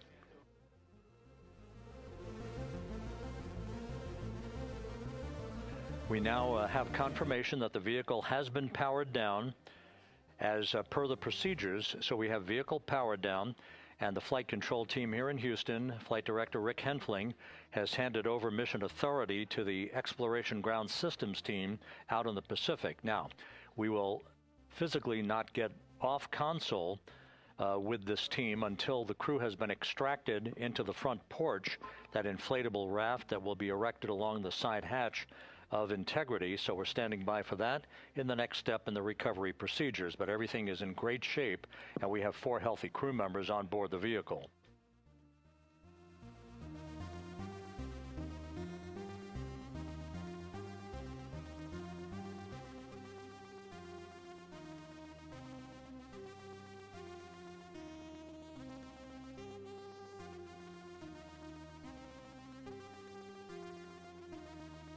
All of the entry events went by the book, no issues, perfect trajectory for Integrity that was culminated with one final raise burn to improve the angle of attack for the vehicle as it entered the Earth's atmosphere. All of that flight dynamics computation worked like a charm.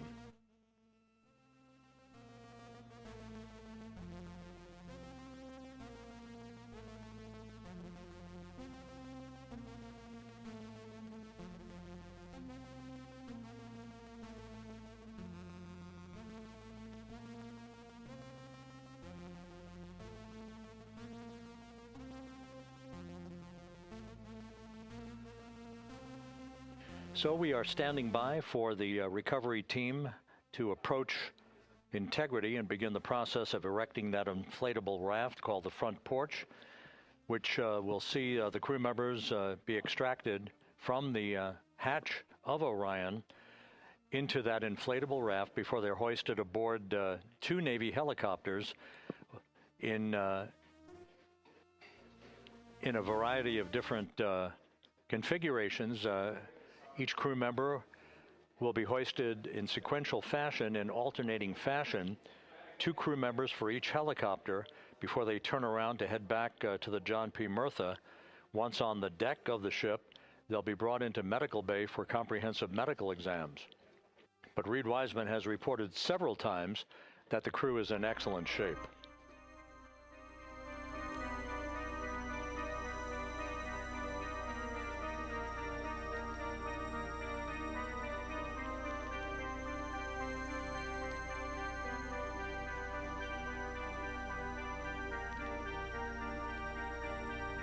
So just to recap, it has been some 26.5 minutes since the splashdown of Integrity in the Pacific.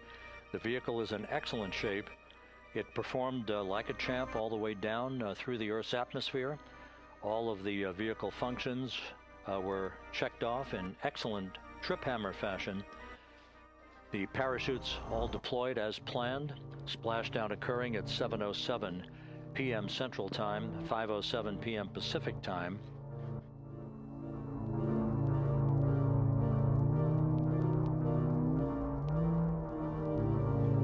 And after a bit of a tussle to try to establish a communications link with the recovery team, we were finally able to run through the procedures for the powering down of the vehicle. We've handed over mission authority to the Exploration Ground Systems folks out in the Pacific, and the recovery team will be approaching the vehicle shortly to erect the inflatable raft called the front porch before opening the hatch to Integrity to bring the crew members onto that raft before they're hoisted onto two Navy helicopters, two crew members for each helicopter, before they're flown back to the deck of the USS John P. Murtha.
This is Mission Control Houston. After talking to the flight dynamics folks, we have a bit of a refinement on the splashdown time for you. Their computation shows a splashdown time of 7:07 and 27 seconds p.m. Central Time, 7:07 and 27 seconds p.m. Central Time.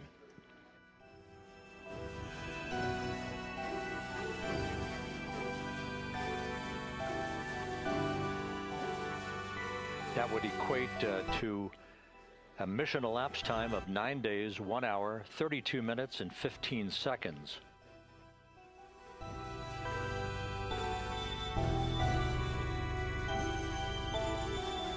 Once again, from Flight Dynamics, a splashdown time of 7:07 and 27 seconds p.m. Central Time.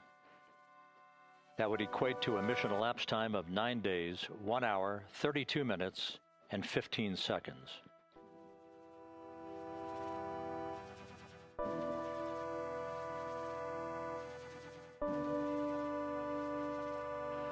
Reports from the Pacific indicate that the recovery team, in communications with the crew aboard Integrity, that the crew remains in excellent shape as they await the approach of the team for a final hazard gas evaluation before they move to the side of the vehicle to erect the inflatable life raft called the front porch.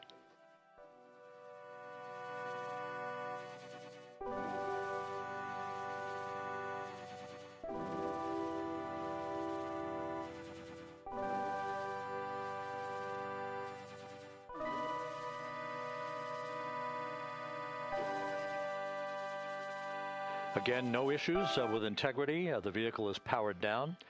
All of its systems are now safed.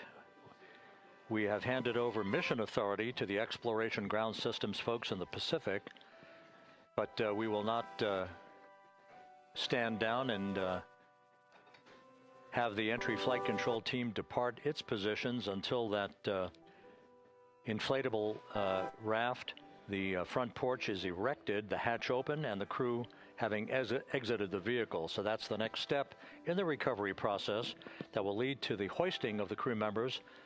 For 2 crew members for each helicopter, they'll be hoisted to a pair of Navy helicopters that will then fly a short distance back to the USS John P. Murtha. What you're looking at is one of the fast boats circling the vehicle to make a hazard assessment.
This is Mission Control Houston. Once again, you're watching the initiation of the recovery of the Artemis crew aboard Integrity.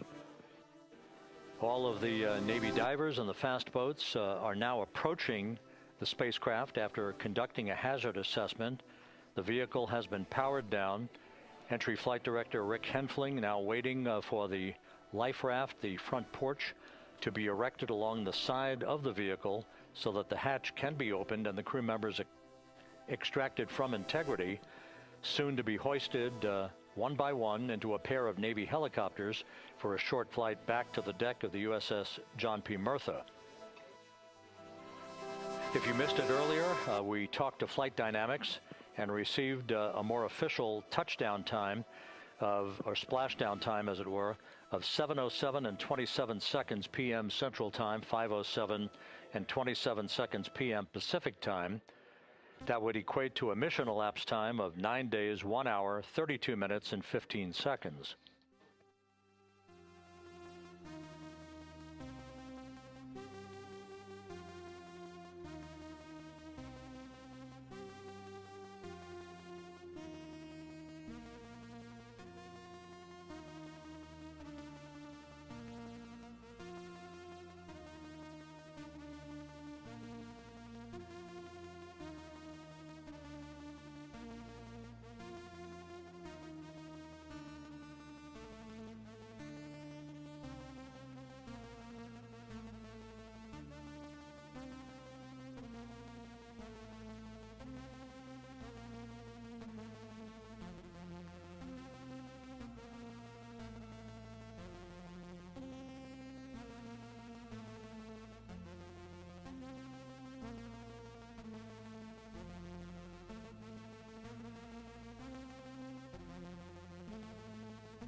Continuing to get excellent views from the imagery assets out at sea in the Pacific of Integrity. We continue to get good reports from the landing and support officer, who's in contact with the recovery team, that the crew is in excellent shape, no issues.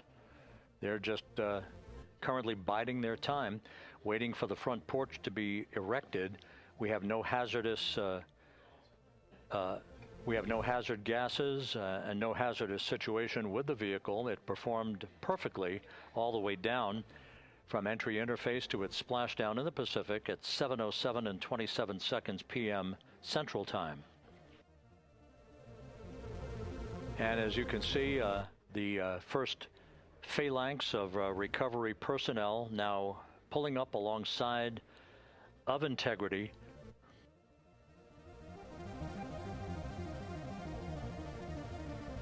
This includes Navy divers, a Navy flight surgeon, and other recovery personnel who have trained for several years for this recovery process.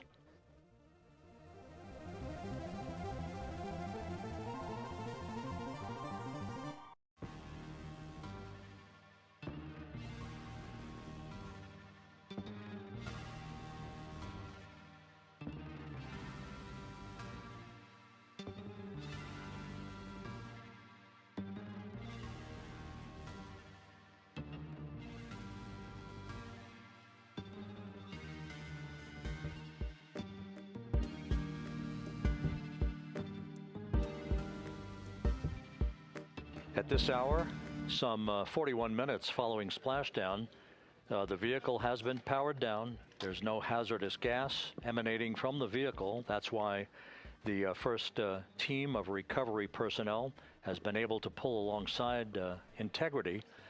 And the reports continue to come in that the 4 astronauts are in excellent shape.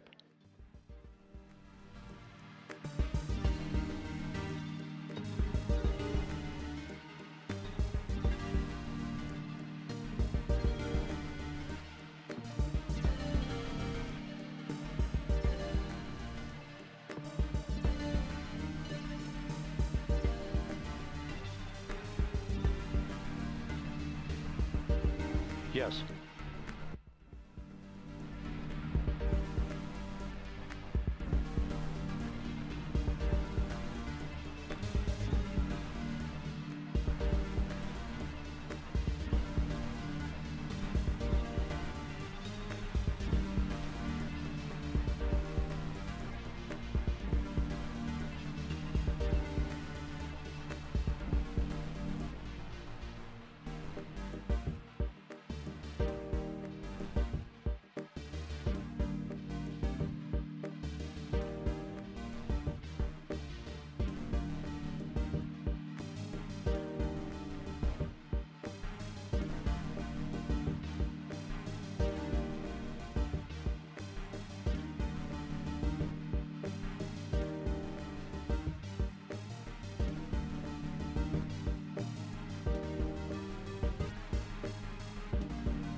This is Mission Control Houston, continuing to watch the initiation of the recovery of Integrity's astronauts.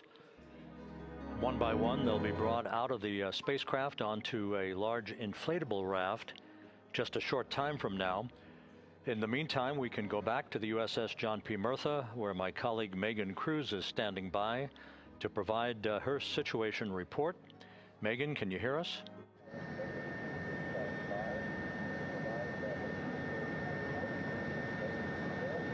Hey, Rob. Yes, I can hear you. Thank you. Yeah, we're back here on the bow of the recovery ship where there are still plenty of people peering out into the water. We are not very far from the action everyone is seeing on their screen now. The Orion spacecraft, Integrity, in the ocean, surrounded by a number of recovery boats.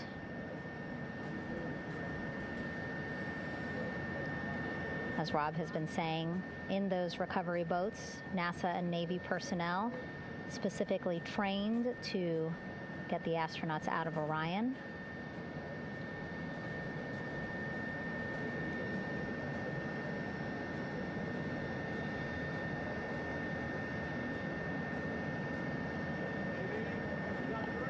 In some of our wide shots, you can probably see that there are 6 boats out in the water. More than 40 people out in the water right now on those boats.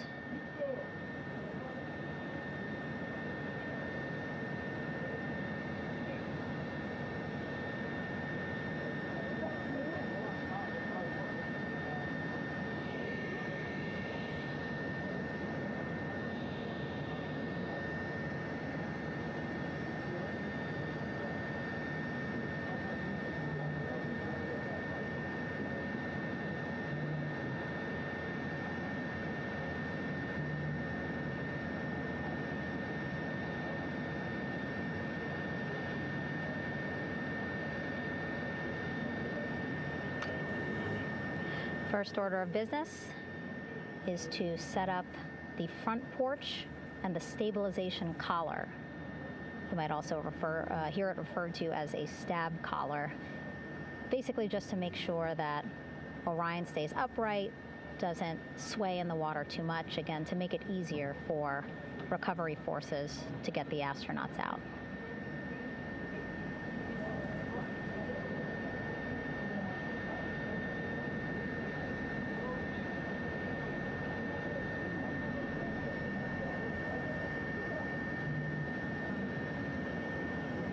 Again, we splashed down in the Pacific Ocean just after 5 p.m. Pacific time here. It's a requirement by NASA to be able to get the crew out of Orion within 2 hours of splashdown. So doing great on time so far. Plenty of time. No rush either. You know, I was speaking to NASA flight surgeon Rick Schuring earlier in this broadcast, and he said to me, you know, no rush to get the crew out. Just want to make sure that they're feeling good, and whenever they're ready to take their step out of Orion and onto that large raft, the front porch, folks will be ready.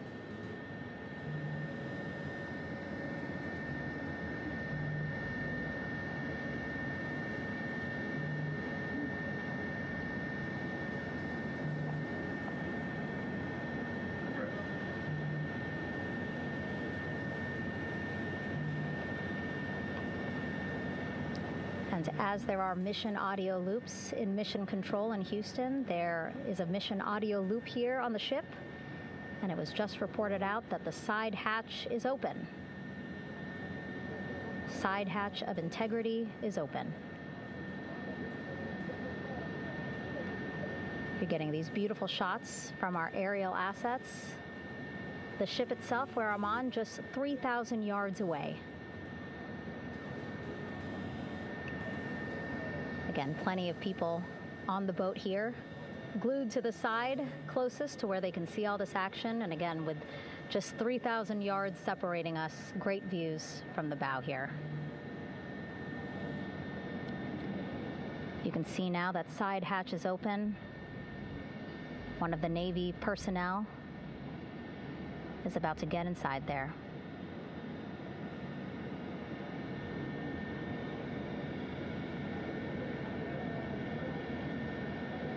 In they go. In total, 4 will go into Orion. So it'll be a little bit of a tight squeeze, but the goal is to have a recovery personnel with each astronaut assessing them.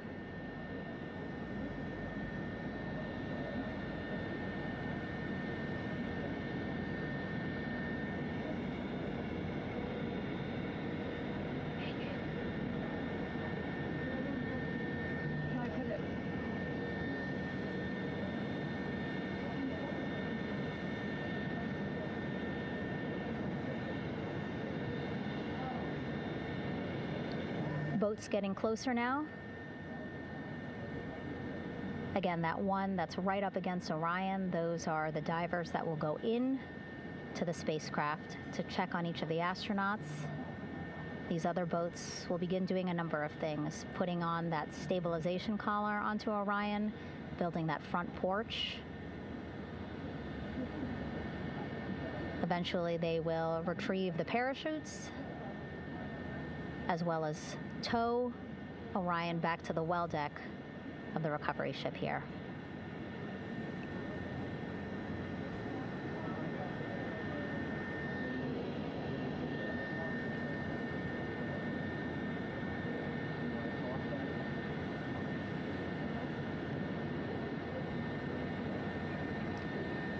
And so as we wait for the Navy and NASA personnel to get their assessment of the crew inside of Orion, why don't we toss it back to Rob for an update? Yeah, thank you, Megan. Here in Mission Control, Flight Director Rick Henfling and the entry team of flight controllers still on duty. The vehicle has been powered down for some time now. There are no hazardous gases emanating from Integrity. That, of course, allowed the recovery personnel to approach the vehicle and then open the hatch to begin the initial medical assessment of the crew, as you just indicated. Now we're standing by for the erection of that inflatable raft, the front porch, alongside of the vehicle that will enable the crew to be extracted one by one onto the raft, have a moment or two to get their land legs back before they're hoisted into 2 hovering Navy helicopters, 2 crew members for each helicopter, for a short flight back to the deck of the USS John P. Murtha.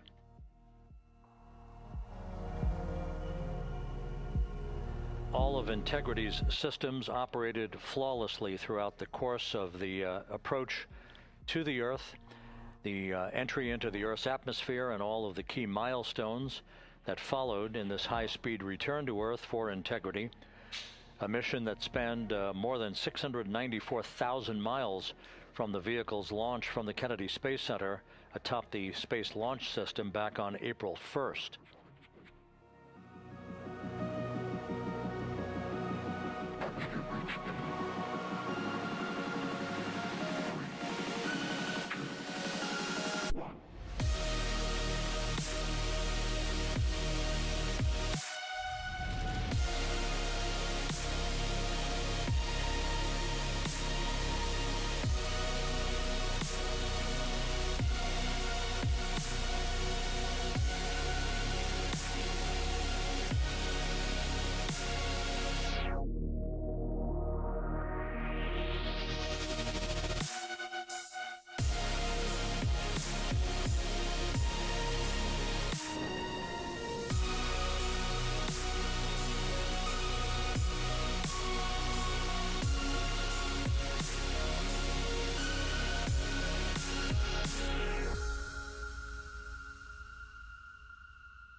As we mentioned at the top of the broadcast, the last time that the Apollo program saw a splashdown in the Pacific was Apollo 17 back on December 19th, 1972. So for the first time in some 53 and a half years, we have reenacted that with the arrival of Integrity's astronauts as they flew around the moon in that historic lunar flyby that began with a trans-lunar injection burn that took them out of Earth orbit following 24 hours of a high Earth orbit trajectory. The high Earth orbit trajectory enabled flight controllers here to have a full 24 hours to evaluate the systems on Integrity and the condition of the crew before they would commit to flying to the moon.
the side hatch of Orion having been opened to set the stage for the erection of the inflatable life raft known as the front porch, to be erected alongside the spacecraft for the extraction of the crew.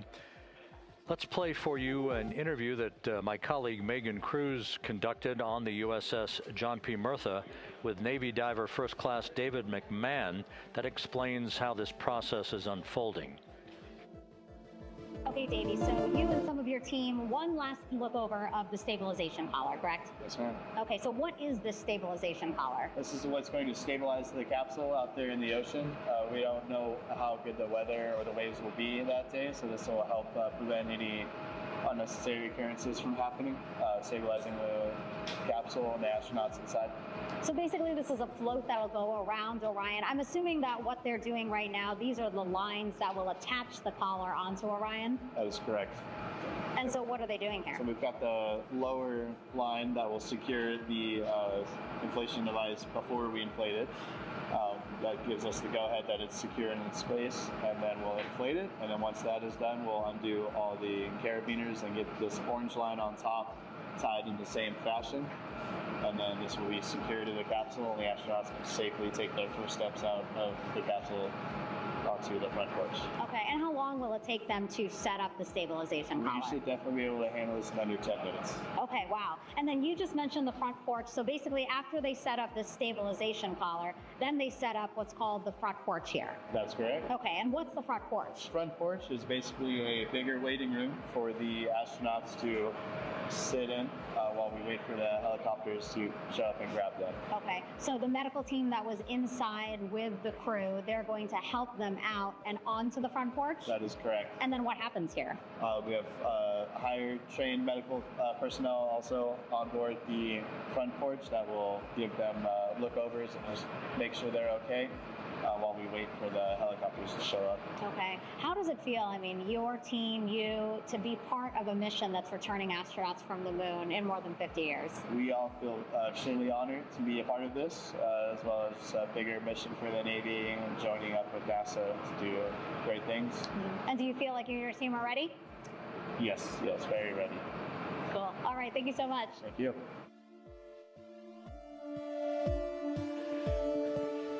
Once again, the recovery operations are continuing out in the Pacific. We shortly should see that life raft, the front porch, erected alongside the side hatch of the vehicle.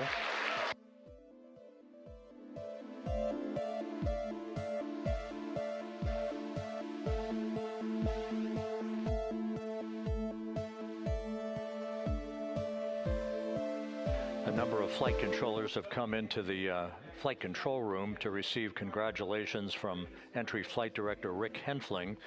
But we're going to stick with our operations out in the Pacific as we await the extraction of the 4 crew members who are reported to be in excellent condition.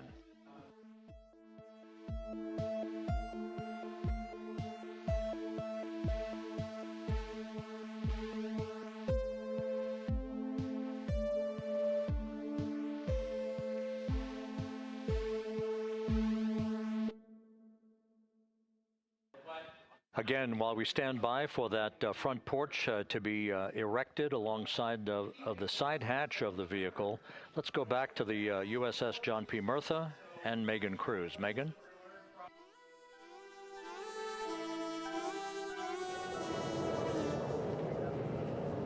Hey, Rob. Pausing now to listen to some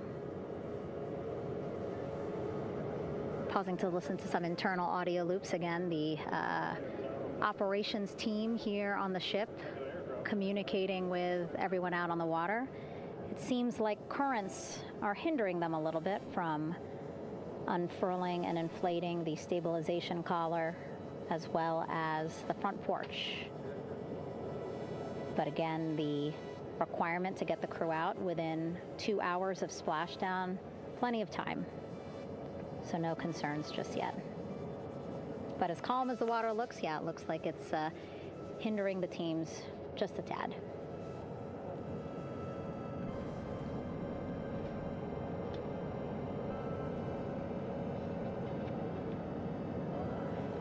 You can see in some of our shots that side hatch still open. Again, inside there are now 8 people inside. 4 divers, Navy divers, all with medical training, each assigned to an astronaut each. Making sure that they're comfortable, feeling good.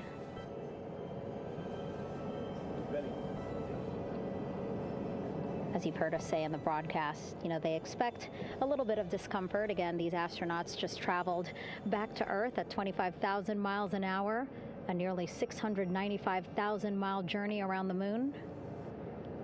If you think you get car sick.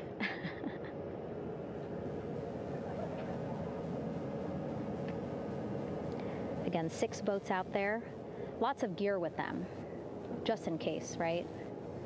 As we said, the crew reported feeling great, but again, all those folks out there in case they weren't, right? NASA is all about making sure we think about every situation that can happen, and so of course wanted to be ready in case any of our astronauts needed more medical attention while out there in the water.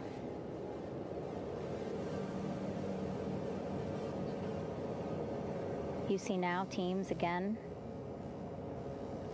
trying to set up the stabilization collar and front porch for the crew to get out of Orion. They need both, right? The stabilization collar will keep Orion from swaying as you see it is doing now.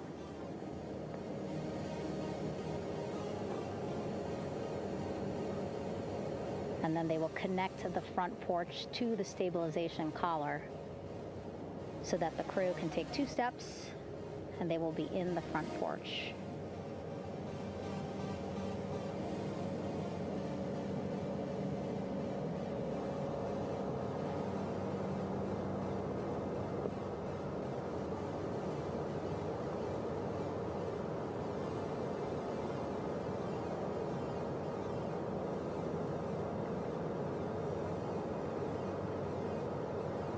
Not a lot of chatter on the mission audio loops. That's a good thing. Again, things proceeding pretty nominally, even if they're fighting some currents out there on the Pacific Ocean.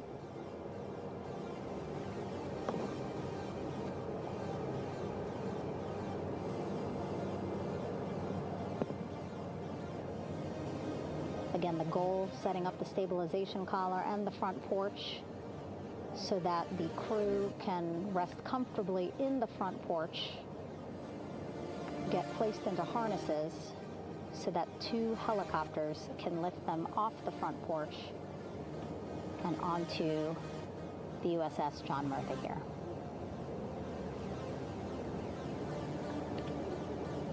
The helicopters are going to take turns picking up an astronaut. So again, Helo 1 and Helo 2.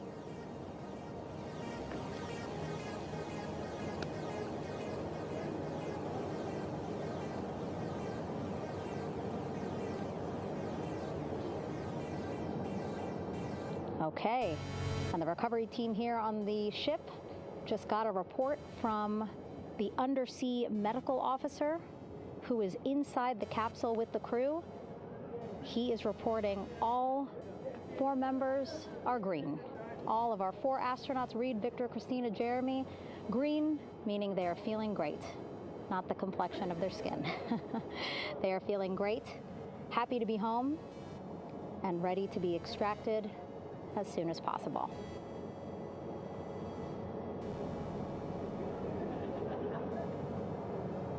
And so, as I was saying, we have 2 helicopters circling the activity you're seeing on the water right now. Each will take turns picking up an astronaut. So Helo 1 will come on in, hover above the front porch, about 40 feet above the front porch. A Navy recovery specialist will be hoisted down into the front porch. The restricted maneuvering doctrine is in effect. We'll connect to the first astronaut, which we're expecting to be Christina.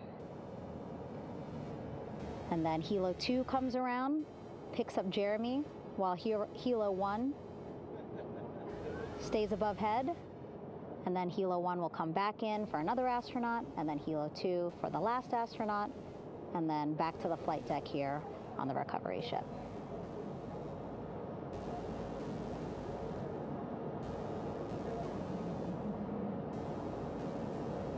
I was talking to Assistant Artemis Recovery Director Paul Sierpinski. He said helos are a much quicker, safer way to get on board. They did actually consider boats, but then if you think about it, longer time, the crew would have to move through more of the ship. This way the helos will give a more direct, quicker route to the medical bay for our 4 astronauts.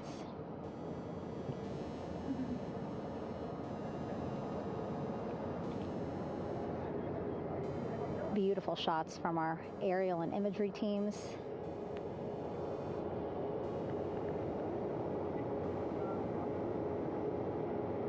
Clouds have dissipated for a clear view from the bow of the recovery ship here.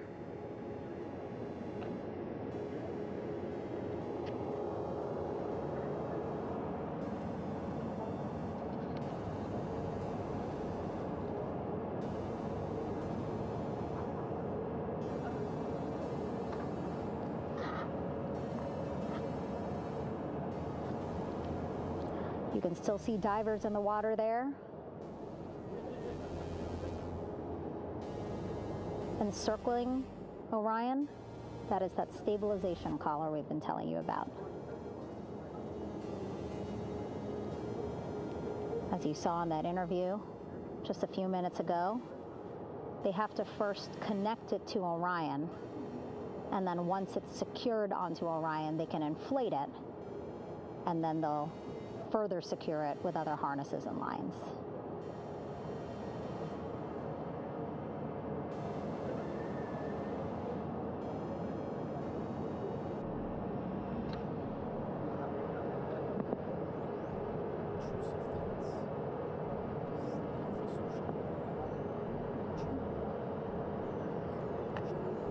About an hour and 10 minutes since splashdown in the Pacific Ocean here.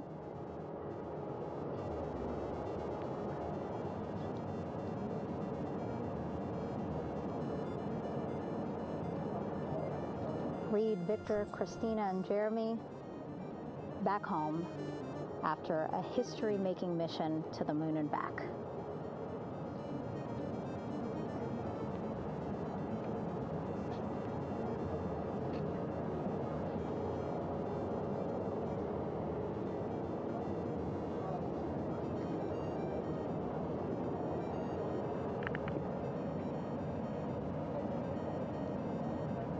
If you missed what we said just a couple of minutes ago, the undersea medical officer inside with the crew in Orion reporting all 4 crew members feeling great.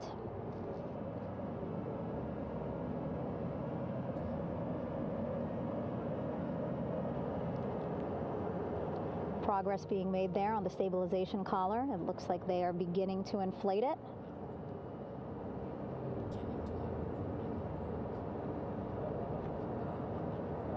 And it looks like they're starting to unfold the front porch in order to get that into the water here shortly and inflate that as well.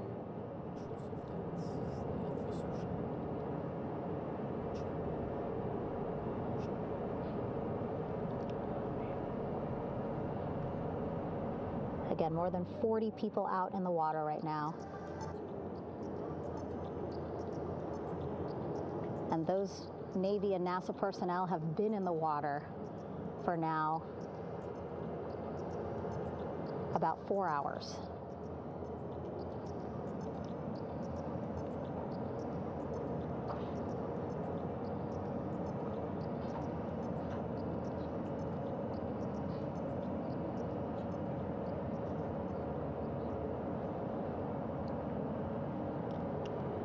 The reason why they had to get out so early is just to stage everything.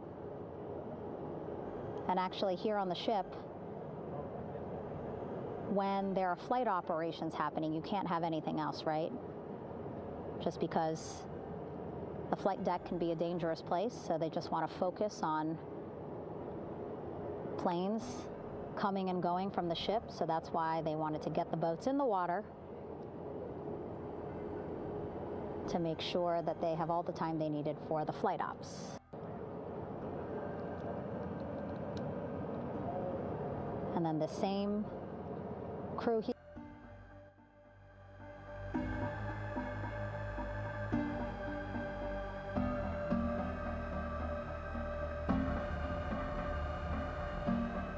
Out in the water.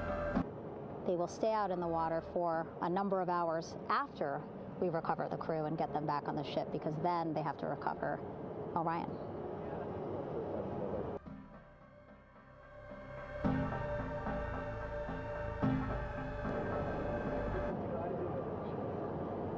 All right, that stabilization collar looking good around Orion.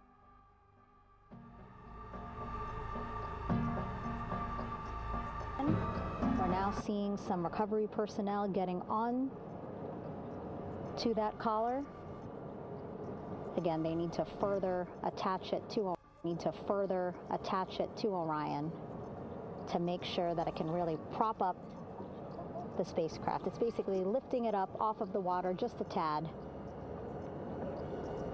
Again, so it's not so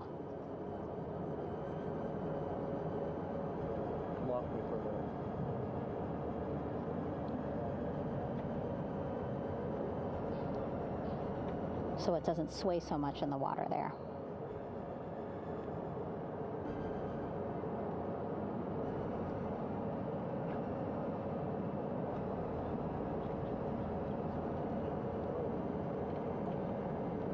And now that front porch looks like it's nearly fully inflated as well. You can see a much larger surface area.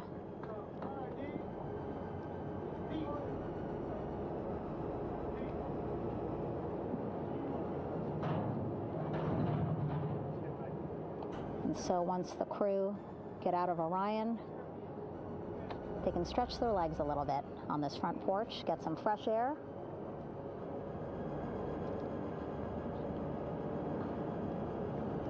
And enjoy this beautiful day here on their home planet.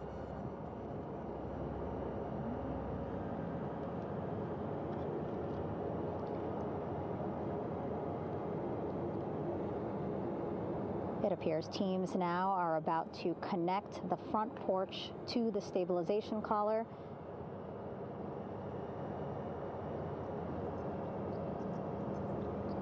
And at that point, when both are secure, we should soon see astronauts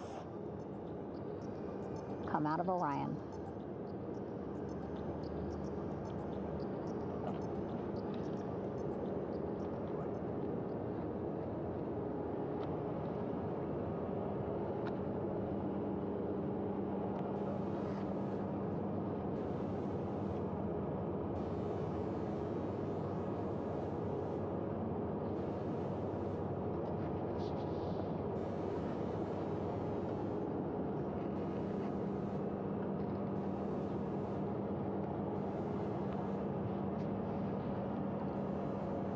All these views you see also being fed to the Landing Force Operations Center here on the ship. Of course, it is very important for our recovery teams leading the mission to have all the views that you're seeing as well. Again, listening to their communication loop here on the ship. Very quiet, which is a good thing. It means things are going pretty nominally, meaning as expected.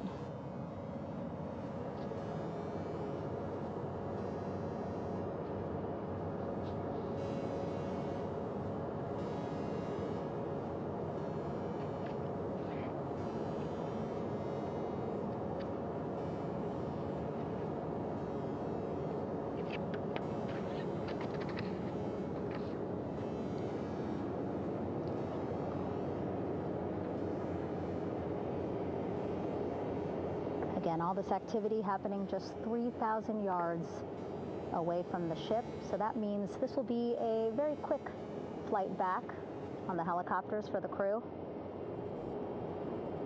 2-3 minutes, and then they'll be back here on the ship. I know.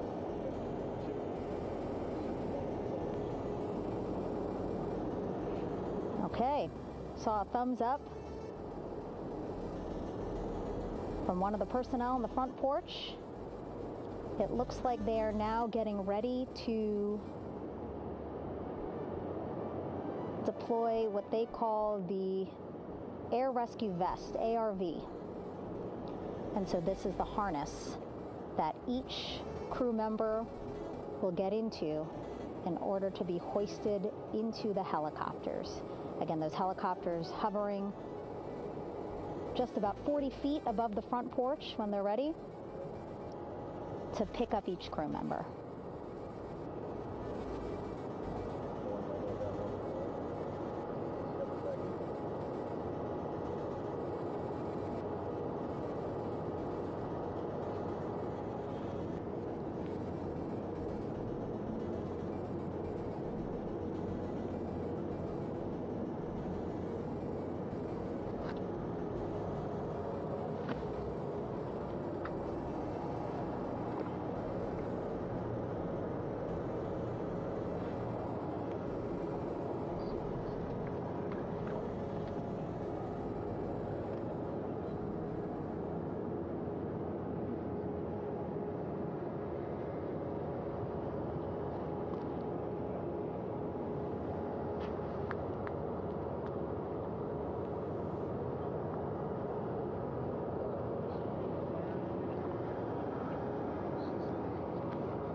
This is Mission Control Houston. Behind me, a fairly raucous scene as hundreds of flight controllers have poured into the flight control room here.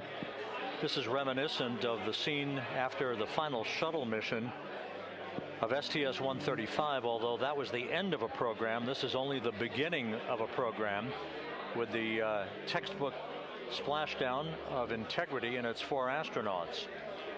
We're standing by for the crew to be extracted from the spacecraft. Entry Flight Director Rick Henfling invited all of these flight controllers who have contributed to this mission to enter the flight control room to have an opportunity to receive well wishes and to share the mutual glow that exists in the wake of a textbook mission for Integrity. On the front screen here in Mission Control, a sign that says "Welcome Home, Integrity," taking humanity back to the moon, going further, and returning safely to Earth. So all of that jubilation, part of the post-splashdown activities, even as we await the crew being extracted from the vehicle to be hoisted onto Navy helicopters for the trip back to the USS John P. Murtha.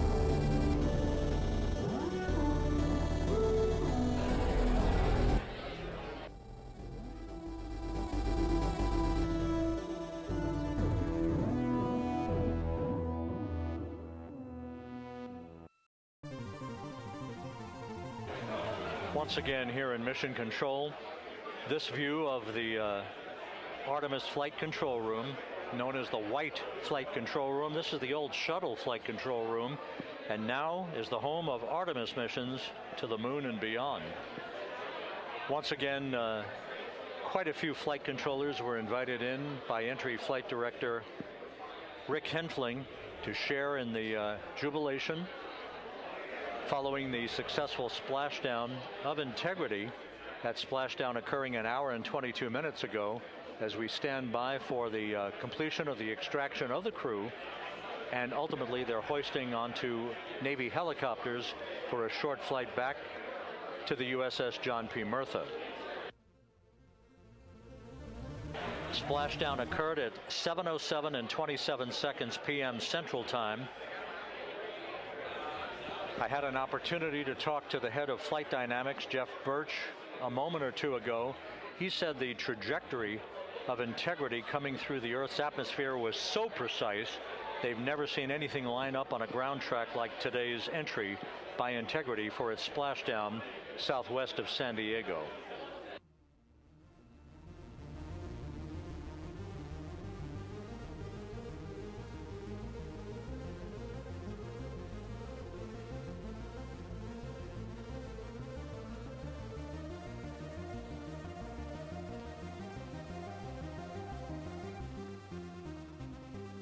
And the initial, you can hear it.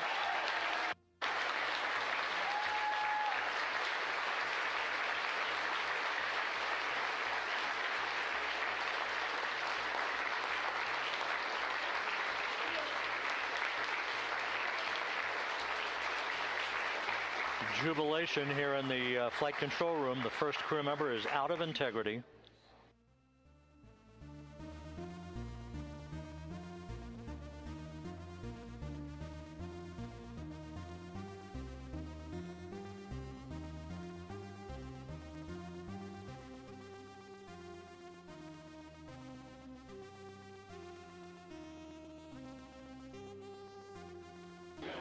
We are expecting the other crew members momentarily to be extracted.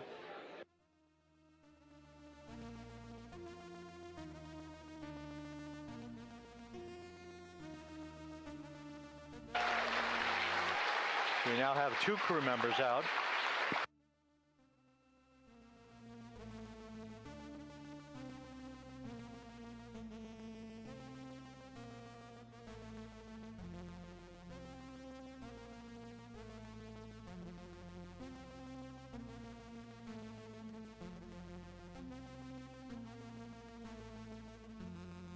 Two crew members out, 2 to go.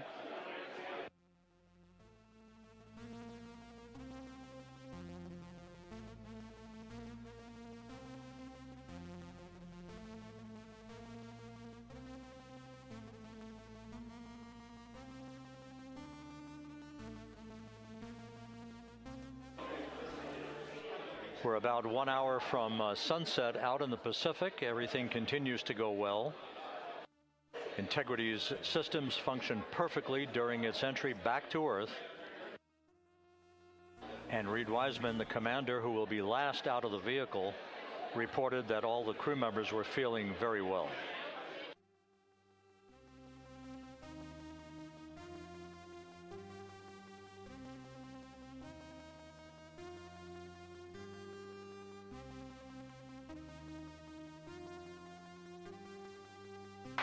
Crew member number 3 now out.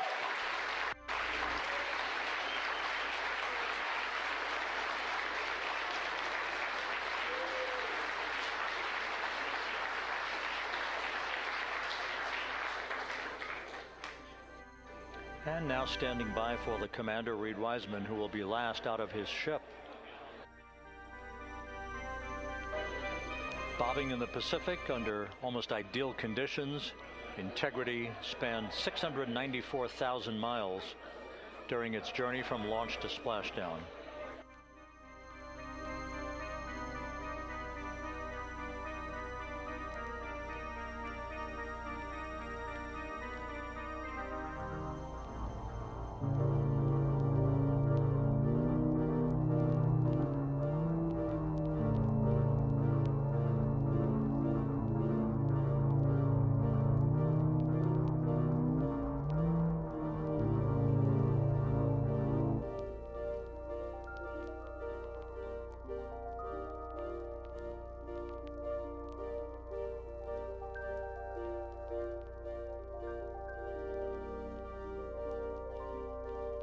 And we now have Reed Wiseman out of the vehicle. All 4 crew members now out of integrity.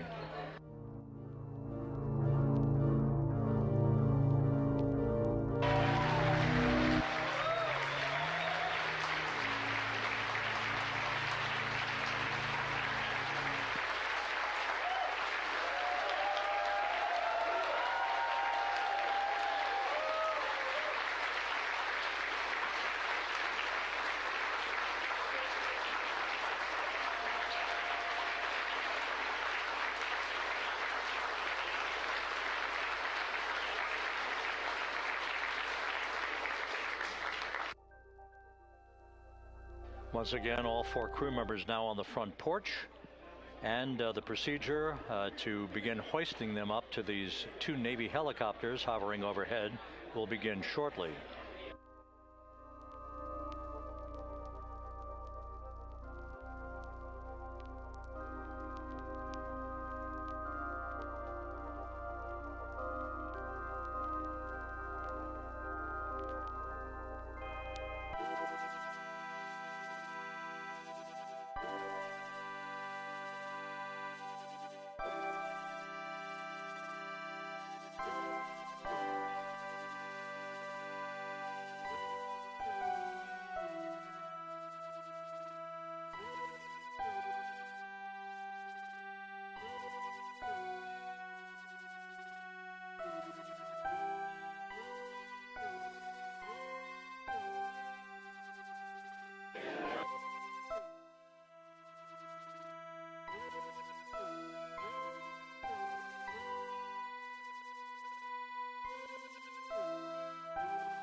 This is Mission Control Houston. The mission is over, but the melody lingers on as jubilation continues here in the flight control room. We should be expecting NASA's Associate Administrator, Amit Kshatriya, to be joining us shortly for a short interview while the recovery operations continue out in the Pacific. So we'll stand by for that. And then we'll turn it back over to Megan Cruz aboard the USS John P. Murtha.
This is Mission Control Houston here in the Artemis flight control room.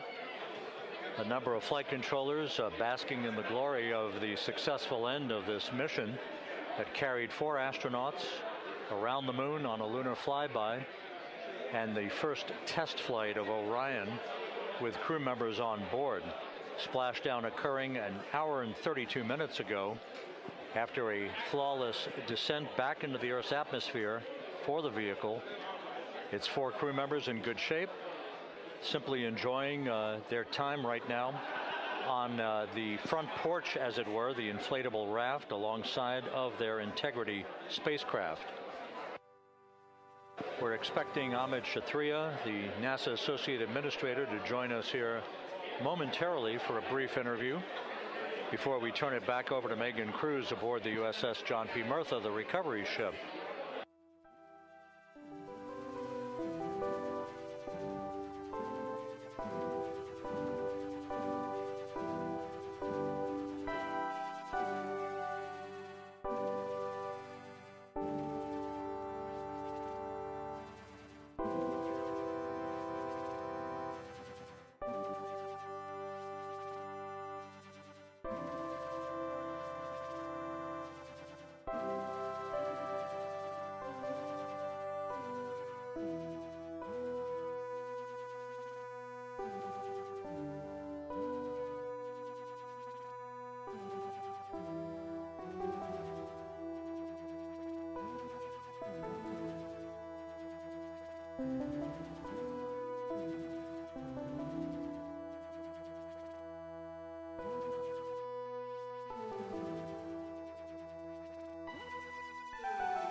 This is Mission Control Houston.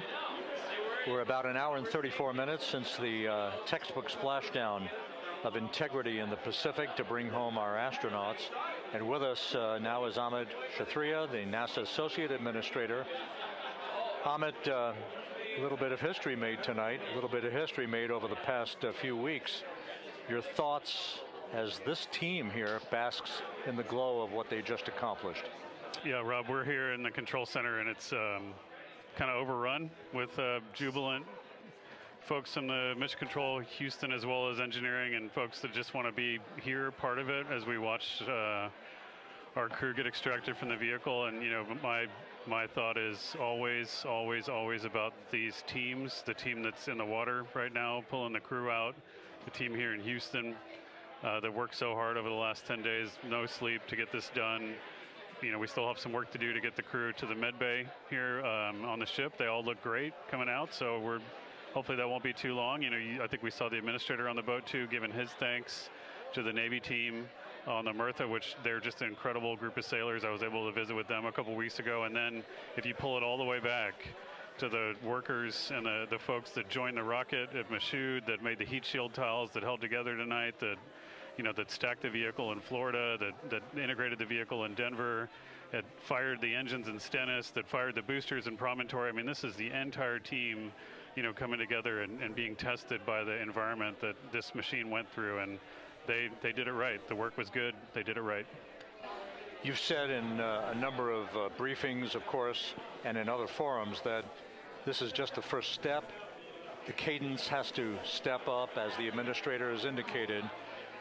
Now, it's a little early for the full report card on how Integrity did, but did this mission ultimately, from your eyes view, exceed expectations? It absolutely did. I mean, I was waiting to talk about this until we're in the water, and I think we still have, again, work to do to bring it in and really kind of go through it bolt by bolt and see what we learned. But I mean, so far, given what we learned during the mission and given how we performed on ascent, on entry, I always think about energy in terms of the states that you worry about the most. And every time we put these machines through these incredibly energetic states, they came through. So I'm fairly confident that we made a big step tonight to get us on the path towards the surface. I think the path to the surface is open now. You know, we do have to do all the work, and we'll make sure we talk about that as cleanly as we can. We learned a few things during the mission, but I have to tell you, this was an incredible test of an incredible machine. From an American psyche standpoint, the Empire State Building was lit up red, white, and blue tonight. Our coverage was seen on baseball stadiums around the major leagues. How captivating was this experience for the American people, for the world, in fact, as we returned to the moon? You know, I have not been able to watch a lot of the coverage as we've progressed through the mission. I will tell you, just, you know, from my witness in Florida before launch, and then seeing the people's faces here, and then, you know, reading where I can about how things are going. I think this has been a gift to the world from NASA. NASA has given the world a gift, proving to folks all over the place, especially young people, and that to me is what this is really about. Young people, when they see what we can do when we work together, when we have teams that collaborate, that, you know, it doesn't matter how hard the problems are, we can solve them. I'm hopeful that Artemis 2, as folks witness what we were able to do with this incredible crew, this incredible team that we've birthed into the world, scientists and engineers and artists that have been inspired by this. And even if they don't come work in the program, which separately they should come work in the program, because Lord knows we need the help, but even if they don't want to come work in the program, hopefully they grow up to recognize they can do amazing things when they work together and contribute to society and be good citizens and really change the way, you know, the challenges that are coming in the world are overcomable if we work together like this. And one final question. You know, flying to the moon, we did it. We've done it again this past week and a half or so. But the engineering that went behind the design of this mission and the precision, the pinpoint precision of this vehicle entering that entry corridor, it's almost mind-boggling.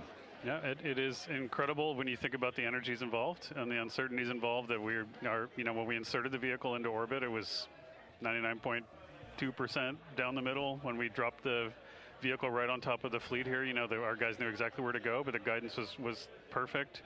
You know, and it's interesting. I've got this question a lot over the last few weeks about, you know, we did this before 53 years ago, and, you know, that I mean it is a reasonable thing to contemplate, like what's gone on since then. And what I'd tell you is, you know, when we did Apollo, which again, the more we learn about what they did, the more magical it seems what they were able to accomplish given the technology and the learnings that they had. But when we did Apollo, the architects of Apollo, you know, Gilbert, Seaman, von Braun, Mueller, what they really wanted to do, you know, as they were contemplating what it meant to expand our range of action to the lunar surface, what they wanted to do was learn how to live and work in space for a long time. They wanted to do that first before they were confident they could expand their range of action to the moon. Now, of course, the politics of the time and the mission at the time was different, and so they had to go straight to the moon and bring people home. And then after that, the program kind of lost its momentum. But, you know, after that, NASA kept moving along those paths, right? So we recognized during Apollo that reusability was going to be important. We spent a lot of money on those machines, and, you know, we spent a lot of money on these machines here, even though, but we recognized that reusability was important, which is why we built a winged space plane called Space Shuttle. And then we used that reusable machine to build a space station. And we learned for 25 years how to live and work in space, and have been able to develop technologies that can enable exploration. So really, what I think is now, 53 years later, we're at the point where the architects of Apollo would have been pleased that we're now ready to actually go back to the moon and go back to stay, because we've learned all the things we needed to learn. There's a lot of people pleased here tonight, and we really thank you for joining us, Amit. Amit Kshatriya, NASA's Associate Administrator, as we begin to hoist the crew onto the helicopters to head back to the recovery ship. Thank you very much, and congratulations, Amit.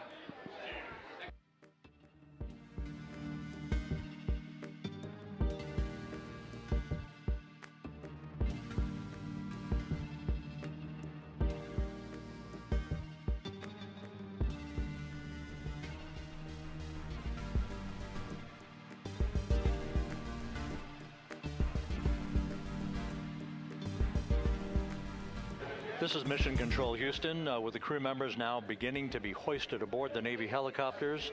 Let's go to Megan Cruz aboard the USS John P. Murtha, who will take it from here.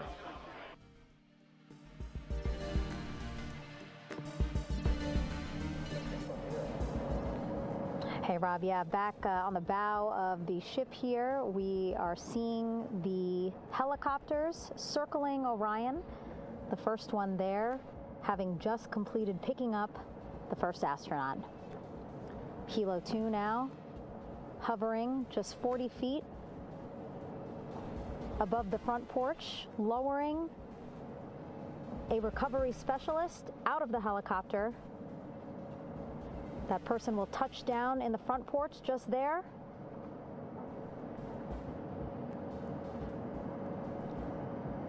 The crew members already outfitted with a harness that will allow them to quickly attach to the hoisting device.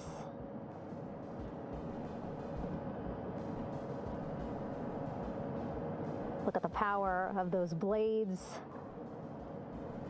throwing water out at the center there, the front porch, with now 3 astronauts and the recovery specialists. Again, crews already outfitted with a harness vest. And here we go. Second astronaut now off the front porch, getting hoisted into the second helicopter.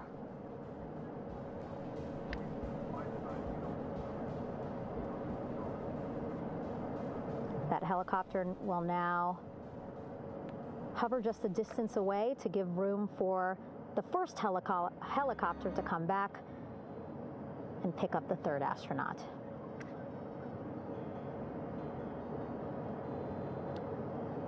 As we wait for that helicopter to come back, make its way back around, just want to mention that the President of the United States called our NASA administrator today while he was on the ship, just minutes after we interviewed him live on our coverage, and congratulated him and NASA on this history-making moment tonight. Helicopter 1 again hovering 40 feet over the front porch. We will soon see another recovery specialist getting lowered onto the front porch.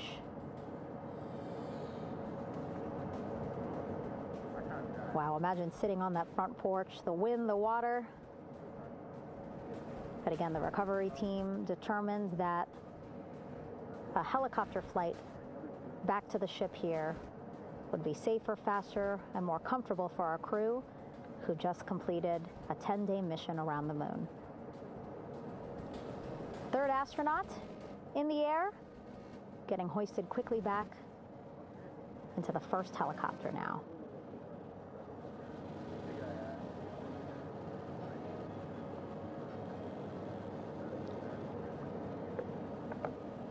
That first helicopter now on its way back to the ship here. We will soon see it land in just a few minutes. Again, all this action happening just 3,000 yards away from us, so a very quick flight back to the flight deck. Now the only person left on the front porch, Commander Reed Wiseman. That second helicopter now making its way back over to the front porch. Here it comes.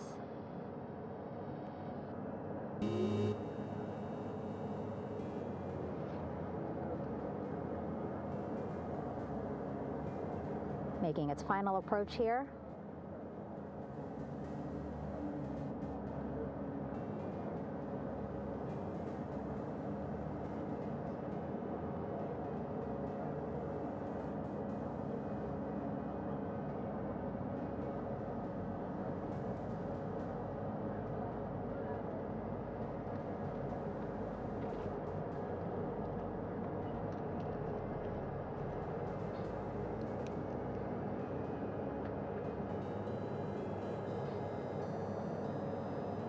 The last astronaut, Commander Reed Wiseman, now off the front porch and almost into the second helicopter. both now on their way back to the ship where we are, the USS John P. Murtha, just west of San Diego in the Pacific Ocean.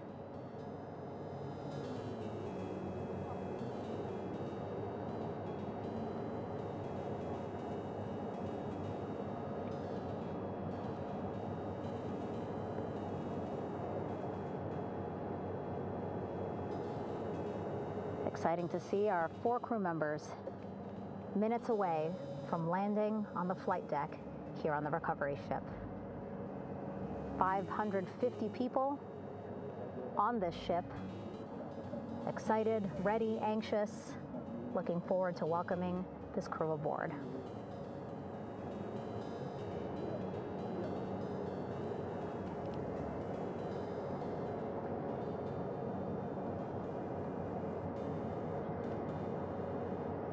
Watching them now with our own eyes. Close to the ship here. Hearing them begin to hover on the flight deck, which is just across from us, here on the bow.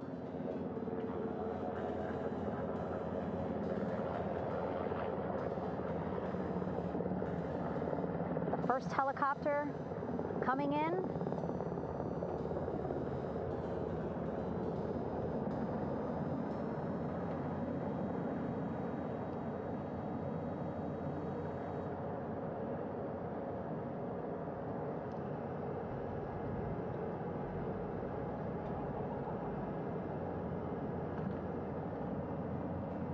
And wheels down. Wheels down of the first helicopter carrying 2 of our Artemis II crew. Pilot Victor Glover and mission specialist Christina Cook.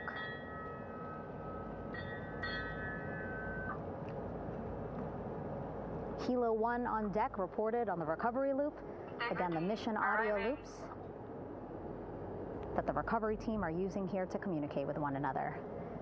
And an announcement just made on the ship, integrity incoming. 2 more helicopters on their way to the flight deck, one carrying the crew, the other, one of our imagery helicopters. Again, kudos to our imagery and aerial teams for giving us these beautiful views of history in the making. Set amid a gorgeous, soon-to-be sunset here in the Pacific Ocean.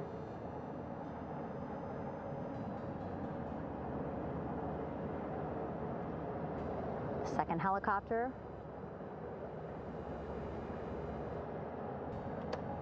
Making its approach of the flight deck.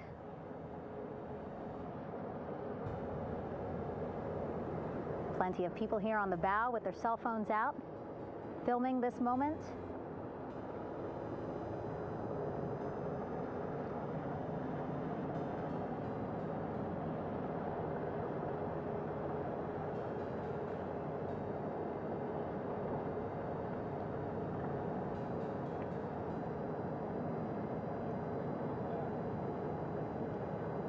Some impressive flying here by the Navy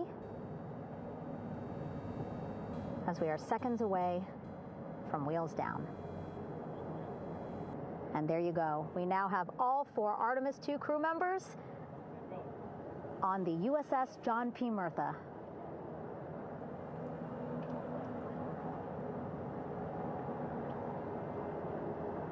I'm sure they're happy to be out of the water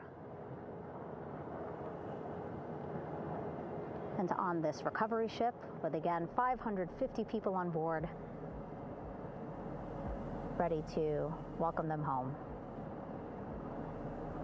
But first, as we've been saying throughout the broadcast, just making sure the crew feel good.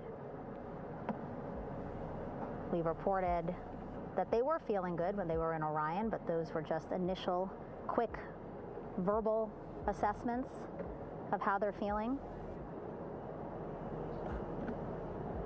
Their destination tonight, the medical bay here on the ship,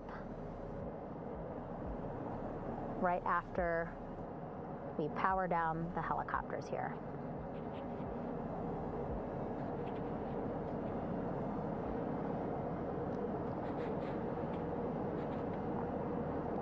Team on the flight deck working quickly but methodically.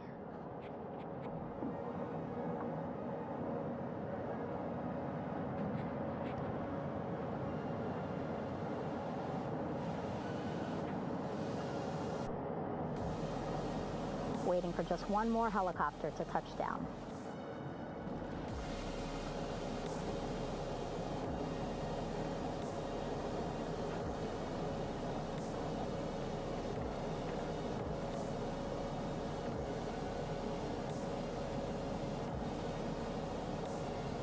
Very limited personnel here on the flight deck. Restricted maneuvering doctrine is in effect.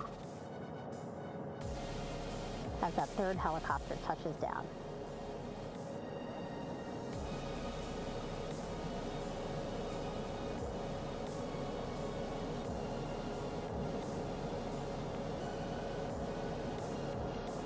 The ship is at flight quarters. Stand clear of waiter decks, aft of frame 095. Burn no cover staff side, throw no articles over the side, hold all trash and garbage on station. Flight quarters. While just a few folks on the flight deck itself, there are plenty more on some upper decks. I see in some of our views a very packed crowd overhead. Announcements being made over the ship's loudspeaker system, reminding folks to stay clear of operational areas like the flight deck, so that teams can work quickly to get the crew off of the helicopters and into the medical bay.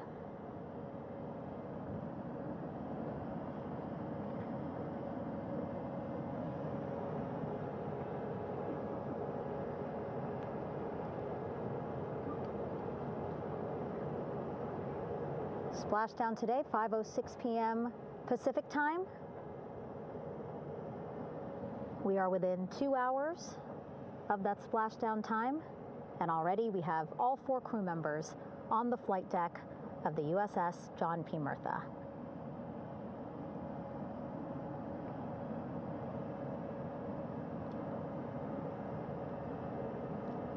Again, crew waiting before getting out for the helicopters to completely shut down.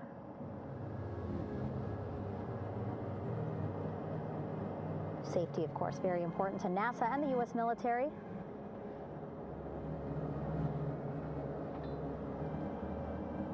So we'll wait just a couple of minutes here before we start seeing crew members walk off the helicopters one by one.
All right, and now here we see pilot Victor Glover and mission specialist Christina Cook sitting on the edge of one of the helicopters, looking in great spirits. That familiar smile and laugh from Victor, I can see it from here. Christina, I'm sure, feeling the same way, just blocked a little bit by our camera here, but we'll see her here shortly. a photographer taking their pictures. Victor saluting folks on the flight deck. They look like they're in great spirits. Happy to be home, I'm sure.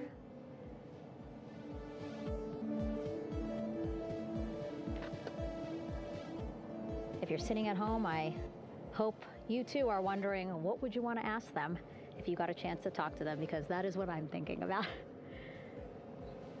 Getting the opportunity to talk to or ask questions of these 4 astronauts who just made history as the first crew to return to the moon since 1972.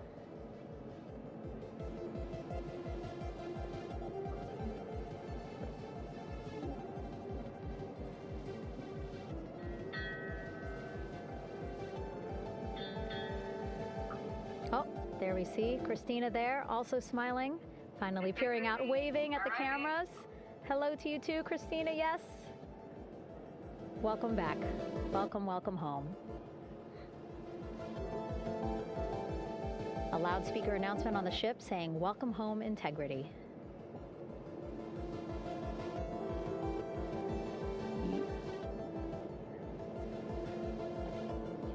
Victor in great spirits. I can't see who he's talking to, but I kind of think that he might be talking to his other 2 crew members. Shouting from across the flight deck, congratulations to one another.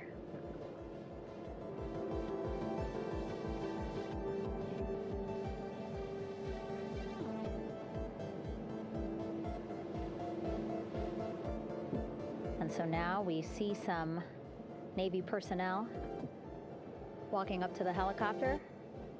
This is again the first helicopter carrying pilot Victor Glover and mission specialist Christina Cook. Both have taken off their helmets now.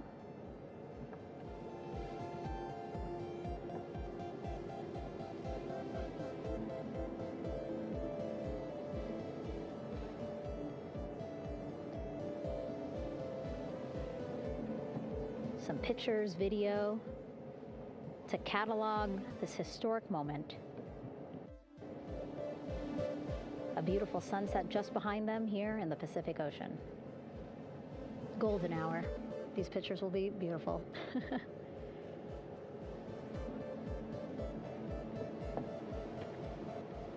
Now we see NASA Administrator Jared Isaacman. He is on the flight deck, as well as flight surgeon Rick Schuring walking over to Victor and Christina first. We saw the administrator walk over to the other helicopter, which is carrying Commander Reed Weissman and mission specialist Jeremy Hansen. We heard from Rick earlier in the broadcast. Again, he said he's going to be out there on the flight deck to do another initial assessment of the crew, ask them how they're feeling, anything bothering them.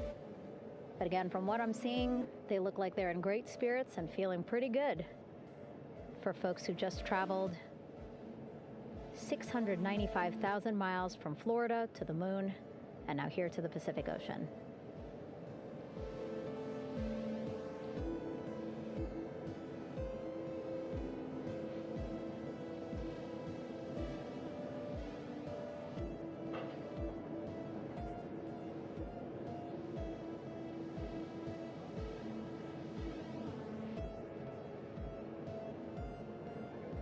We're now seeing NASA Administrator Jared Isaacman walking across the flight deck. He had been talking to Reed and Jeremy, now approaching Victor and Christina. A hug from Victor, a hug from Christina. What a moment that we're getting to experience together.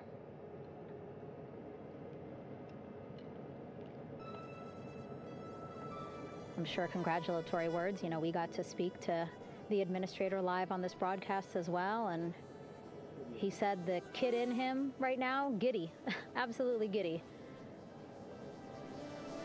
at what we were able to accomplish today. Returning them home safely and in good spirits after a 10-day mission around the moon. And here we go. We're seeing Jeremy walking, waving across the flight deck, now on his way to the medical bay.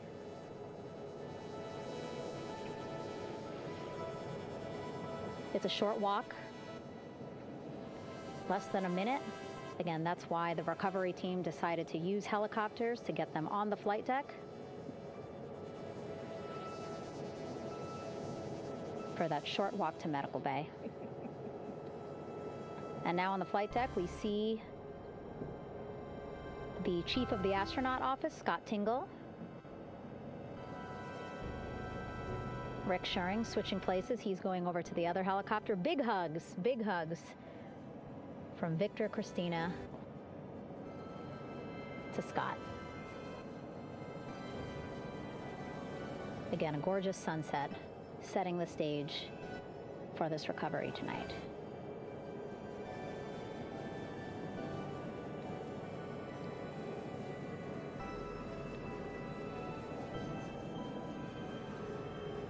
All right, and now here we are, Christina, making her way, looking thankful, grateful, happy to be home.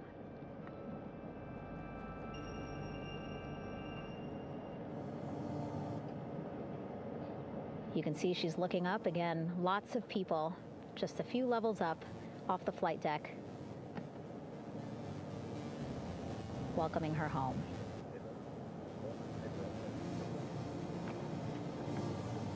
Scott holding the door like a gentleman, but back on his way to the other crew still on the flight deck.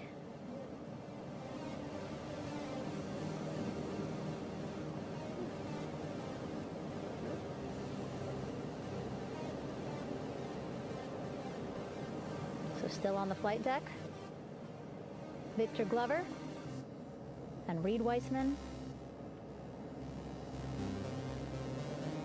It looks like Victor will be the next one headed to medical bay. More hugs, more hugs. He's a hugger.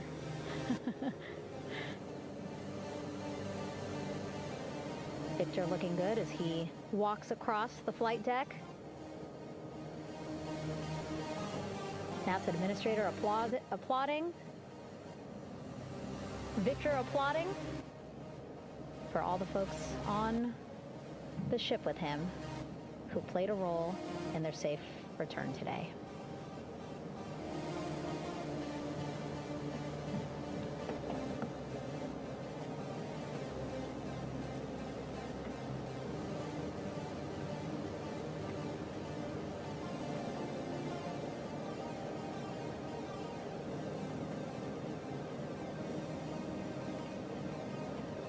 And finally, just one Artemis II crew member left on the flight deck, Commander Reed Weissman.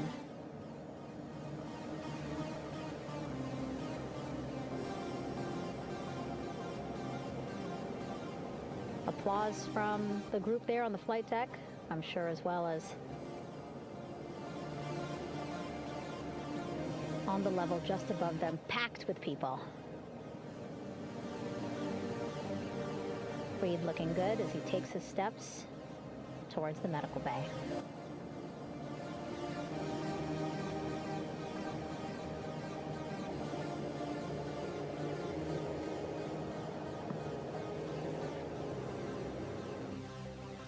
We are 4 Artemis II crew members back on the ship.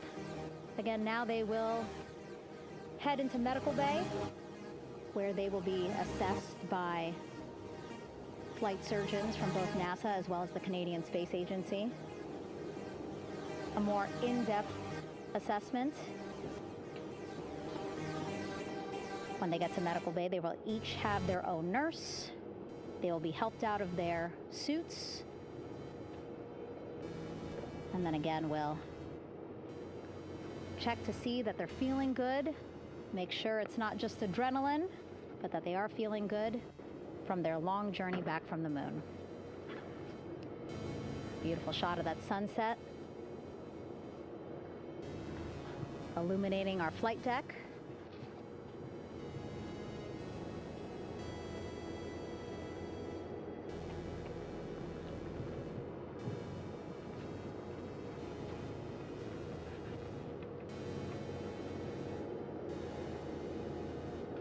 All right, and now with our astronauts safely on board, I want to welcome on Artemis Recovery Director Lily Villarreal.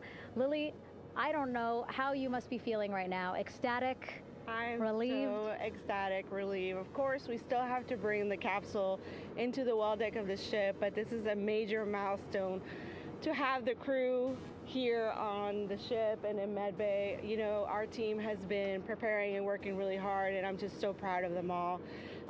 Everything went very well, just as planned. Our teammates in Houston, the flight control team was just amazing. We were able to have great conversations and communications about everything. And I don't know what else to say. I'm just so ecstatic. It's such a wonderful feeling to get to this point. Again, we still have to get the capsule, but this is huge for all of us in landing recovery, and I couldn't do this without my team, and of course the full support of the U.S. military. There's going to be lots of, you know, high fives when we get the capsule back in, and I'm so happy that the crew's doing well, Orion's doing well, and you know, thank you for, you know, for everybody watching. Yeah, it was great to watch the crew come back to the ship with you. How were you feeling when you were seeing them looking so happy to be home and feeling really good? You know, the funny thing is that we had video of them from inside the Orion vehicle. They were like that from the beginning. When we opened the hatch, they were already out of their seats, having a good time, waiting for us to open the hatch. And they opened the hatch, and of course we did the first medical assessment. Everybody was doing very well, and they were just having such a great time with the medical team that was inside the capsule. I think they were all taking selfies with you know, the phones that they have, probably talking about what they saw, and it was just smiles all around. They were having such a great time. And then we put them on the front porch when we were ready to put them on the front porch. And again, you could see they were just so ecstatic to be home and talking to everybody. So we were very happy to see all of that in the control room of the LFOC. How remarkable is that? Again, if we think about their journey, the 695,000-mile journey around the moon and back, coming back at 30 times faster than the speed of sound. I mean, how remarkable is that they are in such good spirits? I mean, this is an amazing crew. I think you guys have seen it for the past 10 days. They're wonderful people, and we're so happy that they brought us along on that ride. And I can't wait to see all the additional videos and pictures that they have that, you know, we'll get a hold of now that they're back on the ground. And I can't wait to hear how, you know, a little more than what we saw on the press briefings from the crew about what they saw. It's just fantastic. You know, some of my favorite people around this 10 days was the science team and how excited they were. And so this is exactly how we feel in the landing recovery team when the science team went, oh my goodness, when they heard all the discussions about the moon. This is exactly how we feel now in the landing recovery team. We're so ecstatic. Yeah. Again, we have to recover the capsule. I want to make sure we don't forget about our Orion. Lily's all about business. She's thinking about what's next. But yeah, speaking of these 10 days, I mean, we have been along for the journey with them, live with them 24/7 for 10 days, and just really seeing the engagement that we've gotten from around the world. What do you hope people take away from this mission? I think that's fantastic. So, you know, my story was that I went to the Kennedy Space Center. I was born in Colombia. I was 10 years old when we moved to the United States, but when I was 7, my family took me to the visitor center, and that's when I learned about Apollo. And we went to the moon, and I learned about astronauts, and that story was what really fueled me to want to do STEM and want to be an astronaut. And I think that this Artemis program is going to do exactly what, you know, what girls, you know, my age back then is 7, young people right now, girls and even like young men, obviously. But we want to empower people to know that you can do this, right? If you want to come and work for NASA, if I did it, they can do it. And Artemis program is just going to inspire everybody. And I'm so happy about that. Yeah. Like Apollo inspired me. Thank you so much, Lily. Really appreciate you being here. As you said, still a lot of work to do. 5 to 6 more hours to recover Orion that's still out in the water. So I'll let you get back to it. But you had beautiful words to say again. We hope that this inspires people. We hope that you come and join us at NASA and accomplish great things with us in the future. Back to you, Rob. Thank you, Megan, and safe sailing out there in the Pacific. Here in Mission Control, it is now all quiet. The team of flight controllers and all their support personnel have left the room to enjoy the aftermath of a textbook touchdown by Integrity that splashed down in the Pacific right on target to complete this historic flyby of the moon, the Artemis 2 mission. With that, we'll wrap up our coverage for the night and point you to a post-Splashdown news conference in 15 minutes at 9:35 p.m. Central Time, 10:35 p.m. Eastern Time, where managers will discuss the return of the Integrity spacecraft and the completion of the Artemis 2 mission. With that, we'll wrap up our coverage for this evening and historic mission in the history books. This is Mission Control Houston.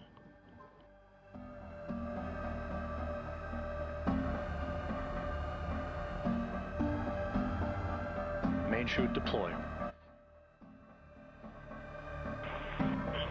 And we have 3 good main chutes. Integrity splashdown, sending post-landing command now. Splashdown confirmed. Copy Splashdown, waiting on VLDR. Splashdown confirmed at 7:07 p.m. Central Time, 5:07 p.m. Pacific Time.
That, I am going to end the stream here. Thank you all for popping in, if anyone did.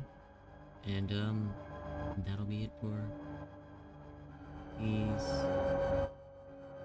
streams. I'll stream again soon, probably music related, but as of now, that'll be it.